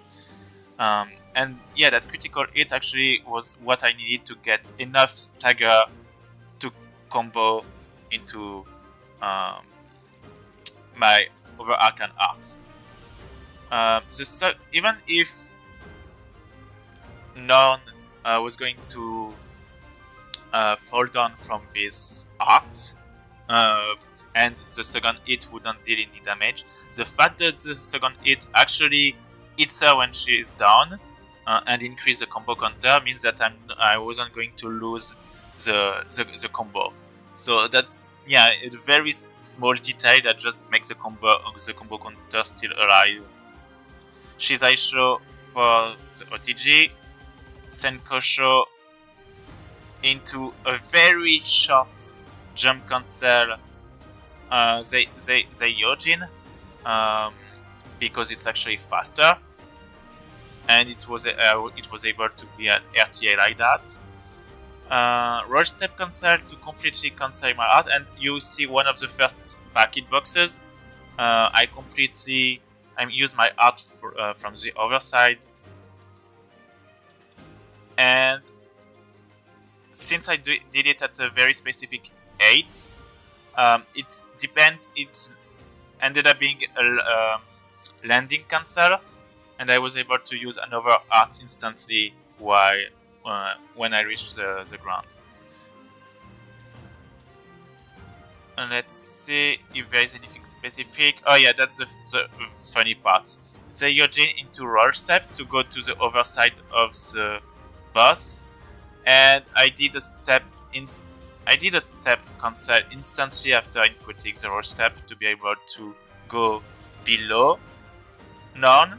I jumped back, then instantly inputted another art to go all around none and use the pack hitbox of Lightning Blade to hit. And since I actually started a combo like that, a new chain, the game considers it's a new chain, I instantly changed direction and faced none for the next attack.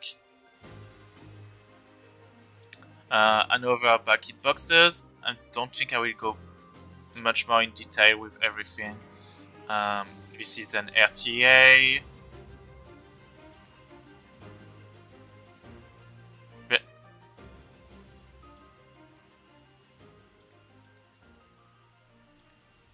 Trying to see if there is anything particular.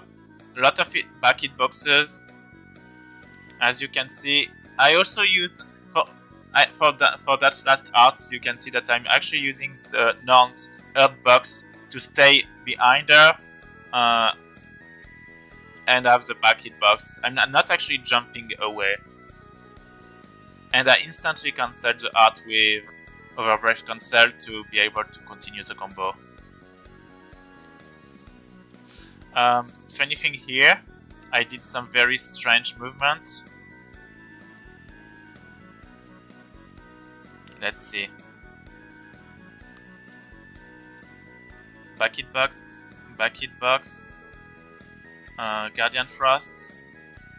I did that attack that actually pushes me away, and I actually used the Senkosho extension to reach back Norn. I didn't use any movement, I just used the extension of an art, even if the first hit whiffed, just to get closer. My back hitboxes with a sidestep to go to actually recenter. So yeah, that's about the combo. Now let's talk about the dodges a little bit. Just one thing, after Shining Blade, I instantly used an OTG art, so that the enemy wouldn't have to recover from the combo, and this means that none will stay at 0 iron stance. And so I wouldn't have, since she has 5, I think, iron stances, which is the highest in the whole game. Doing that small strategy prevents me from having to damage her and put too many and get too risky trying to start a combo. The other thing I did here is not only I stopped the combo to showcase some dodges, but it's actually a very long-term strategy as well. As you saw during the stream, if you keep attacking, the enemy builds EBG, and at 100% EBG, they are able to enter Overbrave. Overbrave is instant, it has a damaging aura, and it's basically the way enemies use the feature to take out. So what I did is that I forced her to cast and miss all her spells so that she runs out of EBG and wouldn't be able to counter with EBG with Overbrave. And that's something that you can see in many different videos. I think I started that with the second Daos fight. I actually did that to prevent him from reaching Overbrave, and I did that for almost every single X-bosses, every single X-boss in the X-dungeon, basically. For the gnome dodge, here what I did is that the attack that pushes me back actually has very few iframes, and you can see that from the flashing light around my character. And it was just enough to, if I actually choose the right angle, it was just enough to go through the different gnome missiles, and I just backstep here to be sure I wouldn't get hit by the last ones. For Ifrit, that's something I showcased many times, but the fireballs from Ifrit are considered projectiles, so you can completely destroy them, and that's what I do with my Arcane Art here. Here I showed how you can cancel the Non's attack and healing ability.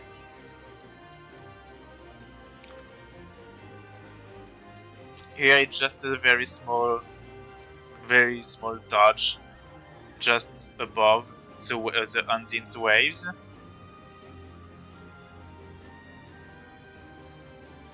And yeah, I think the final dodge is actually the very infamous Asuka dodge.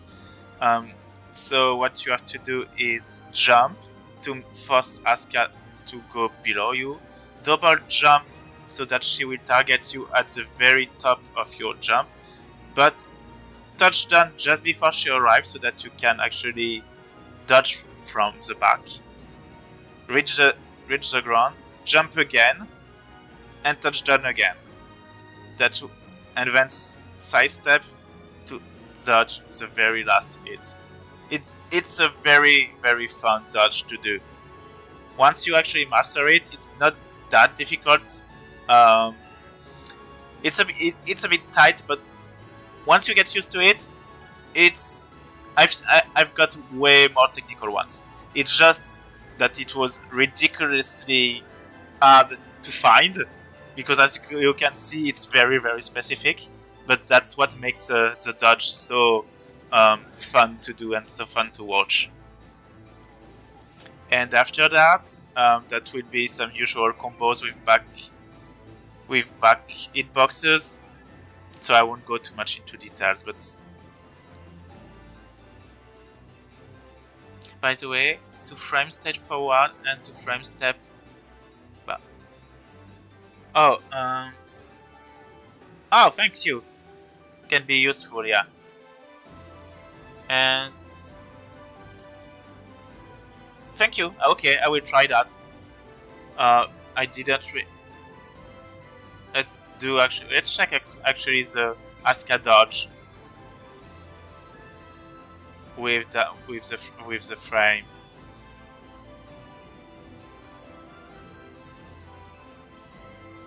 Because it's actually funnier to watch like that. So you can see actually Asuka going just below. I'm at the top of my jump, and now Asuka is going to target me here. She appeared here, but I use touchdown right now so that I can go down. It's very close. That one was extremely close. I reach the ground.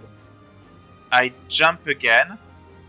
Oh my god, that hitbox is so damn close. And I touch down again. Wow. Wow, that was a way close. That's very close. I know that I did some that were a bit less close, but this one looked ridiculously close. No wonder it looks so so difficult. I think for this one it was actually very tight. Got very lucky with this one. But yeah, that's basically the non-fight. I could go with one more video if you want. I think you wanted a Sharia one, James?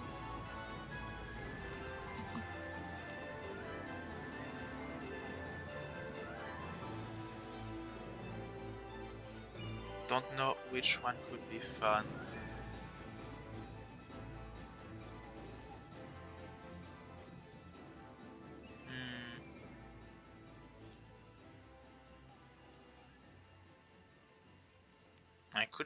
I could actually jump onto this one, which is quite technical, but whatever.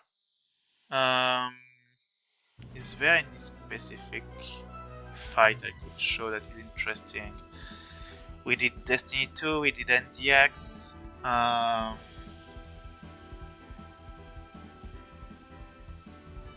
Don't really want to do the class ones.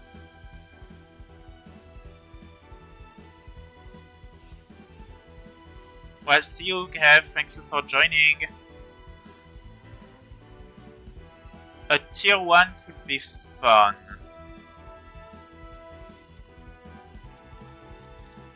Been a while. Which one could I actually do?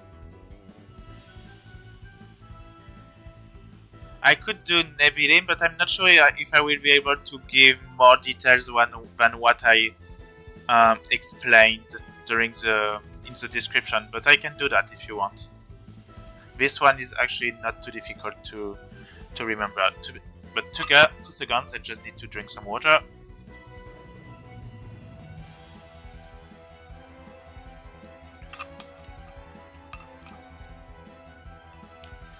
As you wish, I can do another video, or I could just redo the Nebilim fight so that you can see with the video and not just with the description what I mean. Whatever you prefer. Trying to think of what other fight I could do.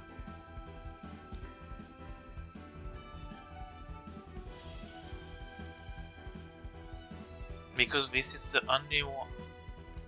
The Trio of Doom, I'm not sure I will be able to give you much more. There's a lot of reaction and not so much strategy. Well, there's a bit of strategy, but I don't think I would be able to go too much into details. Especially since it's one that I've done in like 2 years ago now, and I don't really remember it too much.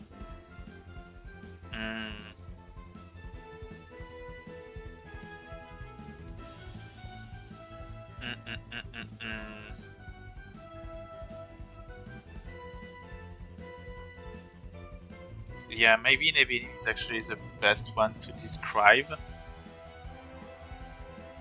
It doesn't feel so long ago. That's because the release of the video was actually much later than the video itself. The recording of the God Generals trio was in 2020, so it's actually 3 years ago.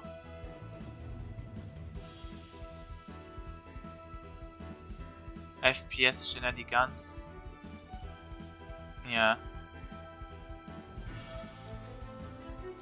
Oh, .psx, true. I will keep Nebilim if I have some time, and let's see with the Philia. So Philia, I actually did a lot of description for this run because it's actually a very fun one. Yes, Leon is the tightest one technical wise, but I think in terms of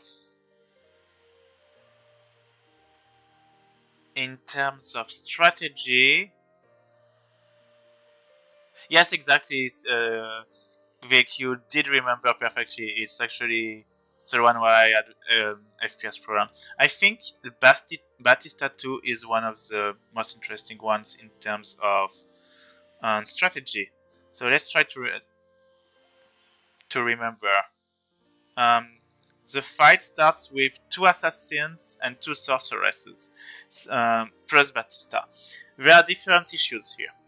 The assassins are pretty quick and they have projectiles that they can actually use against you if they are close, and even if there are enemies that are in front of them. Because in Destiny PSX, if you remember, characters can't really move or attack if they have someone in front of them. That's something that is very stupid, but imagine being so well known for Phantasia that you don't even have to go. Well, that was a very specific search. Vic. Nobody does Philia solos for the PSX version of Tales of Destiny. But yeah, the idea of this run is to actually take advantage of the battle's limitation, of the AI limitations. So when an enemy is trapped between 2 other enemies, they won't be able to do much except use projectiles or cast spells. So the idea is to be able to actually trap some of the physical ones between 2 spellcasters, so that you can get get safe. In this fight, what is very particular is that the assassins can still use projectiles close to you. The sorceress can heal, and they can also use spells. This is basically a recipe for failure, because you have so many things to take into account that the battle can easily turn wrong quickly. The first thing to do is definitely to be able to kill the assassins and render the sorceresses useless. So, first of all, before getting, since I start the fight trapped between enemies, which is like one of the worst possible formation, I run away from everyone so that I can be at the most left of the battlefield. That way, everything that is on the right is trapped behind the sorceress, meaning that they will only be able to move, get closer, and only attack me if they are close to me. They will never be able to run towards me. That way, I'm actually protected for a bit by the different from the different assassins. I pushed the sorceress away so that I can actually get some time to cast spells. Since the sorceress is the closest one to me, she's the only enemy that will try to actively rush and move towards me to use physical attacks and stuff. So I knocked her down like that and used a spell to actually target the rear. Because the idea is to keep the characters that are the most on the left, the enemies that are the most on the left, to damage everything that is on the right, and especially the boss. That way, once all the reinforcements that act like walls, all the reinforcements that act like walls die, the boss at the end will have so few HP that it will take not any effort to finish him. So it's actually the whole Destiny run when there are multiple enemies is actually to use the enemies' formation to your own advantage and to prevent them from being able to attack you. The only issue with that is, okay, it's great to do a lot of damage against Batista, but the assassins can still use attack. They can still attack me if they are close, and the sorceress can still heal and cast spells, so I need to prevent them from doing anything. So another thing I did is, by pushing the sorceress back to the assassins, I can actually cancel... Oh, perfect music. I can actually cancel the projectiles. I don't know if you saw that, but the assassin actually sent daggers towards me. But the sorceress, when being pushed like that, acts as a hitbox and destroyed the assassin's dagger, giving me just enough time to go back, run away from everyone, and cast against spells. Yes, exactly. The idea is to use the enemies as shields against other enemies. So, the other thing that I do is that I try to damage the first sorceress as much as possible without killing her. Why? Because the other sorceress will try to heal in priority. That's their basic strategy.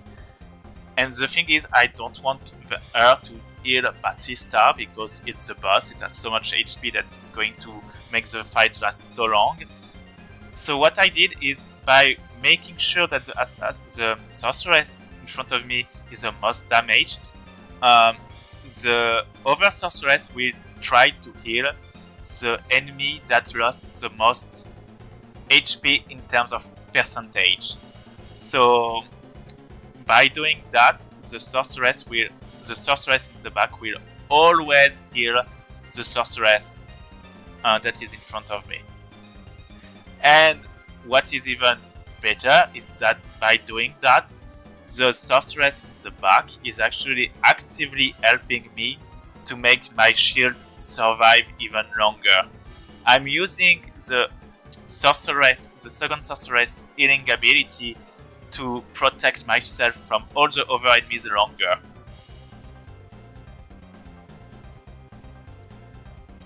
See, the sorceress just got healed, and this is enough to actually start attacking everyone.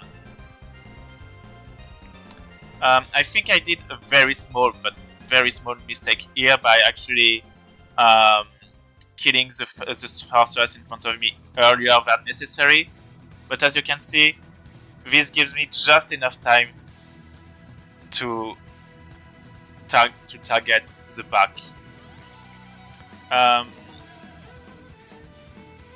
With enough distance and pacing, I can get enough time to cast spells without worrying about the sorceress. As you can see, I sent her so far away it gives me a lot of time to cast spells, and a lot of the run is basically playing with the enemy's AI to be able to survive and kill all the enemies. And that's why this run is so much fun. It's because it was all the first arc was all about strategizing.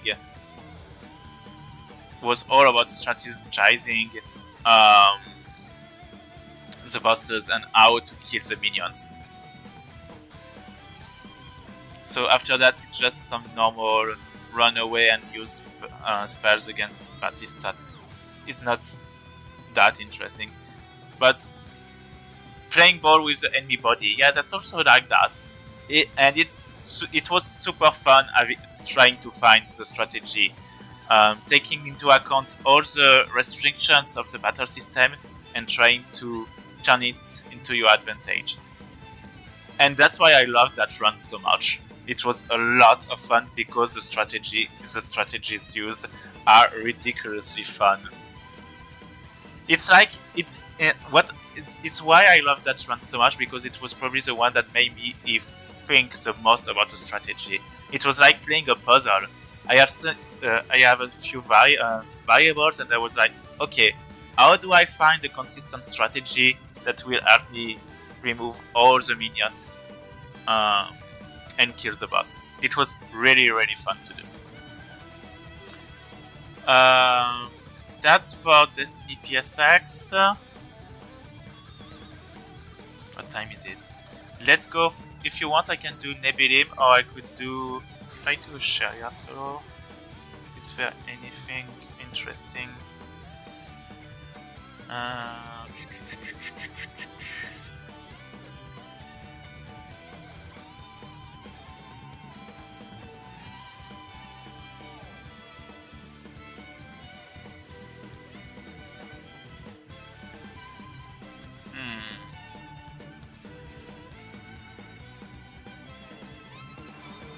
I think Little Queen 3 also had a very long description. Even though it's one of the... Little Queen 3 was one of the funniest, had one of the best strategy. I can actually do one for Sharia. It's the recent Little Queen 3, which is one of my favorite of the 9 years, which is one of my favorite fight of the run. There are many things to say about this one. The first thing is that all the Little Queens, there are 3 types of Little Queens. A melee one, a caster one, and a projectile one. All 3 have different weaknesses, which means that if you are not able to hit all of them, the fight will take longer. So what I did is that if I remember, I made sure to be able to hit at least one weakness for everyone, and I think I can do full weaknesses on only one of them. I think it's actually the caster one, which will help me recover CC when I actually do damage to her, and it's one of the most annoying too. There are many things to take into account in this strategy. The first one is that they are contrary to the first Little Queen fight. The reinforcements come. There are less Little Queens that come at once during reinforcements. It seems like it makes the fight easier, but the problem is that it means that you will probably run out of CC faster and have to restart a combo before all the queens appear. So I couldn't use the same strategy as Little Queen 1, which was a lot of indignation spam, even though it's actually pretty hard to get that one. So what I did here is I started targeting the Little Queen on the left, even if and triggered Dizzy. That way she will be stuck, and the idea is to be able to stagger the 2 on the left and force the third Little Queen on the right to use the radial arc projectile. It's a very annoying attack, but with one step I was able to dodge it. That way I'm actually in a very good position to start casting a spell, and I'm actually in the perfect position to use Lightning Blaster, because Lightning Blaster, as you can see, just hit all 3 of them, and with that way I can start using different spells to gain more CC. And with Divine Saber, I will not only cancel the two little queens on the side, I cancelled the casters, I cancelled the shooting one, and it gives me just enough time to cast Indignation. The only problem with that is that Indignation has a long casting time recovery, and right now everyone can basically punish me. But I needed that Indignation to kill some little queen. If I tried to guard, to instant cast or anything to stop my to recover faster, I would lose my casting bonus and have to redo everything, which is basically the best way to completely fail this run. What I did instead is that I used Majestic Salvo to jump and be able to not only attack the two little queens that were running towards me.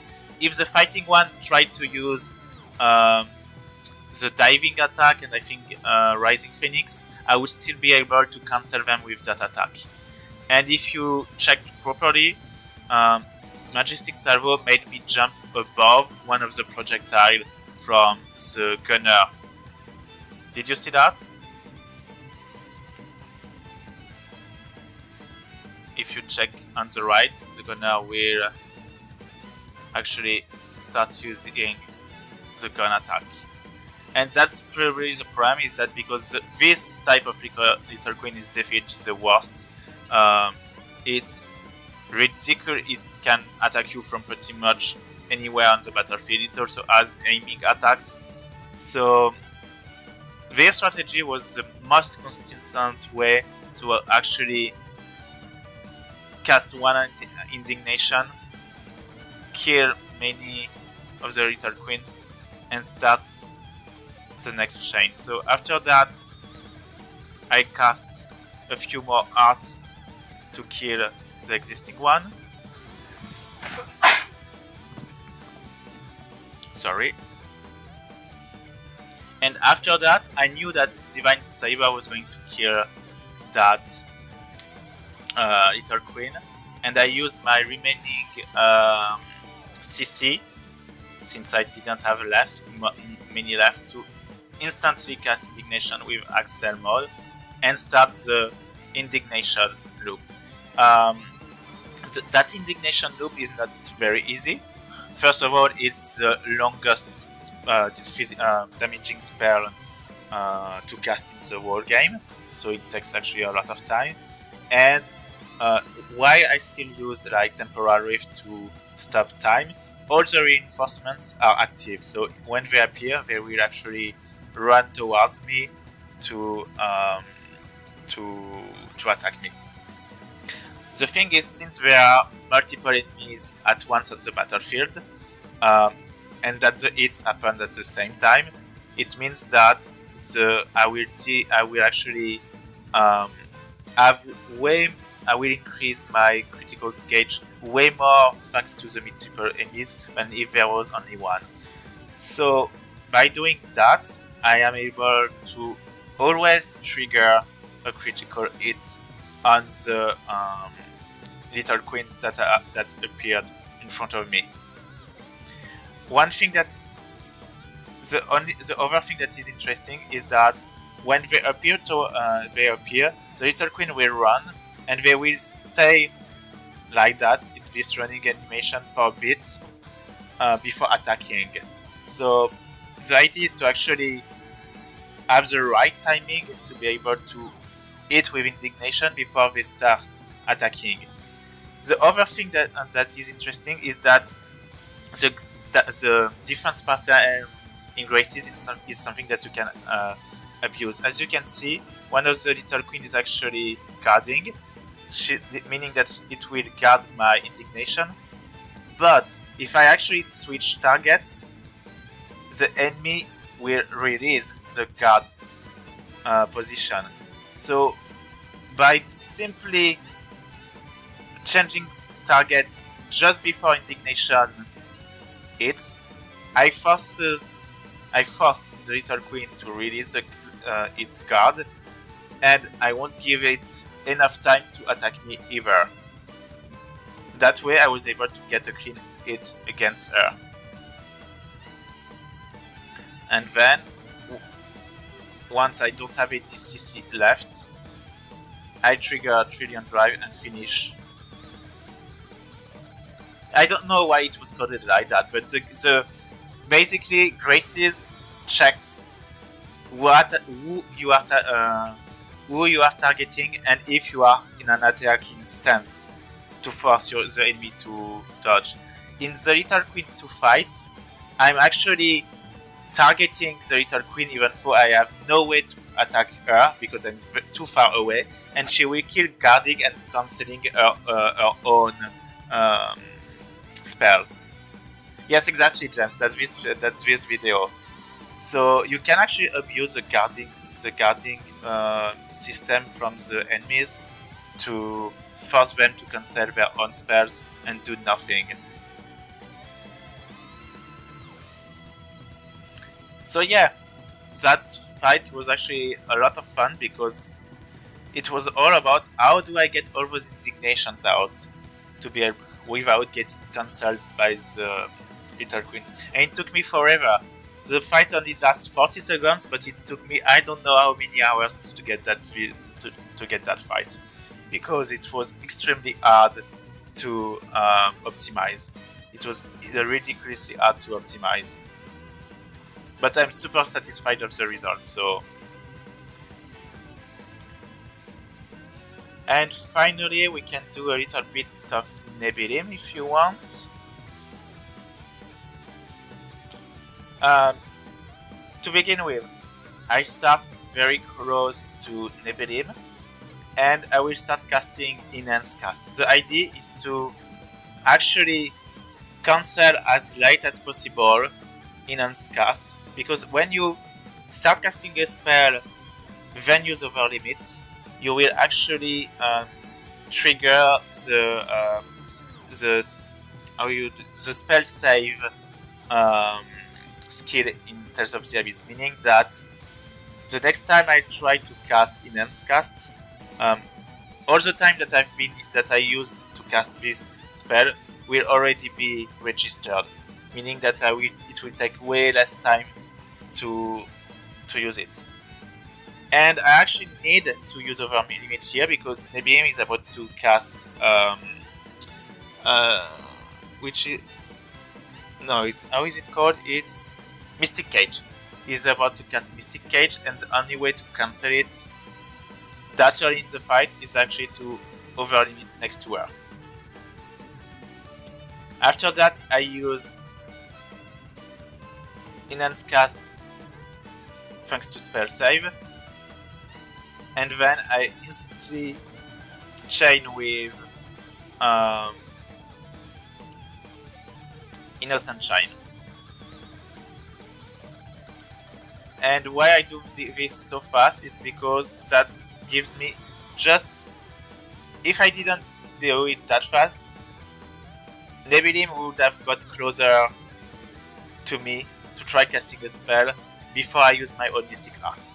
And if I did that, I wouldn't have enough time to cast Holy Lance into Banishing Sorrow here. So it's not visible, but it's very, very small optimizations to be sure that Nebilim is far enough, and so that I can actually cast my spells without worrying about being countered. I got extremely lucky at the beginning of this fight because Nebilim used a lot of Ground Dasher and Ground Dash and Ground Dasher leaves an Earth 4th Field of Phanon, which is just what I need to cast Cluster Raid, which is a very ridiculously powerful spell. And you will see a lot of things like that for the first half. After doing that, I reached the first HP threshold that will force Nebilim to cast Big Bang. So the idea was to actually trap her in a spell combo first, so that I could start casting Force Field. Yes, so I could start casting Force Field. As you can see, I barely released the spell before Nebilim's Mystic Arts activation. And the thing is, when an enemy or anyone casts a Mystic Art, all spells that were being cast are cancelled. So if I were not able to release the spell before, I would not have been able to ever cast it, and I would have taken damage from Big Bang. So once again, extremely tight timing just to get Force Field out before the Big Bang activation. I stay inside it, and since I will completely nullify damage, I can start damaging Nebilim and do combos. As you can see, a lot of Tears combos are based on normal extensions, Sever Fate into free-run spell cancel, and they are basically very easy and nice way to do damage without losing too much TP, because since I have a Mystic Symbol equipped, this is also a battle of attrition and I need to save TP for the finale. I reach another threshold, which will force Nebilim to cast Meteor Swarm, just enough time to cast Enhanced Cast again on myself. And since Nebilim will always get closer to cast spells, I can trap her into Ordinance. And since I know exactly where she's going to stop, it's a very easy way to start a spell combo.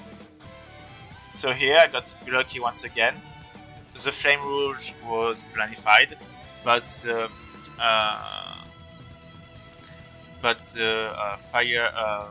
Earth 4th made me able to cast Cluster Raid just after.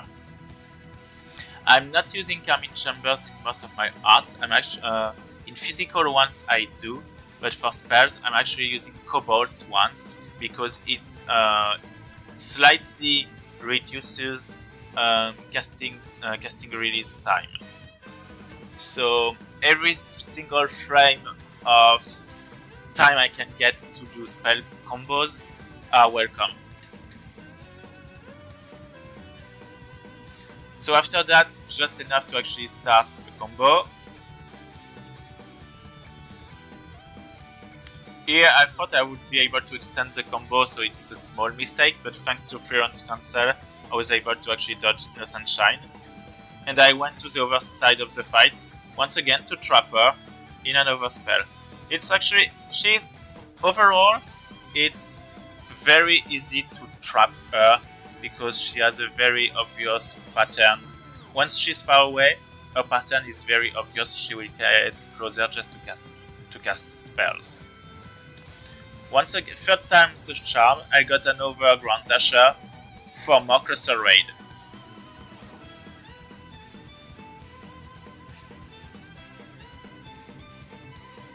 And I think this is the time, I was able to stop my combo and safely start an Ordinance just next to Nebilim because I reached another HP threshold and knew that she was going to use Time Stop. And during Time Stop is not really considered Mystic Art, so Nebilim is not invincible, and this is just a very simple and efficient way to deal additional damage against her. Then I run away so that she's forced to get closer. Got very lucky because Thunderblade is actually pretty hard to dodge. And after that, I think I'm going to damage Nebili, but I will be a bit more precise. I'm going to check how much damage I'm doing to her to be sure that I'm very close to the next pattern without reaching it. Because the idea is that she will soon use Indignation, but I want to force her into the next HP threshold art. So here I'm actually starting the combo, and I will try to extend it as much as possible.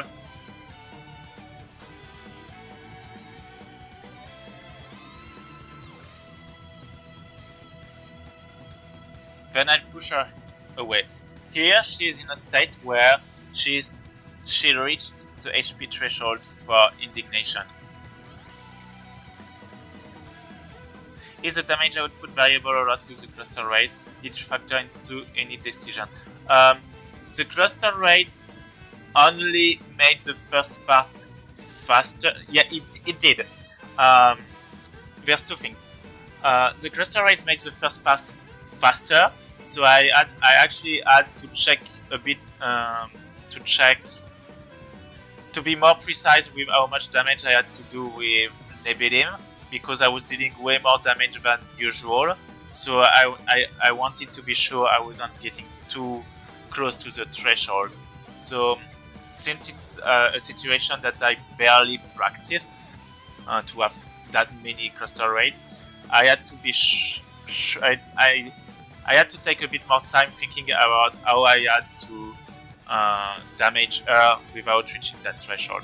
And if you actually check, you will see that at some point in the video, I just land and do nothing, because I'm actually thinking about what are my next steps, what are the next actions I have to do, because I was doing much more damage than usual.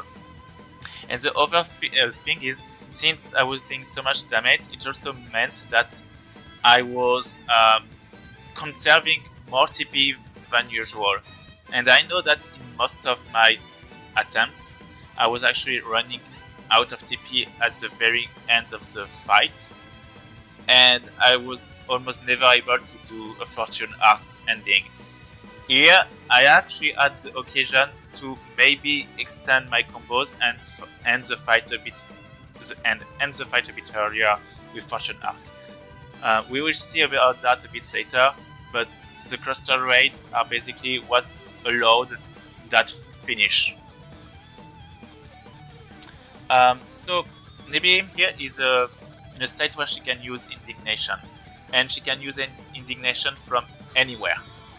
And the thing is that she locks the opponent and considers that the enemies are her target is close when she's actually getting up. So the way it works is that Nebilim will check if there is any character within range, and if there is, she will trigger Indignation. Right now, as you can see, she's starting to get up. So now the game actually checked if I was in range for Indignation. I am around the range of Indignation is like 95% of the battlefield. In terms of checking if the target is here. So right now, Nebilim is thinking that I'm close to her and that she will be able to use Indignation. But what I do is that I actually cancel this process and do a Mystic Art to prevent Nebilim from casting Indignation. But now, when she gets up, we are not at the same position. I earlier I pushed Nebilim at the extreme side of the battlefield, and the way I use my Mystic Art, I am now at the complete opposite side. So at this point, Nebilim is actually checking that there is no target in range for Indignation. So what she will do is that she will want to actually get closer to use it. But the thing is, the game never expects you to have any character out of range. So she will get closer and she will glitch, trying to run towards me like that. And this gives me just about enough time to cast Holy Lance to actually right now pass the Indignation threshold and actually go to another threshold that is Big Bang. And the timing is very short because I chain Holy Lance into a very tight, as you can see, it's barely a few frames. Let's see. It's...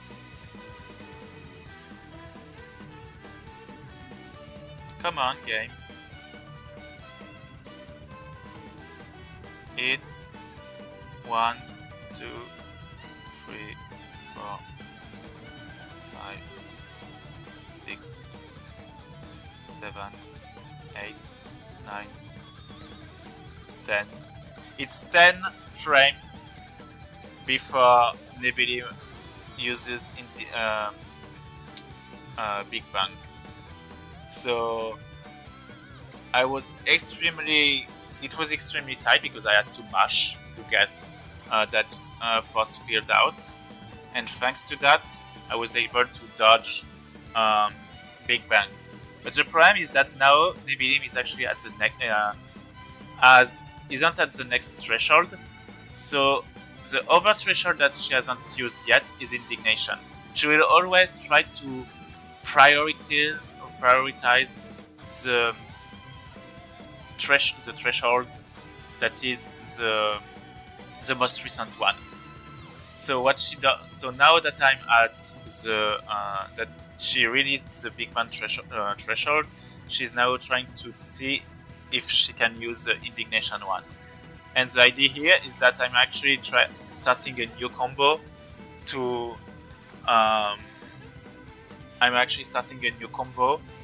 try to go to the next threshold again. It's just a battle of trying to force Nebilim to use over attacks than Indignation. There's a very fun glitch when a character uses a Mystic Art, and if you are in a field of Phanon that normally activates a fourth change, you can actually completely cancel your art.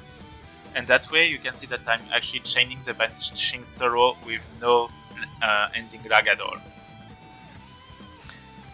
So I start a new combo that I will try to extend quite a bit.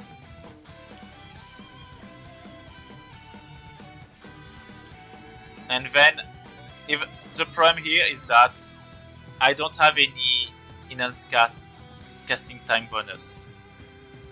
So I need to find a way to continue my combos and damage Nebilim enough without it.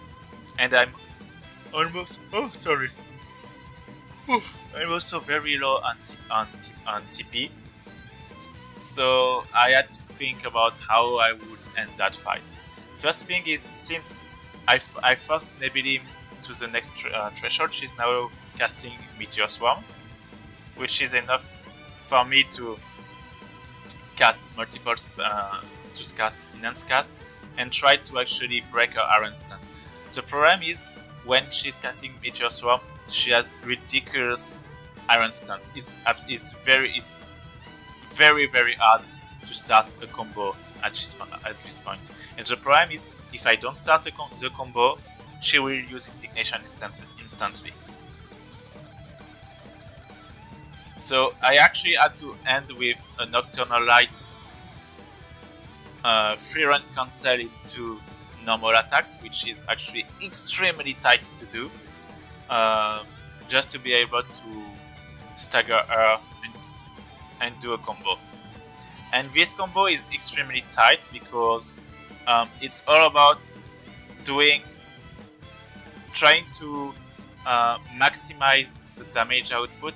As you can see, I'm actually doing a few free run cancel in the middle of the combo to actually prevent the damage mitigation of normal attacks. If you use multiple attacks in a row, the subsequent hits will deal less damage. But if you actually spell cancel between those, you will actually refresh that damage mitigation.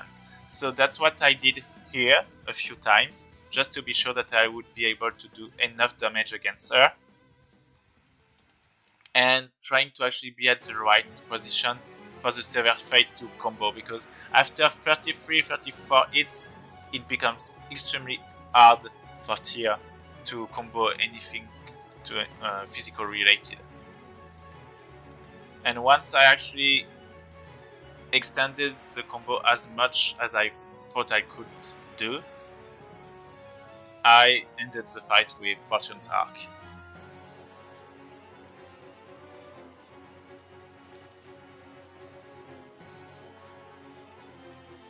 And that's how I did the Nibilim fight, and it was a real nightmare to actually do that. Yes, it was actually clutch. There was another solution if I didn't have enough TP for Fortune's Arc. I could have actually ended the combo like around here, even without enough TP, and I would still have forced another threshold. I would have forced another time stop, but the problem is that I would have to start a combo at the end of time stop, which is actually also very hard. And since at this point of the fight it becomes extremely hard to start a combo of on Nebelim, I didn't want to take this risk and try to finish the game as a fight early with that long combo extension into Fortune's Arc. There was another solution, but it looked way less cool. And it was I never got a successful take with that other solution either. So, but during practice, I was able to tell that there was actually a way to manage it. That's about it for the tier run. I think that's already quite a lot. Unless you already have a specific fight that you have in mind, I think I'm going to stop here. Pretty good progress on the Couleur run. Been able to talk a bit about the different runs. I didn't go with a full run analysis, but I'm actually realizing that a lot of the things I planned were not possible in such a short amount of time. So I think it's actually nice that I was already able to share a bit some of the very technical and small stuff that is impossible to see and understand through a description. So yeah, that was cool, and if you ever guys want to have more detail about a video like that, just tell me, because that's something I do enjoy actually sharing. Tomorrow we will continue the Couleur's run. Dungeons are getting way longer, so I wonder if I will be able to finish everything on Sunday. Maybe I will need 1 or 2 more days for that. Tomorrow evening, after the Couleur's journey's run, I had a time slot dedicated to non-related terms. I haven't prepared anything, nor decided anything. So either I will continue the Couleur's run on this, or if you actually want me to do anything completely special, like play another game, talk about whatever you want, we can do that instead. It's pretty much a free slot to talk about and show something that is completely different than the usual YouTube stuff. So I'll let you think about it.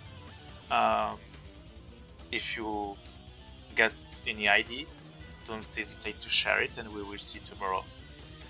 Until then, I bid you farewell. Thanks again for coming, for joining, for sharing, for everything, because it's always a pleasure to stream for you guys.